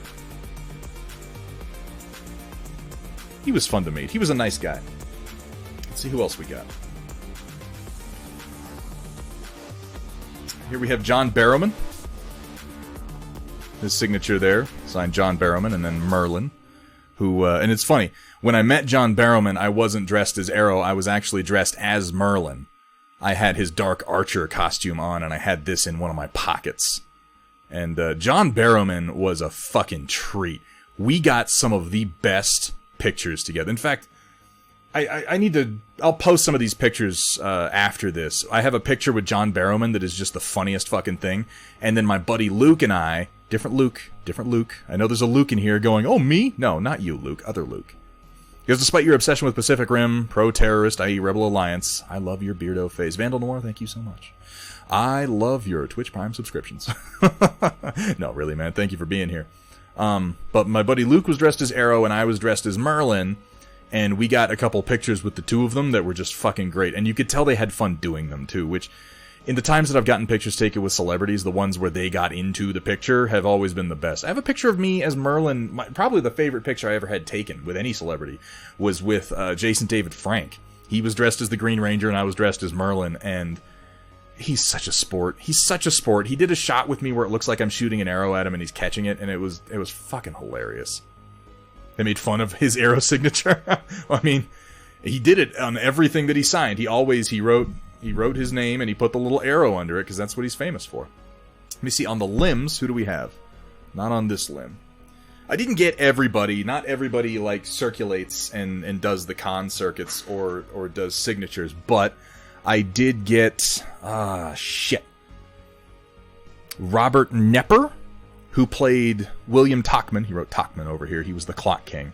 And the one that was the hardest to get, because he doesn't really do that many cons, or he didn't at the time, this is Colin Salmon's signature. Who played, oh wow, I should really remember his character's name. You know Colin Salmon. He's been in a whole bunch of shit. But he was in season 1 of Arrow. And yeah, Colin Salmon was hard to track down.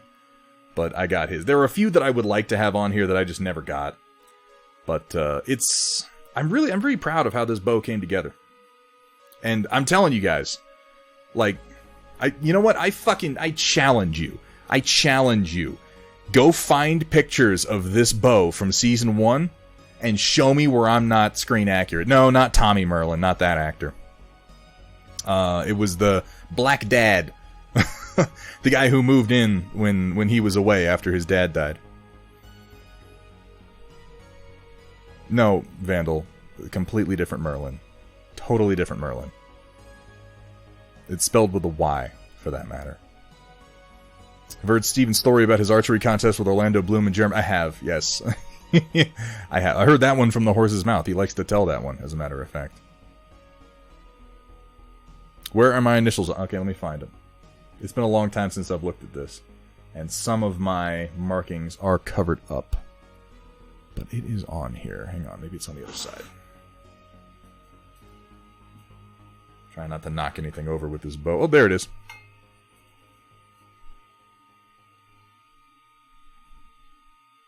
Right there, I got my initials in there. For those, what point is in there hiding it? There's a little C and a W right there.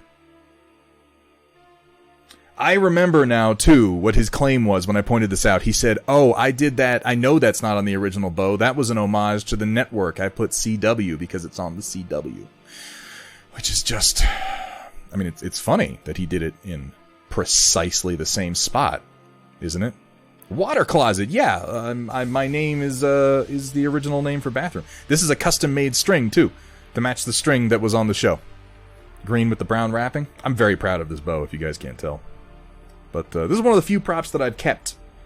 And I could probably sell it for a decent amount of money. I'm not going to get like tens of thousands of dollars or anything for it, but I'm pretty sure that I could get a couple grand for this bow. If I wanted to. I don't want to, though. That's why I had them put my name on it, honestly, is so that I would never be tempted to sell it. I didn't so much get out of cosplaying White Wolf, I just kind of ran out of things that I wanted to cosplay as, and I got busy. This is the Island Bow, Vandal Noir. Yeah, this is the bow that we thought was so interesting and really wanted the story behind, and then it ended up turning out there wasn't really much of a story behind it.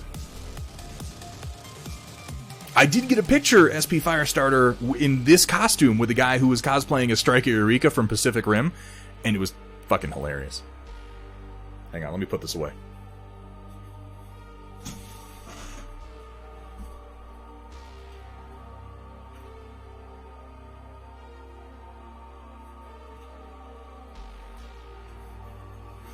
Cosplay as a PPC. I'm just going to get some of those carpet tubes and put them on my arms, and I'll be like, I'm a Warhammer 6C! 6R, whatever. Point is, I'm a Warhammer. For God's sake. I'll dig out the Striker Eureka photo. It's actually pretty cool. I didn't get a picture with him, I got a picture of him. But it was a great costume. Hang on, let me wash off my dry brush real quick so it doesn't get funky.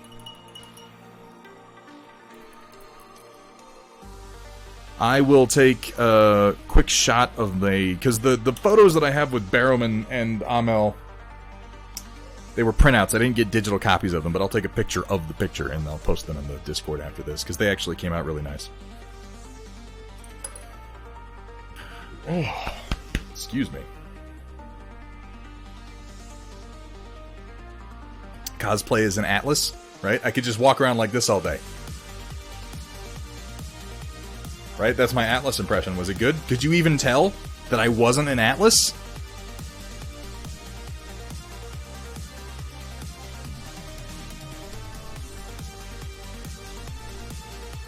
Oh.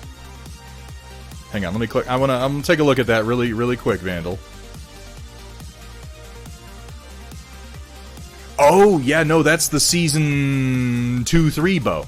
Yeah, the island bow is the one I'm talking about. It's the one that Merlin breaks in half with his elbow during their fight at the end of Season 1. Which, by the way, you couldn't do. Believe me, I've smacked those risers a few times, and that's nonsense.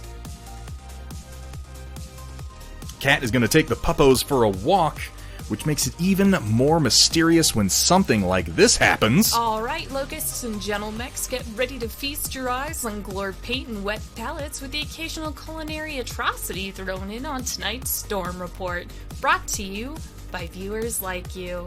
How is that possible? She's gone for a walk. That's just confusing. Let's move on into the Storm Report and see what we've got.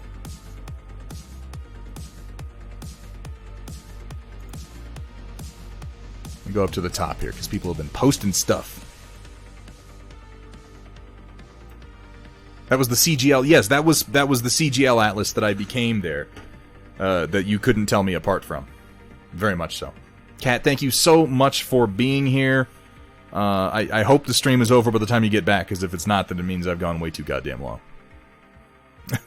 Chat, could we get a big thank you for Cat Ion, without whose efforts and attention the stream would be much messier and a fair bit dumber, if you can comprehend that.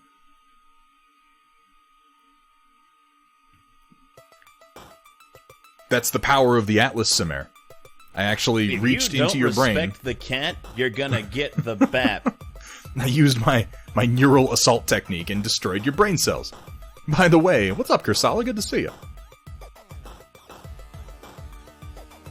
Alright, let's take a look at what we've actually got in the Storm Report. Looks like we got some stuff right from Kursala, leading us off. Group shot of all the finalized variants of the Falx medium support tank, just waiting on the, hopefully, final test prints. Yeah, it's always hopefully. There are going to be some problems. There are always some problems to deal with, Kursala, but hopefully they will not be manifold. I love this one. I like this one.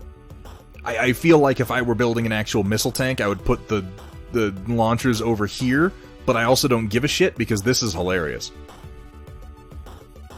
Really nice job on the variant work. Everything fits in real nicely. Everything looks very nice. Except this one. What the fuck is this? It looks like a t-shirt cannon. Or 5 t-shirt cannons, perhaps. Reminded me of Arnold Schwarzenegger trying to smile in the Terminator. Yeah. 5 medium lasers, my suggestion. Rogue, you're a fucking madman. That's... That's nonsense. I can appreciate it, though. I appreciate that he was willing to do it. Really fantastic looking tank, Kursala. I can't wait to see some of these printed up, primed, and on the next report. Which will be next week, admittedly. Rogue 19K, because people responded well to having a short video for showing off mechs. Here's another. Alright, let's have a look here. I gotta fool with my audio a bit every time we do this, but I don't mind too much. As long as we don't start doing, like, people posting a bunch of videos each and every damn time.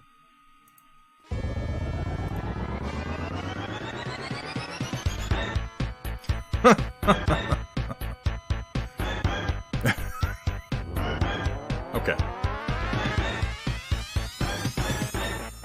Next time I want the Chocobo theme, okay? That's a nice looking commando, though. Again, you've got a good eye for where to put the Davian Guard stripes, making it a bit more personalized and unique than the usual Davian Guard. They wind up looking a little samey. You know, everyone does the same thing. Hang on, I'm adjusting this, getting my music back on. Not everybody does the same thing. I don't mean to say everybody does the same thing with the Davian Guard. There are a few options for how you can paint them, but for specifically the stripe going down the left side, I like how you have started to break it up and make it more dependent on the actual design of the mech than just putting a stripe. B1B Flyer and Wonder Gecko love my idea. Yeah, I have no doubt. It's fresh, is what it is. It's really cool. Last of my Tyrell's Terror's Lance finally complete. Took your advice and painted, then primed the leafy foliage on this. I hope that you primed and then painted. The leafy foliage on this one definitely looks better. Oh, yeah. Yeah. That brings it more in line with the rest of the paint job. It makes it look less out of place. That is a massive improvement. I like what you've done here with the color going up the back plates here and then around over the cockpit and sort of around the missile launcher. That's pretty cool. And again, this red, so hot. I really like that red. You should steal it, Roland. It's a great idea. Really nice work, Machine God. I'd love to see that whole lance together, too. Oh, let's take a look. Switch my sound up a little bit here. Like Blunderthud's head a couple streams ago, defects equals battle damage. I think this pet project came out great.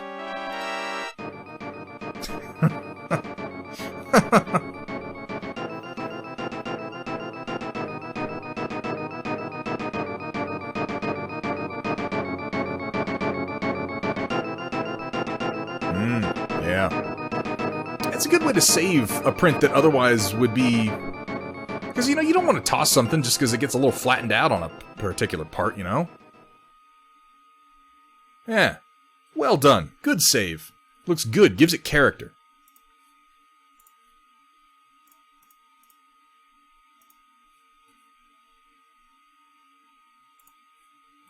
What? Where'd my pretzel music go? There we go. Yeah, slagged metal. That is what it looks like. It looks like I got hit by a particularly heavy laser shot there.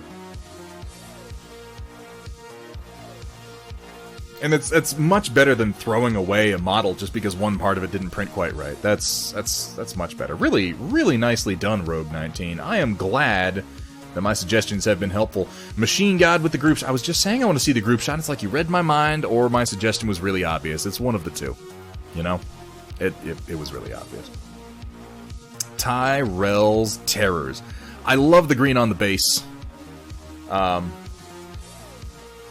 It creates an interesting overall sort of composition, where we have a really bright color up top and a really bright color on the bottom, and then more of a neutral right in the middle with the black-gray. All in all, a really good-looking lance. I like that you've added the antennas back to the catapult. Lensing on the Shadowhawk. The Shadowhawk looks amazing, but Shadowhawks always look amazing. They're just fucking fantastic. Put it in with the Chex Mix. Ah, oh, Jesus. It's jokes like that. Jokes like that are why we have to take a week break. Right there. Guys, if you're wondering why, there we go. Really nice work, Machine God. Thank you so much for sharing. I am glad that advice was helpful. It's all about those little steps. And sometimes you can paint a model and you can do a bunch of things to it, and there can just be one stupid little thing that you miss that would just bring everything together, that would just tie the scheme together, and for whatever reason you don't see it, and all you need is someone to point to it and go, why didn't you paint that thing? But a simple change really made a big difference. Everyone's gangsta until a mod calls down a mechanized avocado. I didn't think Cat was serious. That's...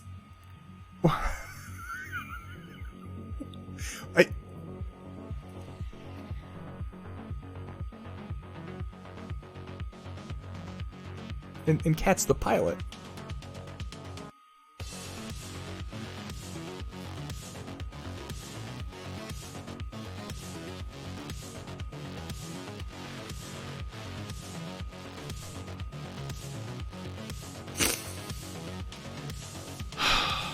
This is wonderful.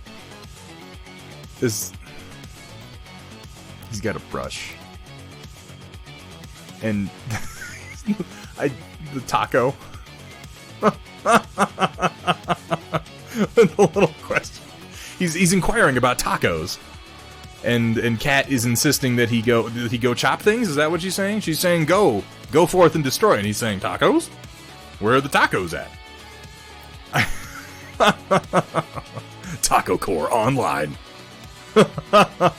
Jesus Christ. This is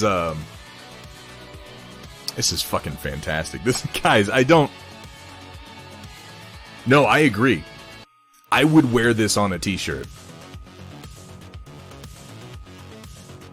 I am planning on getting some mild merchandising going here pretty soon. Nothing special, just print on demand stuff with my logo on it. Mostly because I want to have it. And I was going to have it available to everybody. And I would genuinely like to know if you would mind if I put this on a t-shirt. Because I want it. I want to wear this. This is fucking amazing. This is, oh my god. I lack.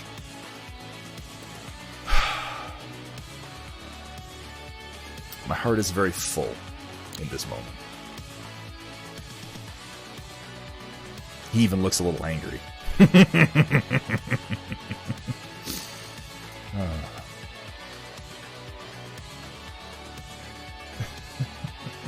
I love Cat as the pilot. This is oh my god. I feel stupid. I feel like I should be able to express my feelings a little bit better in this moment, but I'm stunned. BT said, not BT, obviously BT. Cat said somebody was drawing me as BT, and I thought she was completely full of shit. I thought maybe she was talking about something else. I was not expecting this. We could do stickers. We could do stickers. I want it on a t-shirt, but we could do stickers too. We'll talk. We'll talk about what you're comfortable with me doing with this particular piece of art. But this is fucking amazing.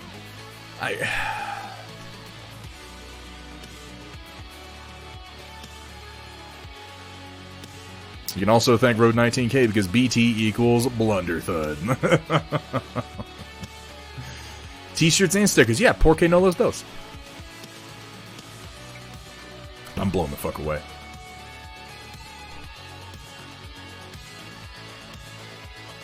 I feel like this is a greater artistic achievement than anything that I... You know what? No, I'm not going to say that. I'd be violating my own rule by saying that. So I'm not going to do it. All I'm going to say is... This is amazing, and thank you so much. I am endlessly amused by what I am seeing.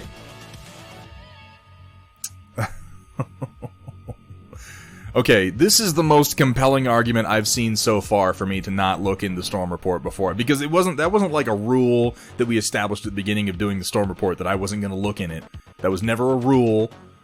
It sort of became a thing, and I was like, sure, okay, fine, I won't look in the Storm Report before it comes time to do it, and I trust my mods to make sure there's nothing fucking crazy in here. I'm glad I didn't look at this point. This is a fantastic surprise. You can make a mini of it. That's true. We could make a little mini of him. He's got my brand right there on his chest. That's oh my god. Alright. I'm almost, I hate to click away from it. I hate to click away from it. We have to continue with the Storm Report. Thank you so much for this.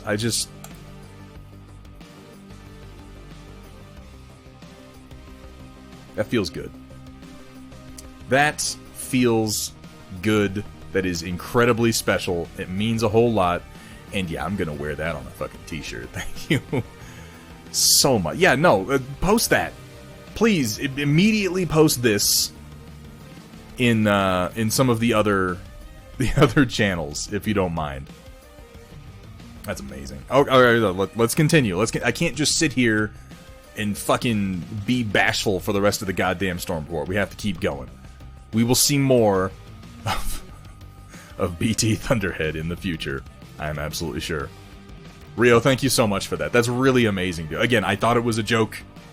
I put it out of my head, and I am just completely floored in this moment.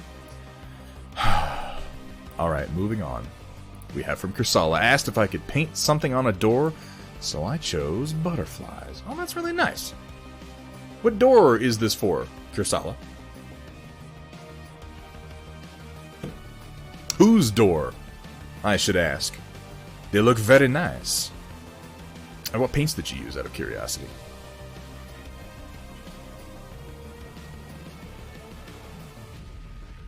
But whose bedroom? Is it your bedroom, Kursala? Are you the butterfly man? Apparently, the one to your heart. When you get past all the tacos, there's just butterflies. Kursala, that's some pretty fantastic freehanding. I love all the veining that we've done down here. You really caught the patterning on the edges of the monarch wings. I don't know what kind of butterfly this is, but it's a colorful son of a bitch. Really nice work, Kursala. You sell yourself short. I think the monarch looks really nice. Came with my standard artist acrylics. Bedroom door for my little... I suspected it was probably a children's bedroom door, and that really makes the whole thing a little bit more special. Yeah, I felt the same urge, Rogue 19. I'm not going to go into a Venture Brothers joke. Except to say, the mighty monarch. Yeah. Don't worry, Chaotic Harmony's audio files will make your evening a little bit more complete. Purple Swallowtail, I'm not familiar with. Of course, I'm not familiar with a lot of butterflies, to be fair. Fear the wrath of the mighty monarch. I am the mighty Manotaur. Yes, you will become lost in my malevolent murder maze. Jesus Christ, I haven't watched that show in a while.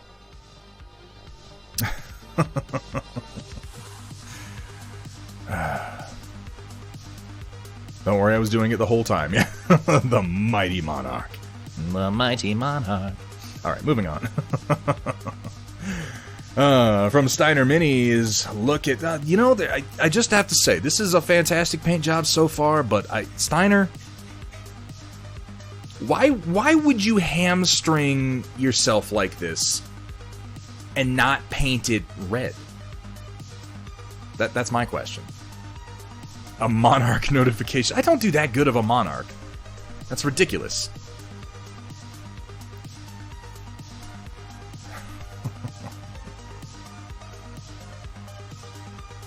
Red things go faster. That's what I'm saying. It would go faster if you painted it red.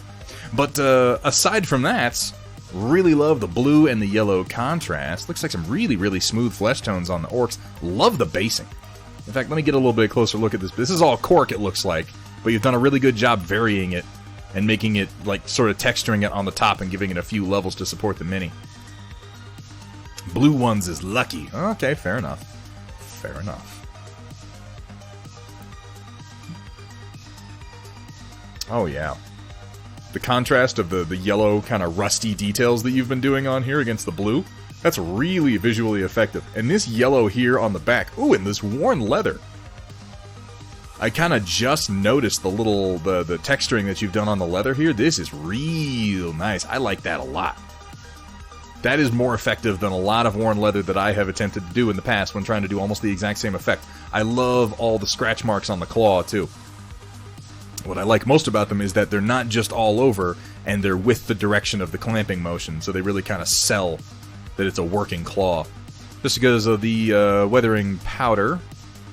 Let me move this a little bit. At shipping medium, the orange wouldn't show through the red. Okay, no, that makes sense. That makes sense. You wouldn't have that contrast. It would all just be warm colors, and that wouldn't be as effective. You'd wind up having to just go pure red. Very nice work, Steiner Miniatures.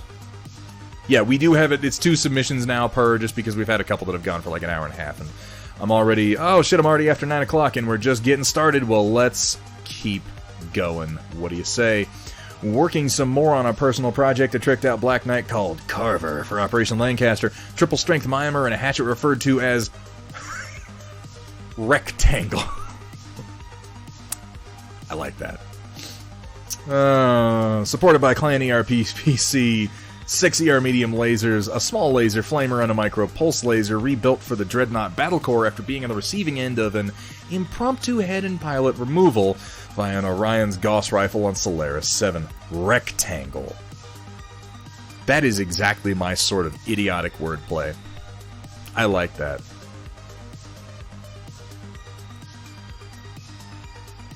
Want to know how you really win? Show up with no miniatures and say you're playing purple orcs. Purple ain't sneaky. How come you never seen a purple orc, huh?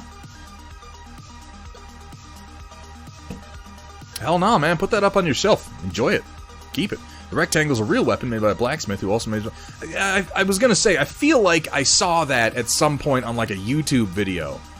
But it was just in passing, and it was vague enough that I didn't feel confident referencing it.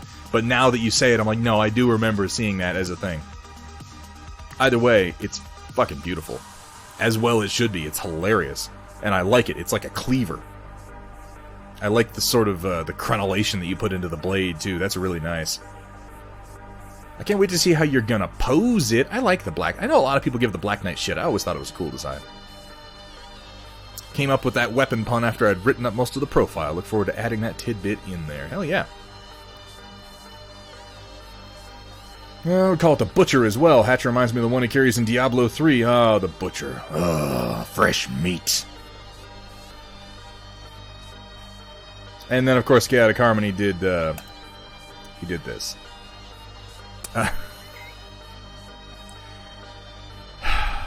This is what happens when I hang out in Chaotic Harmony's stream. Just some of the dumbest goddamn memes you could possibly believe. Yeah, I believe it gets better. I don't think for a second that he didn't make some audio accompaniment for this insanity. Oh, there it is. There it is. And it got the look from Dark Fox. I'm sure it's some very high quality stuff. Let's have a listen, shall we? Is my volume up? Okay. Welcome to Thunderhead Studios, where if you're not, then you can get out.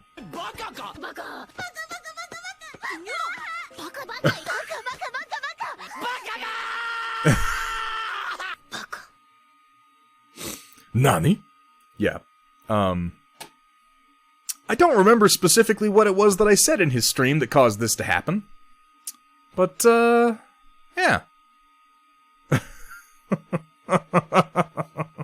If you're not kawaii, you can get out, Baka. We're gonna save this one. I like this one. This one might have to enter rotation. It's awful. It might have to have like a 45-minute cooldown on it, but or maybe I will be the only one with a button that makes this one work. But it is going to have to enter the rotation. Yes, Vergaderung, this didn't just spawn out of thin air. This is the result of, like I said, this is what happens when I go into his stream as opposed to the other way around. Yeah, that should be a button for me. That should never play when I'm not expecting it because it will drive me fucking crazy. How you doing, Painted Ogre? Good to see you, man. Hey, can we get a quick shout-out for Painted Ogre? Been doing some painting streams lately. I've stopped into a few of them. I don't have as much time to spend in other people's streams as I'd like. When I'm actually working, when I'm sitting at my desk and people are streaming, I'm able to jump in and I'm able to watch, but a lot of the other time I'm just busy, and I it's not that I don't want to watch you guys' streams. I do. I just, a lot of the time I would have for Twitch, I spend sitting here at this goddamn desk going through the Storm Report. So, yeah, always happy to lurk, Ogre. But yeah, definitely check out Painted Ogre's stream. What have you wrought upon this place? Yeah, no, don't blame him entirely. I mean, technically, that did sort of originate with me. What was the comment? I'm trying to remember what it was that he did that I responded to. I'm ashamed that I can't remember specifically what it was that I said. I was working on some files, and I might have said something about some kawaii LRMs, and it just sort of spawned from there. And here we are, and now we're going to have to listen to that at least once a stream for the foreseeable future, along with... Wait, does this button do anything? Damn it only does something on the other overlay. I didn't use Ass Crackle and Thunderspunk this fucking stream. Curses. Alright, moving on. Jesus. With my one bedroom done at the new place, I'm starting to move some non-essentials over. I'm going to make you guys watch because I probably won't be doing much hobby stuff in the near future. So here's a stack of fancy cases for my Lego. Standing 4 foot 4 inches tall and weighing in at 3,900 pounds, stabbing you in the bottom of the foot and making you fucking scream every single day. No, I'm not announcing his Legos. There are other storage solutions in use, but this is the easiest to pull out, and that, by the way, is what she said. Oh, I have a bunch of these cases. I used these cases when I was playing X-Wing. In fact, I have one of these in my closet full of my TIE Fighter Squadrons. TIE Fighter Squadrons, which I will note, this just makes me think of it, you know, we all go through kind of phases. Like I say, I've been painting for a long time. It's inaccurate to say that I've been painting for 15 years, but in another way, it's accurate to say that I began painting 15 years ago with a lot of gaps in there. This most recent bout length of painting that I've been doing that leads me up to this moment here began with me getting back into tabletop gaming through FFG's X-Wing Miniatures game. And I wasn't going to because they were all pre-painted, and that's why I started. I was like, well, I'm not going to have to paint anything, and that's fantastic. I'm just going to buy models and I'm going to play. And then I got a bunch of TIE Fighters, and then I was like, I want to make them look unique, and damn it, I started painting TIE Fighters. And I've still got them. I still got my blue stripes back there. It was the first thing that I started putting down some acrylic paint on, and it has led me to this precise moment here, in which I am being drawn as a Titan, which still just tickles me pink. That just made me think of it because of the case. That's a lot of Legos, by the way, dude. Goddamn.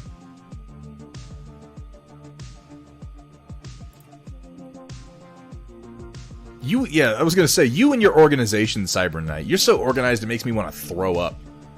And a little jealous on top of all that. That's how it was with me and Star Wars Armada. Yeah, that was the process. It went from X-Wing to Armada, to Imperial Assault, back into Warhammer 40k, to Maelstrom's Edge, into the new edition of 40k, and then into Star Wars Legion when it came out. That's hardly all of it. Good God, Cyber Knight. And here we have from Ravencat. Ooh. And you were saying these are the Dark Souls minis that you've been working on. Are these like... I've watched Dark Souls be played. I've never gone through... Oh, shit. Yeah, you're right. Rune Wars, Jack. You're absolutely correct. Rune Wars, in fact, would have been the dominant painting subject for a long time there until Star Wars Legion came out.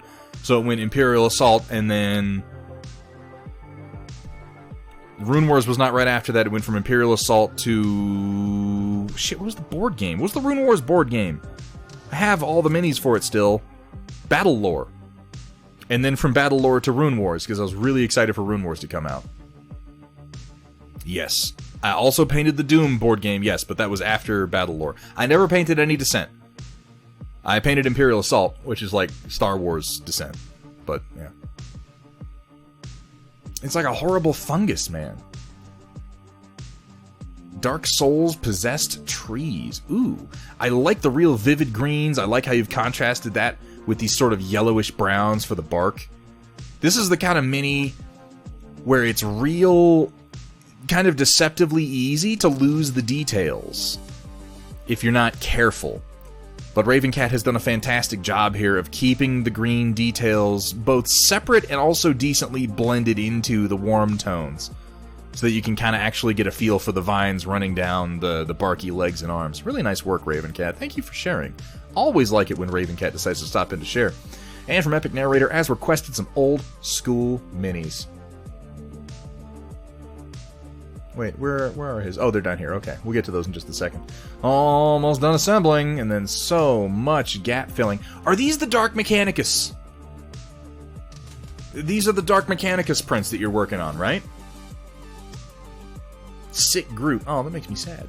I still have to paint my Doom game, but nobody has an inkling of playing around here.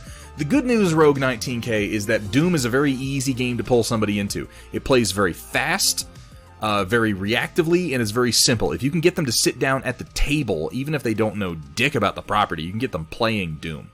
It's a fun game. Honestly, I think Doom is one of the best action board games that FFG has ever released. I really enjoyed that one. Yeah, that's a nice looking print. I love the look of the Dark Mechanicus stuff. Jack, as you continue to work on this, please continue to keep me posted. Yeah, Maker's Cult. They're the ones who do it. Do you have the rest of the files for it? I'd love... I assume you do. You're doing the Dark Mechanicus stuff. Kursala, these are Maker's Cult Patreon figures. They also sell them. They have a whole bunch of Dark Mechanicus stuff. They've got infantry with crazy, wormy octo legs. They've got... basically, if there is a unit for it in the Mechanicus army for 40k, they have an evil-looking proxy for it. Yeah, I look forward to seeing these come together. They're really, really nice. That's one of my favorite moments in that movie. My favorite memes from Episode 3, Samare, is the, "What have I done?" Doom has a board game like Rip and Tear Doom. Yes, Firestarter. And it actually plays fast and with a lot of rip and tearing going on. You don't play as Doom Guy, you play as some other Marine dudes, but it's in the same setting. Absolutely, Jack. And coming down we have from Epic Narrator. Oh yeah, look at that. Some classic Rogue Trader go. Damn. Nice bright colors and everything. I'll tell you one thing is missing from here. This is classic ultramarine colors, painted in kind of a classic style, maybe a little bit more shading than they used to do. I love the red on the weapons. There's one thing missing. There's one thing, and I'm not. This is not like a real criticism. There's just one thing that would. No, the FFG board game is... So there was an original FFG board game based on Doom 3. Yes, that is true. And then they redid it and re-released it to be based on Doom 2016, and it's better. It is, in fact, better. Vergaderung knows it. Yes, precisely Vergaderung. The only thing that would bring this together better is if these bases were rimmed in Goblin Green.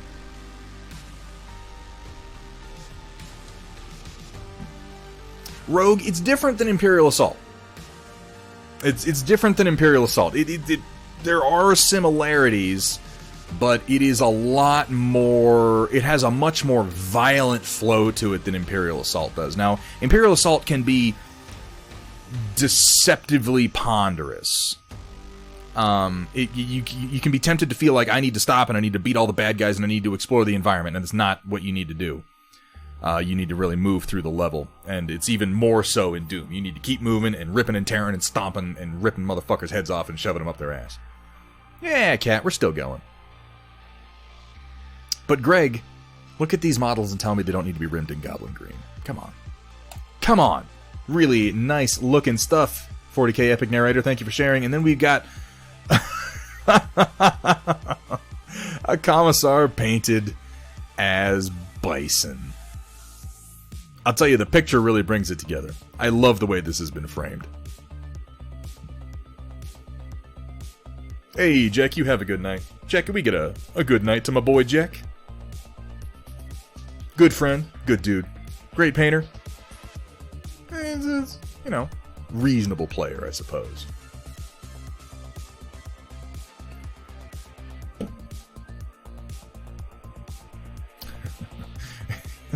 Good space laser night. Yeah, the fucking space laser bullshit. I'm never...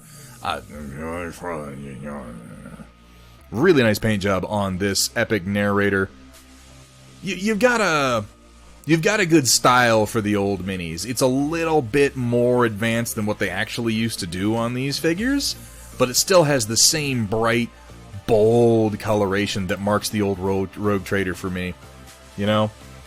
Really, really cool stuff. Thank you so much for getting in here, and thank you for sharing, and welcome to the stream. I hope that you, you know, come back. 40k Epic Narrator is a lot of fun to watch paint. And here we have Raven Cat's U-Wing. Holy shit, that thing is huge! Was this a print, or is this a purchase? Are they that big?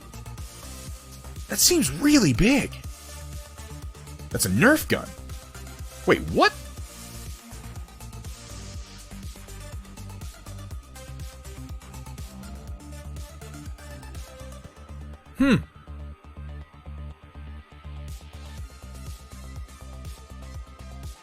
That's a good point, Raven Cat. That is a good point. That is next to Imperial Assault models, which are a smaller scale. It still seems large, but then, you know, that happens a lot with Star Wars ships. You think of them as smaller, but they're actually really quite... Like, TIE Fighters are fucking huge when you actually look at how supposed... Like, everybody always makes TIE Fighters too small. So it's probably just my head. Thank you so much for sharing that, Raven Cat. And then we have from Roland, we have a plate of... God damn, I'm hungry. Oh, what am I looking at here? Is this a potato or a sauerkraut? This looks like maybe some kraut over here. And this looks like a potato. We got our starch. Walk me through it, Roland. I'm hungry. You may have a point, Greg. Yeah, that's what I thought. I looked like kraut. I looked like some good kraut, too. Smothered pork chops. Man, you are a little bit of gravy and some fucking spätzle away from some Jaeger schnitzel right here. God damn. Roland, you know how to eat. Right up until the jello happens. And from Abyssal GG... Oh, that's a pretty cool water effect. Is this printed? This looks...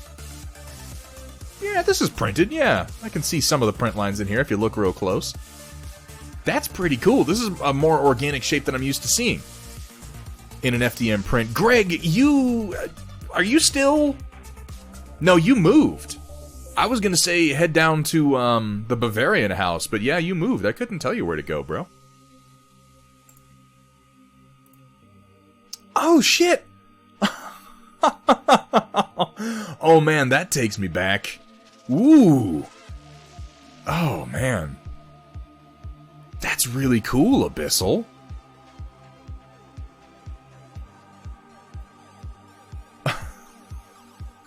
I don't know how this came into being, but I love it. And now I want to see, like, a 3D printed Blue Eyes White Dragon, and maybe some individual parts of fucking... What's his name? What's the guy? The guy who comes in 5 parts, and for whatever reason doesn't have a dick card, even though there's obviously supposed to be a card where his dick goes. And here we have a plate of Goddamn I'm Hungry. Yes, you can quote me on that. Exodia, thank you, yes. Exodia the Forbidden One. I'm telling you, with the way his cards divided up, there's a missing 6th card that is absolutely supposed to be his immense and apparently separated and forbidden schlong. Unfortunately, I live with my in-laws, and they watch Hoarders make themselves feel better. I don't trust this kitchen for anything but ramen. Oh, I'm sorry to hear that, Greg.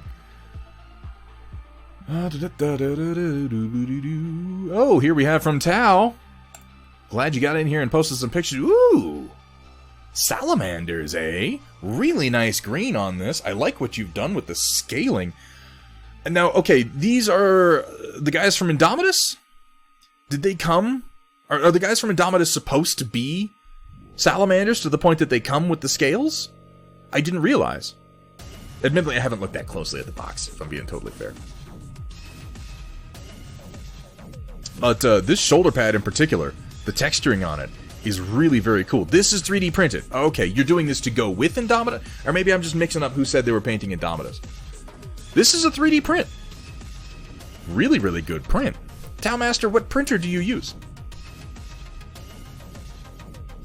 Okay, I get... sorry. It is from Indomitus. The overall Primaris body is from Indomitus. The salamander parts are printed, correct? Yes.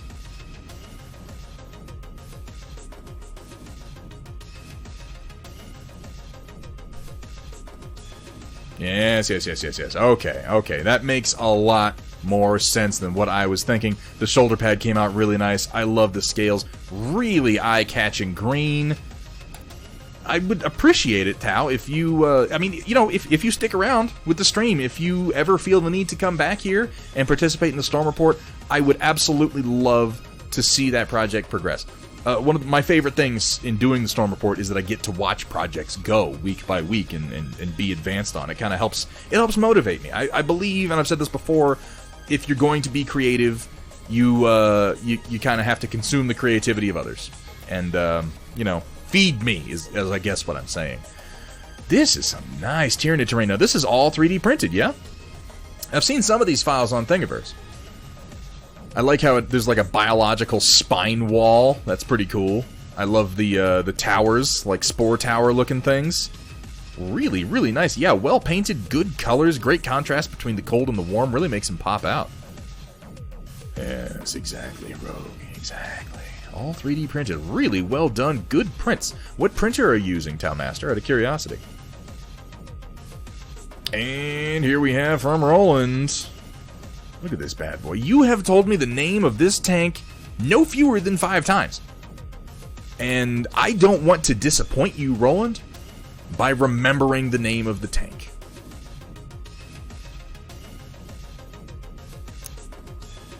Terrain reminds me of World of Warcraft on Kiraj. I always like the bug folks. Thank you, Zoria. Oh my god. Every time I see it, I want to say Scorpion. I wonder why. I'm so one trick. God. The green's looking real nice on here. As you do a really good job with the cockpit blues, man. And this is for the Hell's Horses, yeah? The green and the red. It's a nice paint job. Good decals. I really, you know I say it every single time you post something. I love the blue that you're using for the cockpit. Is always the part that jumps out at me. And, well, I mean, yeah. It's the Hell's Horses emblem. but you assume that I remember what the Hell's Horse's emblem looks like. I do, to be fair. Evil Pony logo. Yeah, I mean, yes. Guys, do you know how many times I've misidentified things that Roland has posted? At this point, it's shattered my confidence. I look at it and I think, I know what that is, and I stop and I go, maybe I should ask. Because it's going to be... I'm just going to say the wrong thing. I don't know why I do it constantly, specifically with your posts, but apparently you throw me off. Nice looking paint job, really hot blue, nice decal work all together. I'd love to see the Hell's Horses you painted so far put together. Rogue 19K sharing that dick pic. Kat, could we get a quick ban for Rogue 19K? No dick pics. No, don't actually ban him. I'm kidding. Don't do that. Someone said they were going to draw the Hell's Horses logo as an MLP character. God, that'd be horrific. HP Lovecraft bust. This thing is awesome and huge. Poor Lovecraft. I always feel for this guy. I really do. What the... No. What the... Cat! What...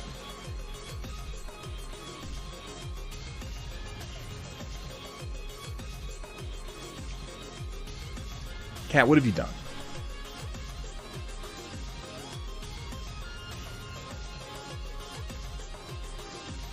I mean, he's still probably in the chat, because when you ban someone on Twitch, it doesn't actually, like, you can still be in the chat. Rogue, I'm sorry. We're fixing it. I was... What were you trying to do, Cat?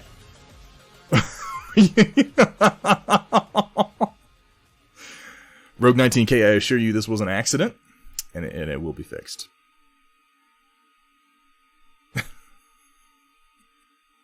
Don't joke! Don't ban people as a joke! Okay, from now on, that's a rule. No banning people as a joke. Jesus Christ. I even said, no, I'm kidding, don't do that. For God's sake.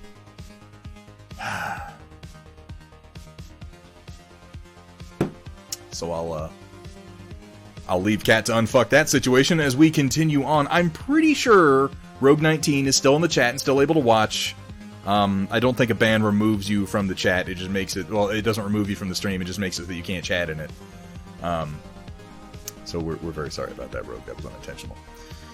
Gonna move on for the moment and hope that this is easily rectified. I always feel for HP Lovecraft. I know that his mythos is very entertaining at this point and all the lengths that it has grown to.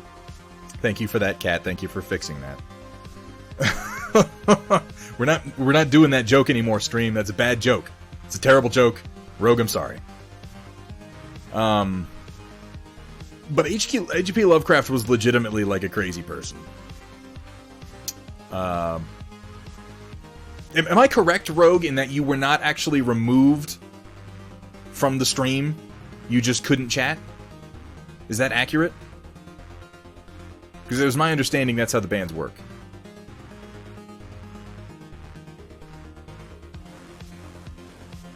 Okay. Yeah. Well, good. So at least you knew that it was a... Whoopsies! Sorry about that, Rogue. Anyway, moving on.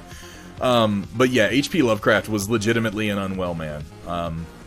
He suffered from extreme xenophobia, constant anxiety, paranoia, probably a number of undiagnosed personality disorders and mental illnesses. I think it is obvious, really, when you read his original work, particularly some like Reanimator, that a lot of the time I think people get hung up on saying HP Lovecraft is a... Is the bot not playing? I muted the chat bot. I'm sorry about that, you guys. The things that you were trying to play weren't playing. I fixed it now.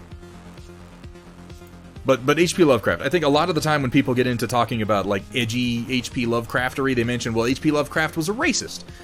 And yes, that is not inaccurate to say that H.P. Lovecraft was, in fact, a racist, but I think that it's important to note he wasn't like the I hate you because you're different, burn, you son of a bitch, burn, KKK sort of a racist. He was suffering from extreme xenophobia. Like, it wasn't that he hated other races, I think, so much as he was... You're gonna get stuffed in a box. It's true, they'll do that. We've just proven that you will get stuffed in a box, though apparently it'll happen when I joke to Kat that you should be banned. But I think H.P. Lovecraft specifically was terrified of other races. He didn't understand them. He bought into the racist propaganda about other races being animalistic and savage, and that concept terrified him. And I think that is most obvious when you read Reanimator. That one always kind of gets to me. I find myself thinking, like, this man's life had to just be just a misery. He was in just constant terror. And it definitely comes across in his writing, overall. Exactly, Greg. I'd be terrified, too, if I had those visions and those concepts in my head unprompted. Because we have a lot of those visions and concepts in our heads now, thanks to him writing them down. But to him, they just came to him. This is actually really cool, Greg. I know that you've been working with oils a lot lately, and oils are fucking excellent for portraiture and skin tones. So I want you to know, Greg, I'm watching you. And I expect this bust to look pretty goddamn good by the time you're done with it. No, but really, I'm very much looking forward to what you do with this. Oh, and look, it's the Warhammer that I made the arms of. Hooray! What are you doing with him? Out of curiosity. Moving on, Greg, thank you so much for sharing that. Oh, and who's that handsome devil in the background? Look at him. Moving down, just a picture of the full collection of Necrons, because Firestarter feels like it. That's a good-looking army. I still want to... You posted some bigger pictures of Xeris. I need to look at them. Warhammers for scale, mostly. I mean, it helps because I have held that Warhammer in my hand a ridiculous number of times. I suspect I'm going to have to repaint all my Eridani Light Horse after finding that Scout split open, because I really... Guys, when I printed out my Eridani Light Horse, it was for an event. My printer was new. I didn't know what I was doing. I didn't leave any vent holes. I thought I was printing them solid, but I wasn't. I feel like they're all going to split open. That's something to bear in mind when you get into resin printing.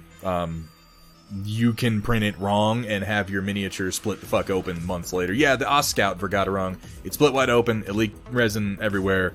I feel kind of stupid about that. I'm just going to have to... You know what it's going to call for Vergaderung is... Shit, I guess I'm just going to have to paint another one on stream as Eridani Light Horse. Honestly, it's a perfect opportunity for me to demonstrate some dry brushing techniques, because that paint job was quick. I did those, all 4 of those mechs I did in one night, because I had an event the next day. I didn't put vent holes in the print when I made it, and I thought that I was printing it solid, and I was not. No, that's my fault, Vergaderung. My slicer hollowed it. I thought my slicer was set to not do that, but it hollowed it before it printed it. So that was entirely my fault, because I was not familiar with the settings on my printer at the time. That was a long time ago, to be fair. Yeah, no, it's a quick paint job, Rogue 19, and it was mostly dry brush and then a couple hand details, so I don't mind doing that one again. I really don't. In fact, I think I could do a better job, and it's a good excuse to do it, because Vergaderung did a fantastic job with that sculpt. Really, really good stuff. I'm going to take a closer look at Xeris a little bit later, Firestarter, because it really, really does look good. And we have from Nanotank some more progress on the Crusader project. Turcopoles. I don't know that word. Usually when Nanotanks breaks out some obscure medieval word, I know it, or I've at least seen it. I don't know that word at all. Turcopoles? As in, like, Turkish Poles? Like Turkey and Poland? Help me out, Nanotanks, if you're here. Or I'll just ask you later, one way or the other. Turcopoles? That would make more sense for pronunciation. Local troops that fought for the Crusaders. Okay, alright. Like, levies, kinda, huh? Yeah, no, that's true, also. You can't... well, that's a complex conversation, but in general, I'm against boycotting dead racist authors. I think that's missing the damn point, particularly if they are important and seminal works.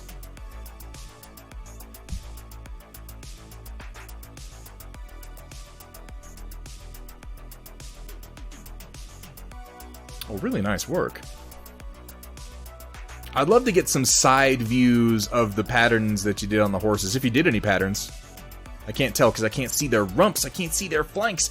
I love the colors that you've used overall for the gambesons and the shields. I note again you've done some very simple sort of heraldic designs on the shields, though these are obviously not meant to be noblemen, I don't think. Okay, Christians from the Levant era who were living around there. Okay, so they sort of rallied to the cause. Interesting. I don't know how I had never read that word or heard about them before. I mean, I'm not like an expert in Crusader history or anything like that. I just feel like that would have come across my reading at some point, but it just sort of didn't. That's weird. I want to look. Yeah, I want to check out them flanks. Show me them cheeks, baby. Oh, and here we have a little bit closer together. Really, really nice looking work. Vibrant colors as always. I always love the work that you do on the shields, and the basing is very effective. That's that light turf. Yeah? It looks like light turf with a couple of the chunkier, heavier turf worked in. Really, really good for this scale. I did the same thing for Battletech. I try to avoid using static grass because it's just way too damn big. Way too damn big. I mean, it's not... If you use it sparingly, it actually is pretty good, but you can't just cover the... I mean, you can. It'd just be super tall grass. Yeah, we are down to 2 now. Thank you very much for sharing, Nanotanks. Pan-Oceania side of Operation Caldstrom, plus 3 from Beyond Caldstrom, now with color. Since someone will probably ask, GW Blue Shade, followed by Purple Shade, then Reaper Sticks Purple Dry Brushed on top. That's quite effective. For such a simple 3-step process, that is actually really very neat. Nicely done. A good way to get a good amount of color done on a lot of models fast, particularly ones as heavily detailed as this. Battletech is known for Megaflora. Whether Battletech is known for Megaflora or not doesn't necessarily make that look any better, particularly to someone who isn't well-versed in the universe, though. Rogue. Like, I can appreciate that as a justification for it, but that's the sort of thing that has to be explained. I prefer to, and there's nothing wrong with that, obviously, I prefer to do things that look right. Because I'm looking to sell the scale without you having to think about how big something would be. And that's why I tend to go down to turf with occasional bits of static grass. Is because that just sort of looks right. Your brain puts together like, oh, that's really big. Yeah, please do, White Wolf. Like my absolutely barren, desolate bases? I mean, yeah, that too. And the Yujing side. Operation Caldstrom also has color. Darkish Gray Primer followed by Agrax Earth, I think, probably. Then dry brushed with Reaper Heraldic Red. Heraldic Red is a nice color. I'm a big fan of that particular one. Figured I'd try a slightly different way of getting base coats semi-figured out. This is very effective. This is very... If you're going to go in and hand detail after this, like, no, seriously, White Wolf, I've been saying for a long time, I can't wait to see some color on these guys. Well done. This is nice. This is a fantastic base coat. You can do a lot with this, with simple hand detailing. This is actually pretty exciting. Like, I've given you shit for having metal models for a while, but, yeah, I want to see some more of this. Yeah, 2mm. That's, honestly, that's what I like about 6mm scale, is a foot is about 1 millimeter. It's real easy to do. That is a lovely, lovely color you have achieved there. Really good variation, a little bit of hand detailing, and you will have a fucking fantastic looking army. Well, I mean, I guess they're not an army, they're a team in Infinity? What's the force called in Infinity? I don't even know. Probably the most unique works of back in the day versus current generation. Oh. I love the Memory Knight. Without probably being the most involved paintwork I did back in the day. Hardly impressive. I don't know about that. Versus one of the most unique miniatures I've created in the last couple of years. Hatamotochi and Lancer Memory Knight. I love this fucking mech. I love this mech. I love everything about it. I love that it has a sword. I love its relaxed pose with the sword back over its shoulder. I told you this when I saw the art of it, and it's like everything that I love about battle mechs. It has the combination of the slightly inhuman proportions in the torso with the high shoulders and the low set head, and then the very casual human posture of the sword leaning back over the shoulder. And the fact that it has the high shoulders and the deep set head almost make it seem like it's kind of casually sort of throwing its head back, you know? Is that a gun on its peen? Oh, that is a gun on its peen. Look at that. He's got a little pee-pee gun. Oh, that's cute. He's very leggy. I want a mech with legs that go all the way up. Flamer Dick. Samara, I knew there was a reason I liked you, man. One of my favorite benefits from doing Operation Lancaster, getting to frame up the expanded front cover and set of rear cover images. Front cover had to be professionally printed, but yeah, Atlas Miniature acting as impromptu banana for scale. That's real nice. It is a wonderful piece of art. I've always loved the dynamic look that we have to the Tyrant here. We have the hammerhead kind of soaring up into the air as it does its thing. This really is a fantastic piece of art. Very, very fucking cool, Samare. And getting towards the end here, from Papa Bear, getting in right at the end. What am I? Well, we got some battle towers going on. Ooh, where are these towers from?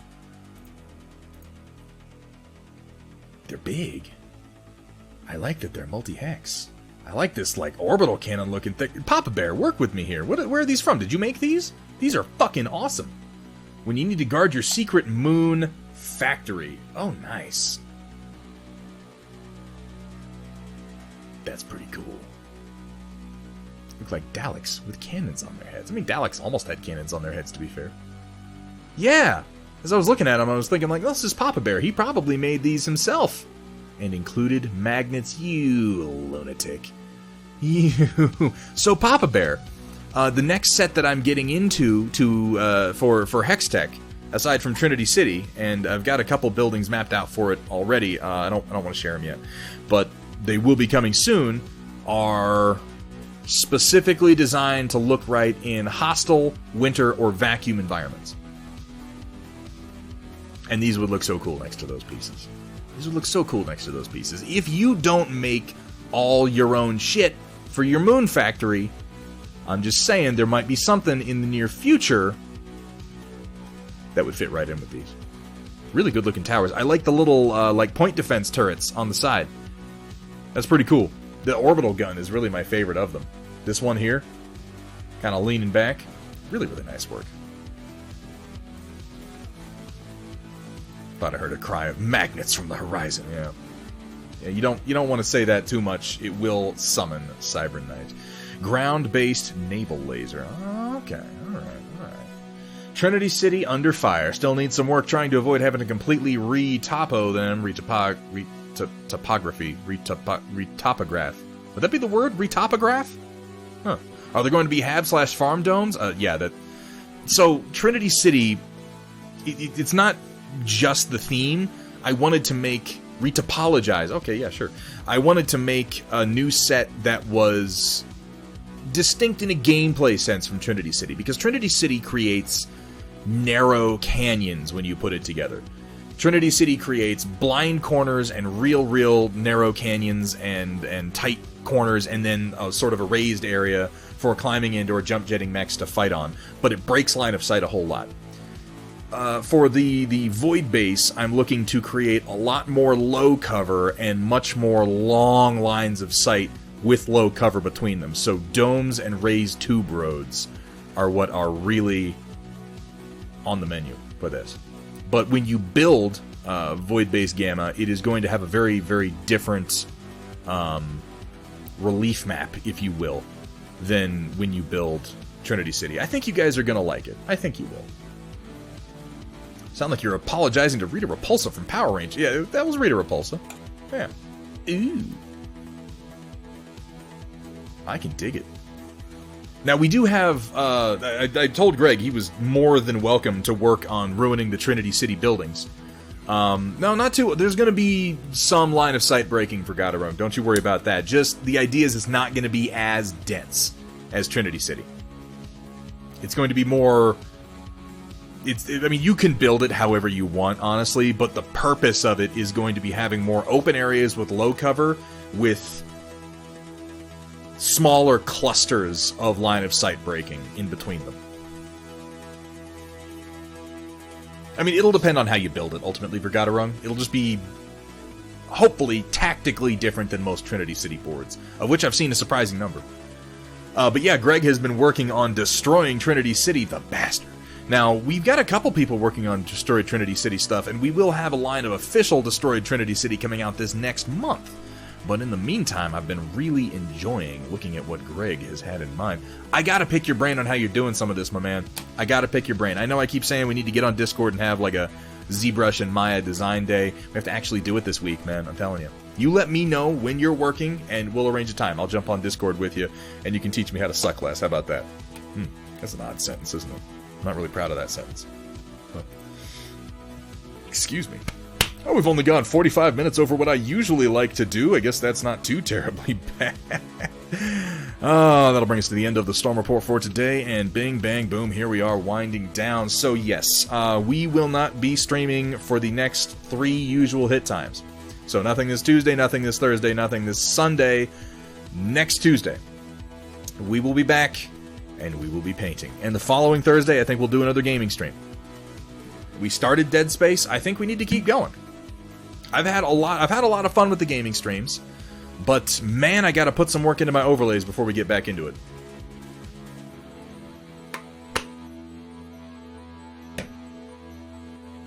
Yeah, I know, Dark Fox. I get distracted, but you know, it's not. My deadlines are all my own. You know how it goes. Absolutely, Samir. Thank you so much for being here. Dead Space, the violent tap dancing simulator. Yeah, screaming at monsters and stomping their faces into dirt. Let's see who's going right now. Who's doing what? I don't see Dick. Is anybody streaming? Zambies. Zambies is the only person streaming. Hang on. Who is this?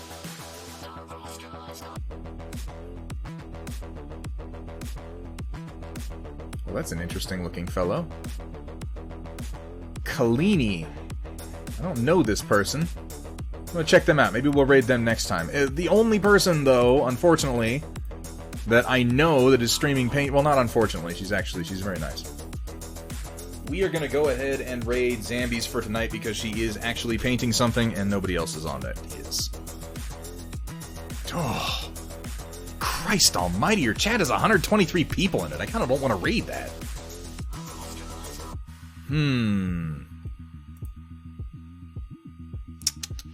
Who else?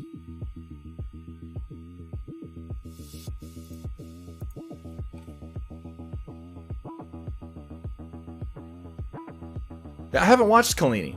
I see Kalini on there, but I tend to not want to raid people that I haven't watched myself, just because I'm not familiar with the stream.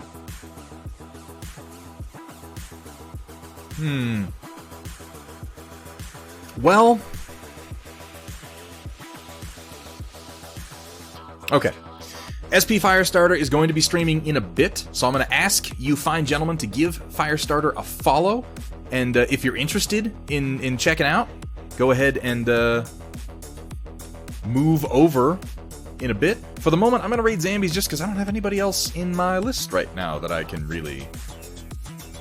These are good suggestions, Towmaster, but again, I like to spend at least one stream in somebody's chat before I raid them, just so I'm familiar with them. So what I'll do is, I know Teal Sakire, he's been in this chat before. I will add them to my follow list, and I'll check them out, and we'll add them to the rotation.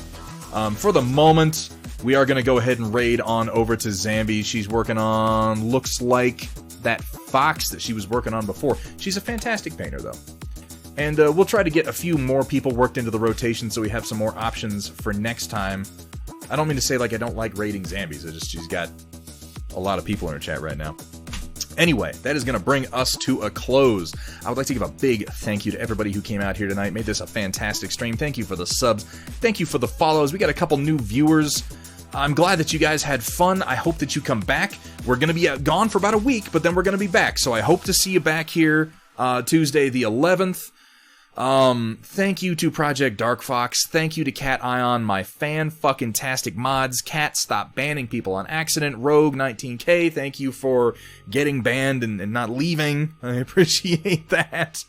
Rio, holy fucking shit, thank you. We're gonna have some more conversations. about the BT Thunderhead. That just blows my damn mind. Oh, I'm gonna go get something to eat. I will be back on the 11th. I will be on the Discord the whole time, so you won't have to be completely without me. I'm gonna miss you guys. I am. We just got some work to do. The stream will be... It'll be good. It'll be good when we come back. Until next time, everybody, as always, keep on painting.